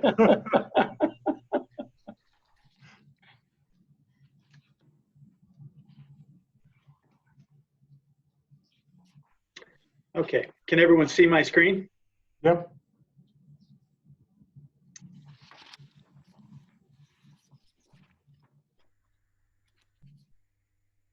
All right. Good afternoon, Commissioners. Matt Pollard, North Central District Manager. I'm here this afternoon to propose a land for land exchange in the North Central District. We're referring to this as the North Masters Exchange. Masters is a small community settlement right on Highway 34 between Greeley and Wiggins. So that's the closest town of any sort, so that's why we refer to it as the North Masters Exchange. This exchange will divest of some encumbered land, encumbered range land State Land Board currently owns, in exchange for some senior reservoir rights and cash. So to give everyone some perspective of where this property is located, it's in and around Riverside Reservoir, which lies just north of Highway 34. I would say 15 miles west of the town of Wiggins in extreme eastern Weld County. And really this map tells the story, so I'm gonna spend a little time on this map, and hopefully you can see my cursor and I can move it slow enough. So this is Riverside Reservoir. It was constructed 1902 to 1905. In 1944, Riverside Reservoir and Land Company purchased the red portions from the State Land Board. So what you notice is, whether it was an oversight, we don't know. But the green portions, we still own, but they certainly look like that may have been an omission in 1944 when they intended to purchase everything impacted by the reservoir. The next thing I'll draw your attention to is the crosshatched parcel in the northeast of 31. This is the quarter section that brought the issue to our attention in 2016 when we were approached by an individual that wished to lease it for the recreation, for the hunting. And that set off a bit of a lengthy legal conversation between our Assistant Attorney Generals and Riverside's attorney regarding whether someone on our land could legally use their water for recreation. And apparently there is quite a bit of case law in Colorado on that very topic. So this gives you a picture of the situation as it exists today. And what I will describe is that Riverside wishes to make an exchange with us to acquire that 160 acres that I just talked to you about, plus this 40 that also has some water on it, above it. And while they're at it, they would like to clean up some other small parcels on the west side of the reservoir that they feel like might have this same potential in the future for some problem. So going forward, I took a few photos so you know what the land looks like. I described it as rangeland. It is a deep sand site. You can see it's sand sagebrush and typical eastern Weld County rangeland. And in those areas where it's submerged underwater, it looks like this. Now, by summer, this is an irrigation reservoir, so this water will have receded, and it's just bare wasteland with no growth on it. So the highlights, in my opinion, that I wanted to bring to the board's attention. I feel like this proposal completes a prior board action, a disposal in 1944. It disposes of encumbered land. This isn't the first one. In my tenure here at the Land Board, I've disposed of some other state land that was under a reservoir and had been for 100 years. So I do feel like it's land that we don't ever want back after it's been under 50 feet of water for 100 years. this proposal avoids litigation that I referred to earlier in my conversation. We would acquire some valuable reservoir rights. The Morgan Pruitt Reservoir is what's being offered to us, a share and a half of Morgan Pruitt Reservoir. The Pruitt Reservoir lies right adjacent to the South Platte River near the town of Hill Rose. And coincidentally, we own state trust land very near it on which we need some irrigation water. So these rights can almost immediately be used on state trust land near Pruitt Reservoir to irrigate an additional 16 to 20 acres. And as I discussed with the board in executive session, this proposal certainly creates a net gain in the value of the trust.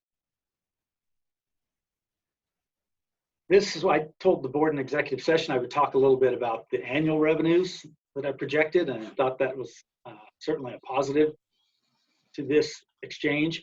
So you see our existing revenues include recreation and grazing. I should point out the recreation is a bit clouded because we are receiving that recreation rent, but it's been contested. The proposed revenues with the additional rent we would receive on that farm near Hill Rose provides $1,526 of additional annual revenue. And then I took the cash portion and said, if it's just invested by the treasurer at 3%, it's $5,100.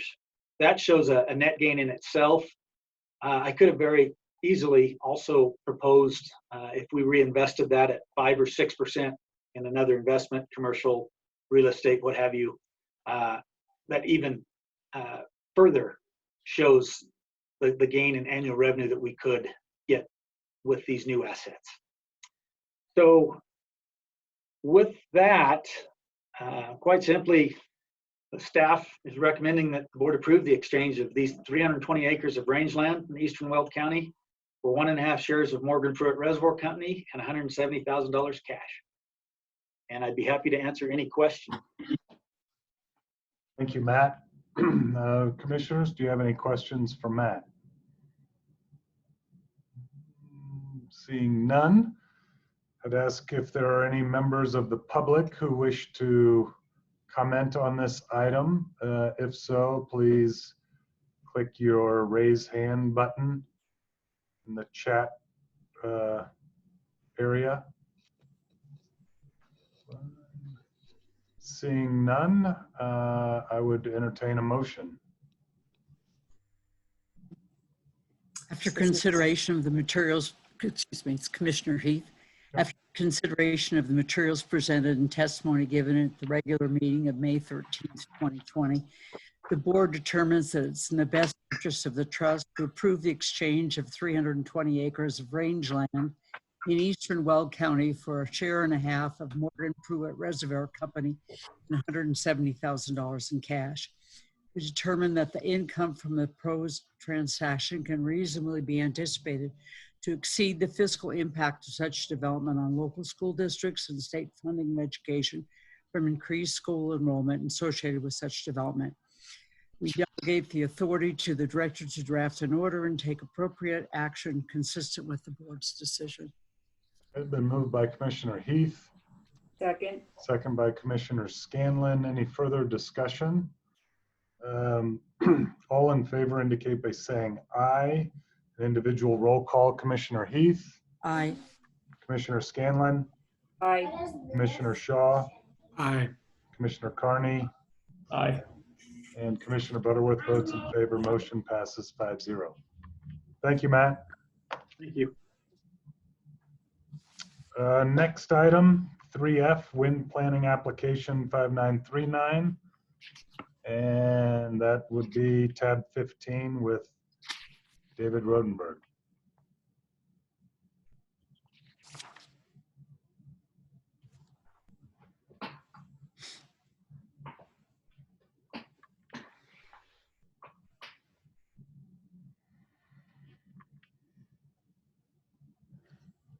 So you haven't shaved during the pandemic.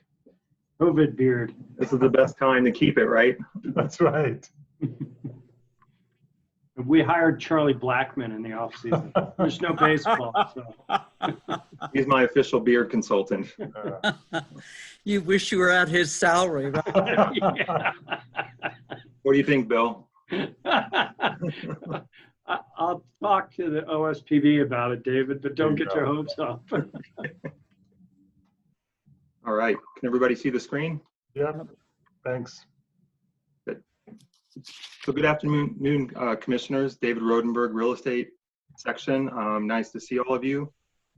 Today I'm going to present a final action item to recommend that the board approve a wind planning lease with Nile Wind LLC on 7 sections of state trust land consisting of 3,945 acres in Logan County. So with this lease, the board has a potential to earn up to an additional $118,000 for the trust during the 3-year life of this planning lease, if it goes that long. Ultimately, the goal is to eventually bring a production lease to the board. But for the moment, it's a planning lease. As a reminder, a planning lease is to allow the renewable energy lessee to perform the necessary permitting and site planning for their project. And that gives them the exclusive right to negotiate a production lease if their project becomes viable. The board is not obligated at this point to a production lease, and the planning lease does not otherwise encumber the surface of the property. So just a little bit of background. You all are probably quite aware of this by now. We've presented it several times, but just as a reminder, so Colorado currently has 3,000 megawatts of installed wind energy in the state. Approximately 125 megawatts of those 3,000 megawatts are on state trust land. And Colorado has a goal, an renewable energy goal, to be 100% renewable energy by 2040. And the State Land Board has a strategic plan goal to increase renewable energy leasing on state trust lands. So Nile Wind LLC is a limited liability company wholly owned by Nextera Energy Resources. The board currently has 10 wind production leases with Nextera, of which one of those the board approved last October and is currently under construction. The board also has 2 wind planning leases and 5 solar planning leases with Nextera. So the Nile Wind project has approximately 30,000 acres total proposed and planned in their project. Of those 30,000, they're proposing 12,445 acres to be in that plan, their planning lease. The project has 200 megawatts total in the project, and if this eventually moved to a production lease, their estimations are that 83 megawatts would be on state trust lands.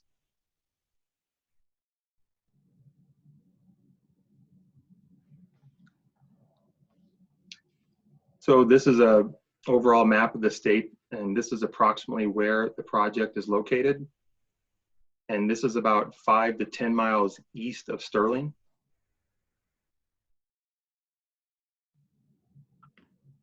And so this is zoomed in on the project area.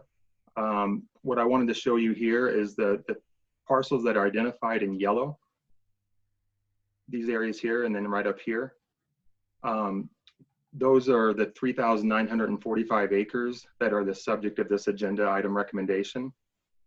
These additional dark blue parcels are part of the same project and state trust land, but they are already under a wind planning lease. There were no objections to those parcels, so we moved forward with those as per our procedures and executed a wind planning lease on those parcels. The yellow parcels are the ones where we've had objections from the agricultural lessee. But just to remind the board of our leasing process, we have essentially 3 steps. The first step is the pre-application review, and that consists of a line of business review, agricultural lease notification, and the potential need to go to the board for approval prior to going to a planning lease. The second step is actually executing a planning lease. which is typically approved by staff, except when agricultural lessees object to the project, or if there's other major items that might occur or issues that might be in effect. The third step is a production lease. And that's if the project proves viable and moves forward. And of course, all production leases require board approval. So this would be brought back to the board with more specifics on which parcels would be part of a production lease, turbine locations, that sort of thing. So we are currently in the pre-application process, review process step with these 3,945 acres that we're discussing today. The reason we are in front of the board recommending a wind planning lease is that 2 lessees objected to the project and 1 lessee has not responded. And so as part of the board's leasing process, we then bring the planning lease to the board with a recommendation. I also just want to remind the board, we just implemented that, specific part of our pre-application review. We implemented that in the last several months or so. And so this is the first renewable energy planning lease that is being brought to the board. Again, typically those are approved by staff.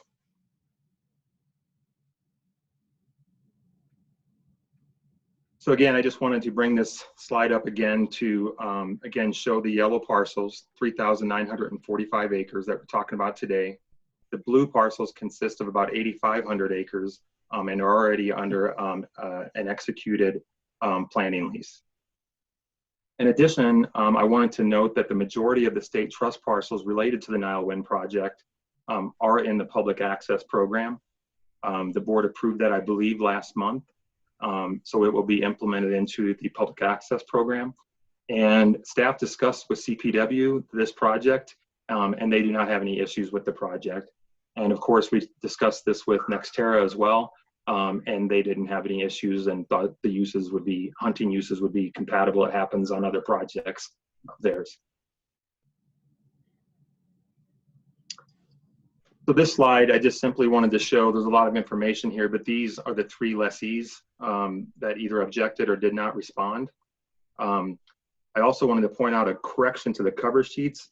I believe in your cover sheets, this number is listed as 109,108. The actual lease number is 109,098. However, all the information here is correct. And again, the main point of this slide is just to show that from a planning perspective, there's 3,945 acres that we're asking to be included. All of the leases that are affected by this total up to 20,448 acres in their leases. You can see the breakdown here. And this number over here is, if this moved to a production lease, this would be the maximum amount encumbered by that production lease, which would consist of access roads between the turbines and then the actual footprint of the turbines. And this is all calculated on a maximum basis. So for example, if there were 3 turbines on a 640 and then the access road through those turbines, this would be the maximum encumbrance on those parcels. Yeah, so then the next slide, I wanted to show you the revenue perspective. So these 3,945 acres in the first year, if the board approves this to add these parcels to the existing planning lease, would generate $35,505. And then second year it increases, and then the third year with a total of $118,000 if it goes through the full 3 years. They may come to us with a production application prior to year 2 or 3, but this is sort of the estimated amount of time that it will be before they bring that to us. The numbers over here, I just wanted to mention, again, executed lease revenue. So the board already received within the past few weeks, $76,000 for those parcels that were in dark blue, which consisted of 8,500 acres. What we're talking about today, again, are these numbers right here.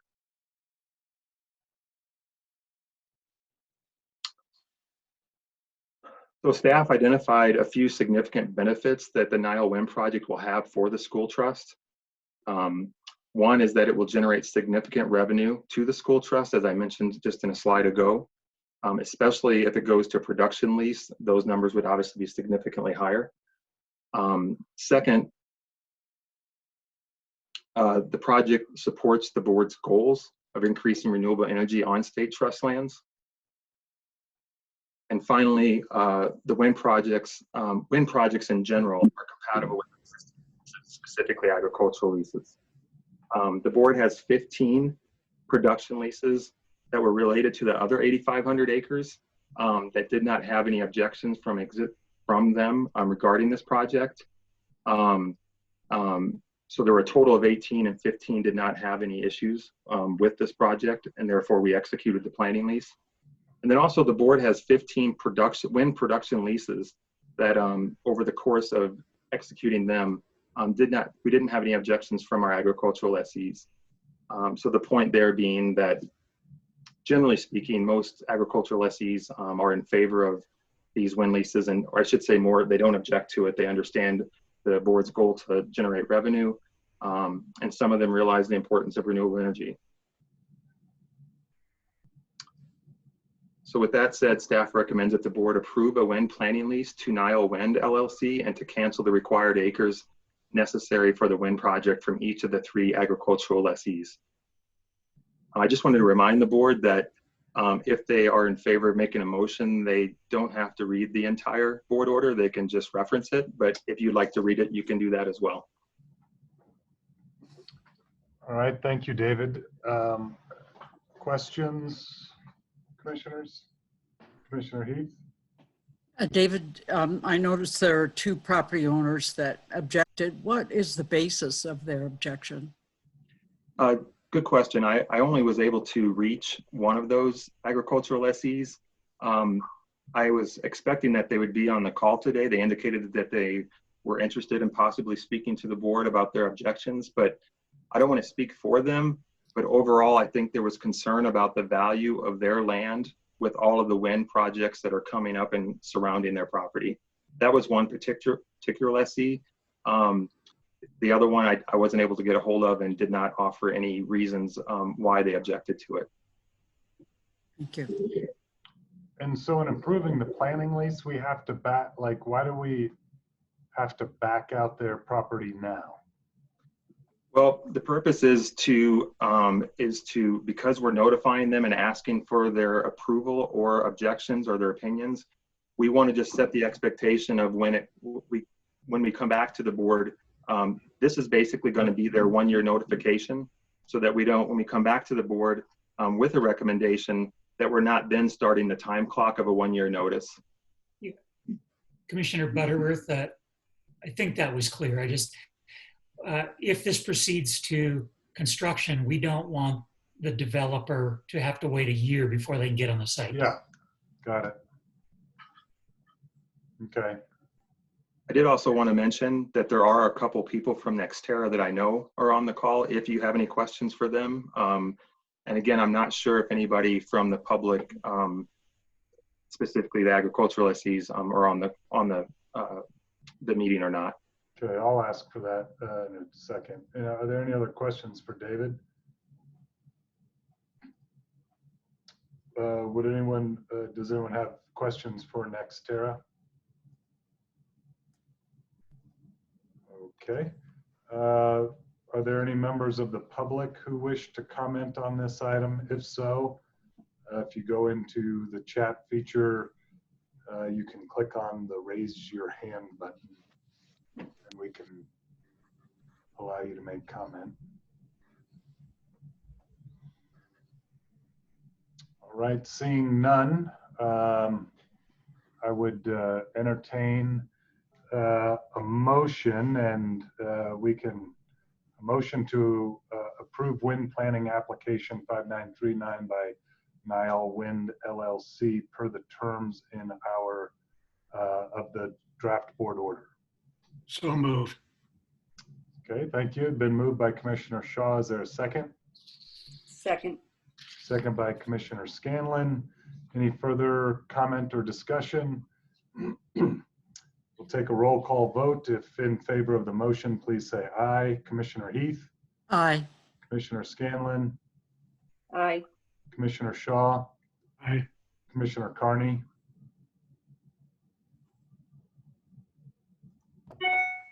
Aye. All right. And Commissioner Butterworth votes in favor. Motion passes 5-0. Thank you, David. Appreciate it. Next item, 3G I&D fund request for Atlas. Puppeteer Massey, tab 16. Thank you, Commissioners. Good afternoon to you. Nick Massey, Assistant Director. In your board packet this month, you've got a request in supporting materials for spending investment and development funds on Atlas.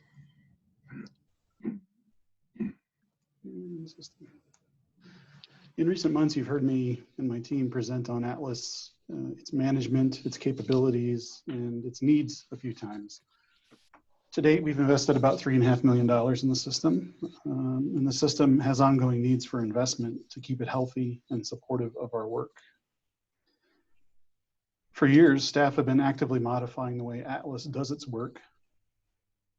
Every aspect of the system has seen modification. We have custom records, custom workflows, the forms that we use within the system that the system kicks out, the dashboards that help us understand what we want to know about our data. All of these things are customized to some degree. And we've done a good job in generally meeting the needs of all of our lines of business in their needs, but there's a lot of variation between the solutions we've implemented in each of the business lines. Some of our solutions for things like minerals royalty data processing and billing, while exceptionally innovative, are quite cumbersome and more difficult to maintain than we would like them to be. We've been filling the system with data and processes for years, but haven't spent much time looking back at what we have and what we do with the data we have. Some of the needs of the system and of the agency remain unmet with Atlas, and some significant opportunities remain undeveloped, such as the existence of a robust customer portal. I would imagine that most of us are spending a lot of time on the web these days interacting with customer portals for our banking or shopping or managing our lives to some degree, and probably more than any of the aspects of Atlas, we don't have something like that, not to the degree that we need to. So our plan is to address the needs of the system, and we've laid those out in general terms in the Atlas Asset Management Plan, which we brought to you in the last couple of months. So also in the last few months, we've set out to find a partner who could take the places where we have pain points and document their structure.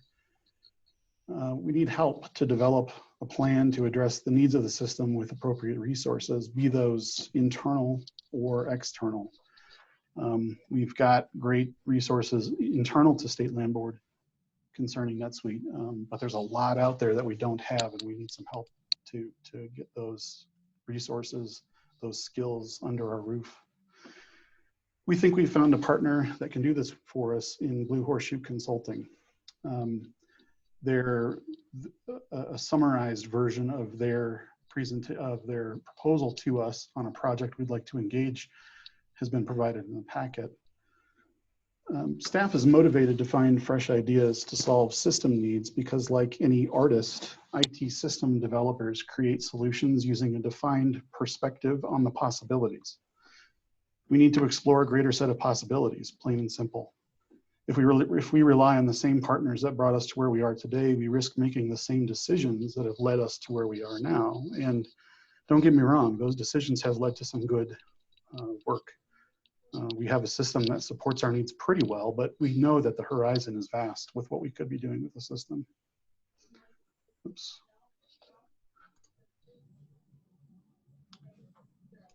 Forgive me. Telephone freeze? A little bit. So much of what we put in place in the greater structure of Atlas, of NetSuite, from 2013 has remained unchanged, despite 7 years of advancement and improvement to the NetSuite environment. The project as described in this month's packet breaks our needs for our system down into 2 primary groups. Phase 1 is a focus on cleaning and reviewing the current state of our data and the technical scripts within Atlas that help pieces of data connect to each other and processes happen.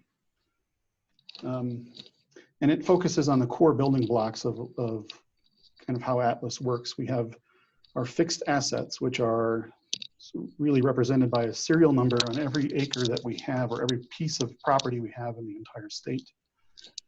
And then mention the scripts. It would be a full review of the scripts that exist in the system, the coding scripts that help data and processes happen in the system. The first phase of this project will also address the way our lessees are captured in the system, which is critical as a function of an effective customer portal.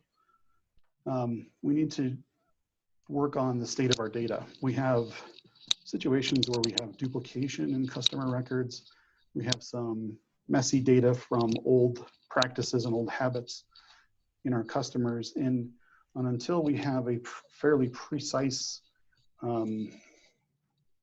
capture of our lessees without the duplication, without the bad data, getting to the place where we have that customer portal is also kind of difficult. The project is also going to review our use of a couple of pieces within NetSuite called billing items and billing schedules.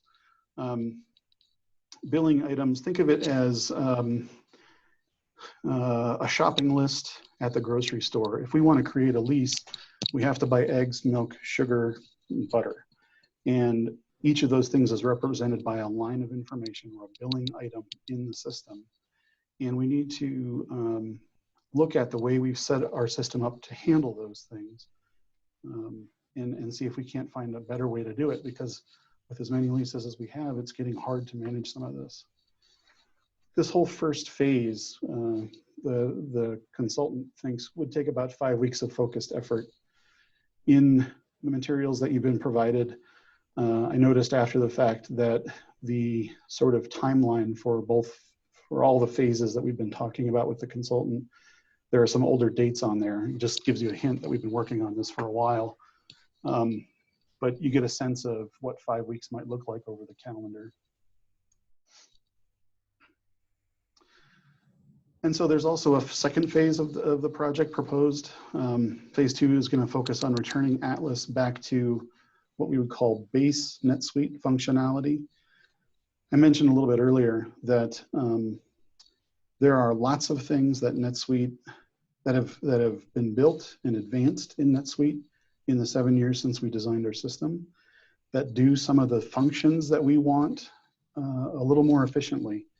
And there are some places where we built something totally custom that is now handled by a more simple piece of code. So we want to take the time to get back to what might be considered base functionality, because this allows for a more sustainable long-term environment within NetSuite.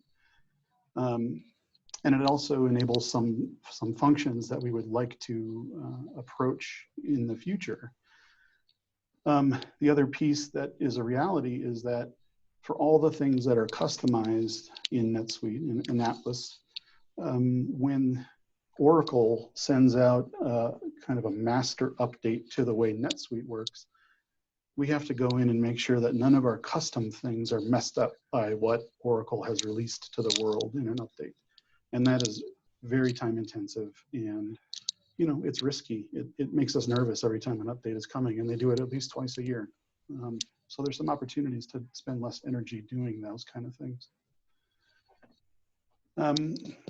This phase 2, I think it also gives us an opportunity to pursue improvements in mineral royalty processing, which is currently one of our other very labor intensive NetSuite processes.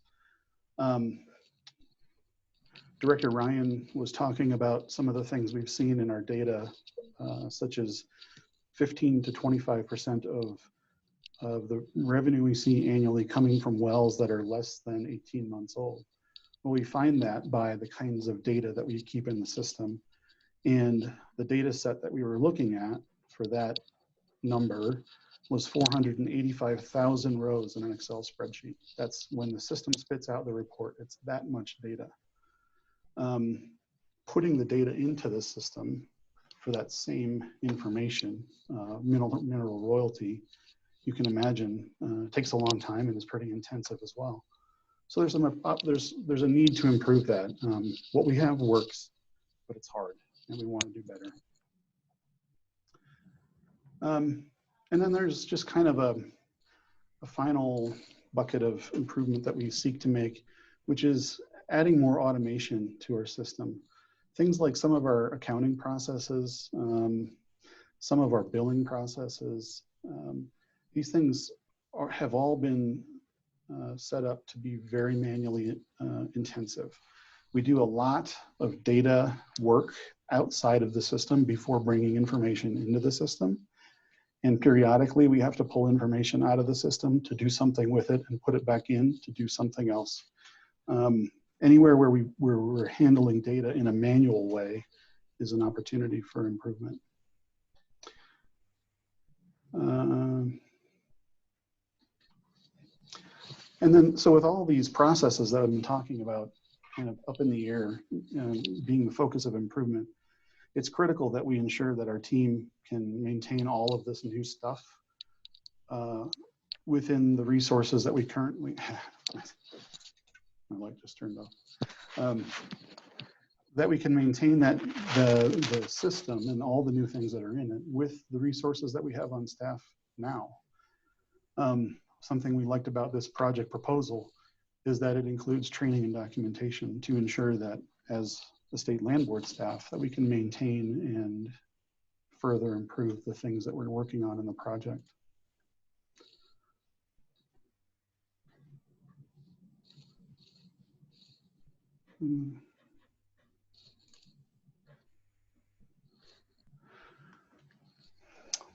So, you know, doing critical thinking about the proposal that we've got from Blue Horseshoe, I want to say that to date, Blue Horseshoe has been an excellent partner in exploring the improvements we want to make to the system. They've been communicative, flexible. They express their technical expertise and problem-solving approach in a way that aligns with staff's expectations, staff's desire for a partner in the process. The proposal that you've seen attached in your materials is a mildly summarized version of their total proposal.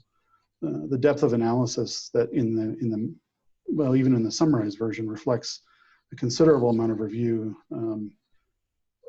and documentation to be created for every aspect of our system, with special attention given to the needs that we've raised in priority to Blue Horseshoe. The rates quoted in the proposal are in line with rates we think are common for this kind of work, and the hours proposed align to what we expect the project to take based on what we get from the project, from the deliverables. And it was a nice little feature that the vendor isn't somebody that came to us out of the blue. They were recommended to us by somebody who we really trust in the NetSuite community in Denver. Somebody who currently uses them, somebody who's impressed with their work. And that gave us some comfort in pushing forward in a relationship with these guys. The I&D fund has sufficient capacity to support phase 1 and related requests anticipated in the near future, but we're really focusing on phase 1 for right now. Staff has a desire to see the outcome of phase 1 and really wrap our hands around it and really dig into it before making future requests to the board for what would probably be phase 2. So the recommendation on your screen is the same one that's presented in your board packet. I would welcome any questions or comments that we want to talk through, but I also ultimately would appreciate commissioner support for the project. And to be clear, the requested amount is up to $165,000 for phase 1. That is correct. And if I read this correctly, like if we were to, what Blue Horseshoe is saying, we might be in for almost over $500,000 total.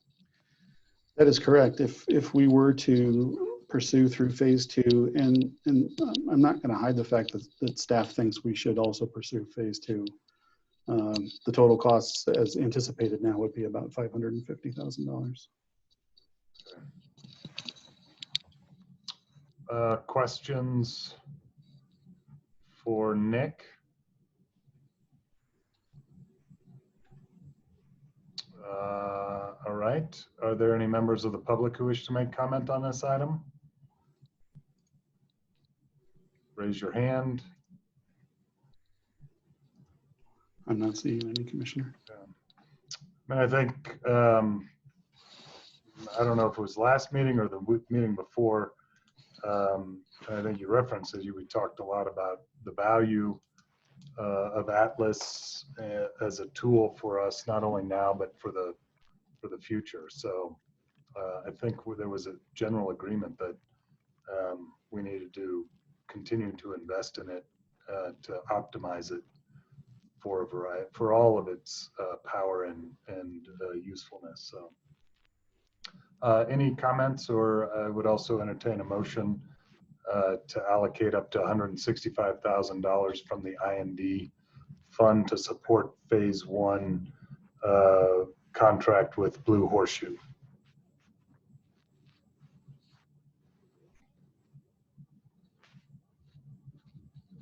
So moved. So moved. Or I'll Okay. second. I've got second. it. Commissioner Carney moved approval. Commissioner Scanlon seconded. Any further discussion? We'll take a roll call vote. If in favor, indicate by saying aye. Commissioner Heath.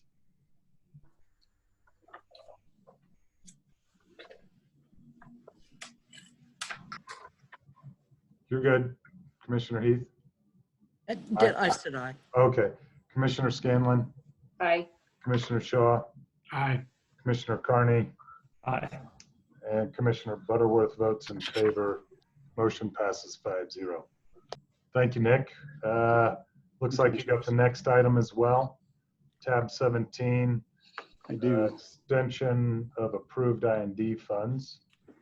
And maybe for tab 17, I should share the presentation I thought I was sharing for tab 16. You guys would have really appreciated the pictures I was taking and adding into my presentation. Well, it was that much more compelling. Anyway, all that by way of saying, Commissioners, Nick Massey, Assistant Director for the record, on a request to extend the approval of previously approved IND funds for the project that we've called Access to Trust Parcels. There isn't a presentation on this one, which is ironic, of course. The memo in the board packet is pretty thorough. It gives you a sense that we've been working on this for a while. We'd like some additional time. We're right-sizing the request for funds, and the IND fund is sufficiently funded or has sufficient capacity to handle the request. So I'd welcome any questions. And if we want to get really deep into anything, I might call up Matt LaFontaine to talk about project work. Any questions for Nick? Is there any public comment? If so, raise your hand. Seeing none, I would entertain a motion to approve the extension of Board Order 2018-046 for 2 years. After consideration of the materials presented and testimony given at the regular meeting of May 13th, 2020, the board determines that it's in the best interest of the trust to approve the extension of the use of funds authorized by Board Order 2018-046 for 2 years. The board delegates the authority to the director to draft an order and to take appropriate action consistent with the board decision. Been moved by Commissioner Shaw, seconded by Commissioner Heath. Any further discussion? We'll take a roll call vote. Those in favor indicate by saying aye. Commissioner Heath? Aye. Commissioner Scanlon? Aye. Commissioner Shaw? Aye. Commissioner Carney? Aye. And Commissioner Butterworth votes in favor. Motion passes 5-0. Thank you, Nick. And rounding it out, our May board leasing agenda, tab 18. Ms. Hawthorne. shall be promoted.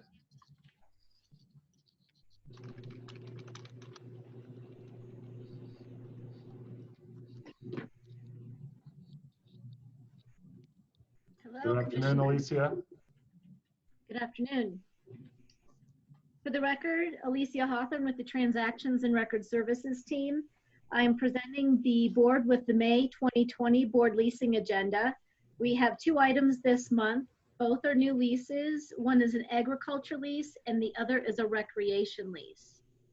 I'll be glad to answer any questions that you may have. I do have on that rec lease for the staging of raft trips, like with everything in limbo, have you heard from the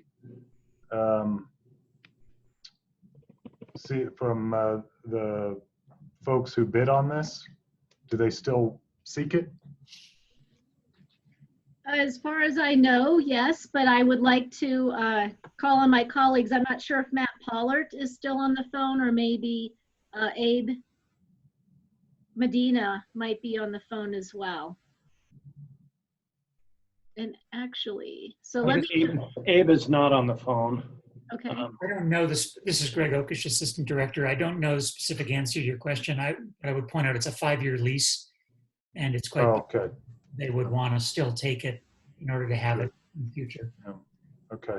And I'm actually getting into Atlas on the fly here, and I'm just going to see how recently we put that information into the system. I would think this is pretty recent information that we've added into the system, so I would agree with Greg. Yeah. This just went into the system in April. Okay. Late April. Okay. All right. Looks like any other questions or comments? Doesn't look like any. Any members of the public wish to make comment? Raise your hand button. Seeing none, I would entertain a motion to approve the May 2020 board leasing agenda. So moved. Second. Moved by Commissioner Shaw, second by Commissioner Heath. Further discussion? Seeing none, roll call vote. If you're in favor, indicate by saying aye. Commissioner Heath? Aye. Commissioner Scanlon? Aye. Commissioner Shaw? Aye. Commissioner Carney? And Commissioner Butterworth votes in favor. Motion passes 5-0. Thank you. Thank you. Any comments, changes, additions, edits to the minutes? Okay, seeing none. I just had one thing, Gary. Yeah. We talked about David Bieber from Rocky Mountain Materials saying the information in the board packet was factual but not accurate. What does that mean? I do recall him saying that. Oh, okay. All right, then that's accurate. Yeah. I think we were all scratching our heads. An accurate recording of an unusual statement. Okay. I'll approve by acclamation. Okay, so next month is a Zoom meeting. We settled on the Wednesday. Yes. Okay. And we still like, I don't know if, I mean, this is a long day, long time to be on Zoom, but I assume it's our preference to just bite it off in a day as opposed to breaking it up in 2 half days or something like that. Yes. Yes. You know, this is Assistant Director Okish. I would just, let's talk before July. If we're going to start doing all-day work sessions or something on the Chico Ranch, we may want to think about that, but yeah. I'll keep it in mind. For sure. Just one other thing, Gary, from the minutes I forgot to ask. Last time, the poor folks who needed a septic tank, I asked whether there could be some revision. for emergency procedures that could be done at a staff level. Bill, is that something that I hope doesn't come up all that often, but seems like Commissioner Heath, we're amending the policy and that will be on the June agenda. Okay, good. Thank you. We didn't forget, we just didn't get to it this month. And we can assume those folks now have a septic process working. I sure hope so. All right, anything else, Bill, before we? No, commissioners, thank you again. I know it's a long day to sit in front of a screen and smile and pay attention and do all the reading in advance. And so thank you again for your commitment to the land board and for your support. Some of us who didn't read had a half an hour longer day. Yeah. Yeah, exactly. That's on us. Yeah, well, thanks to you and the staff. I mean, this is as seamless as our in-person meetings. And really, I know it takes a lot to make that happen. People working remotely, sharing screens remotely, having all the presentations in order. So thanks. I'll shout out to Kim and Tracy while I know they can still hear me, but let me publicly say thank you again to them. Absolutely. Thank you both. I am on a lot of these, and this is one of the most seamlessly managed Zoom calls with a lot of different moving pieces. I know how hard that is. So really remarkable work. Thank you. Exactly. And the Supreme Court even out a toilet flush last week. So we're doing better than that. Thank you all very much. There's Kim. Right. Yeah, thanks, Kim. Be safe. Tracy. Wash your hands. Thanks again, guys. Thank you all. Appreciate y'all. Take care. Bye-bye.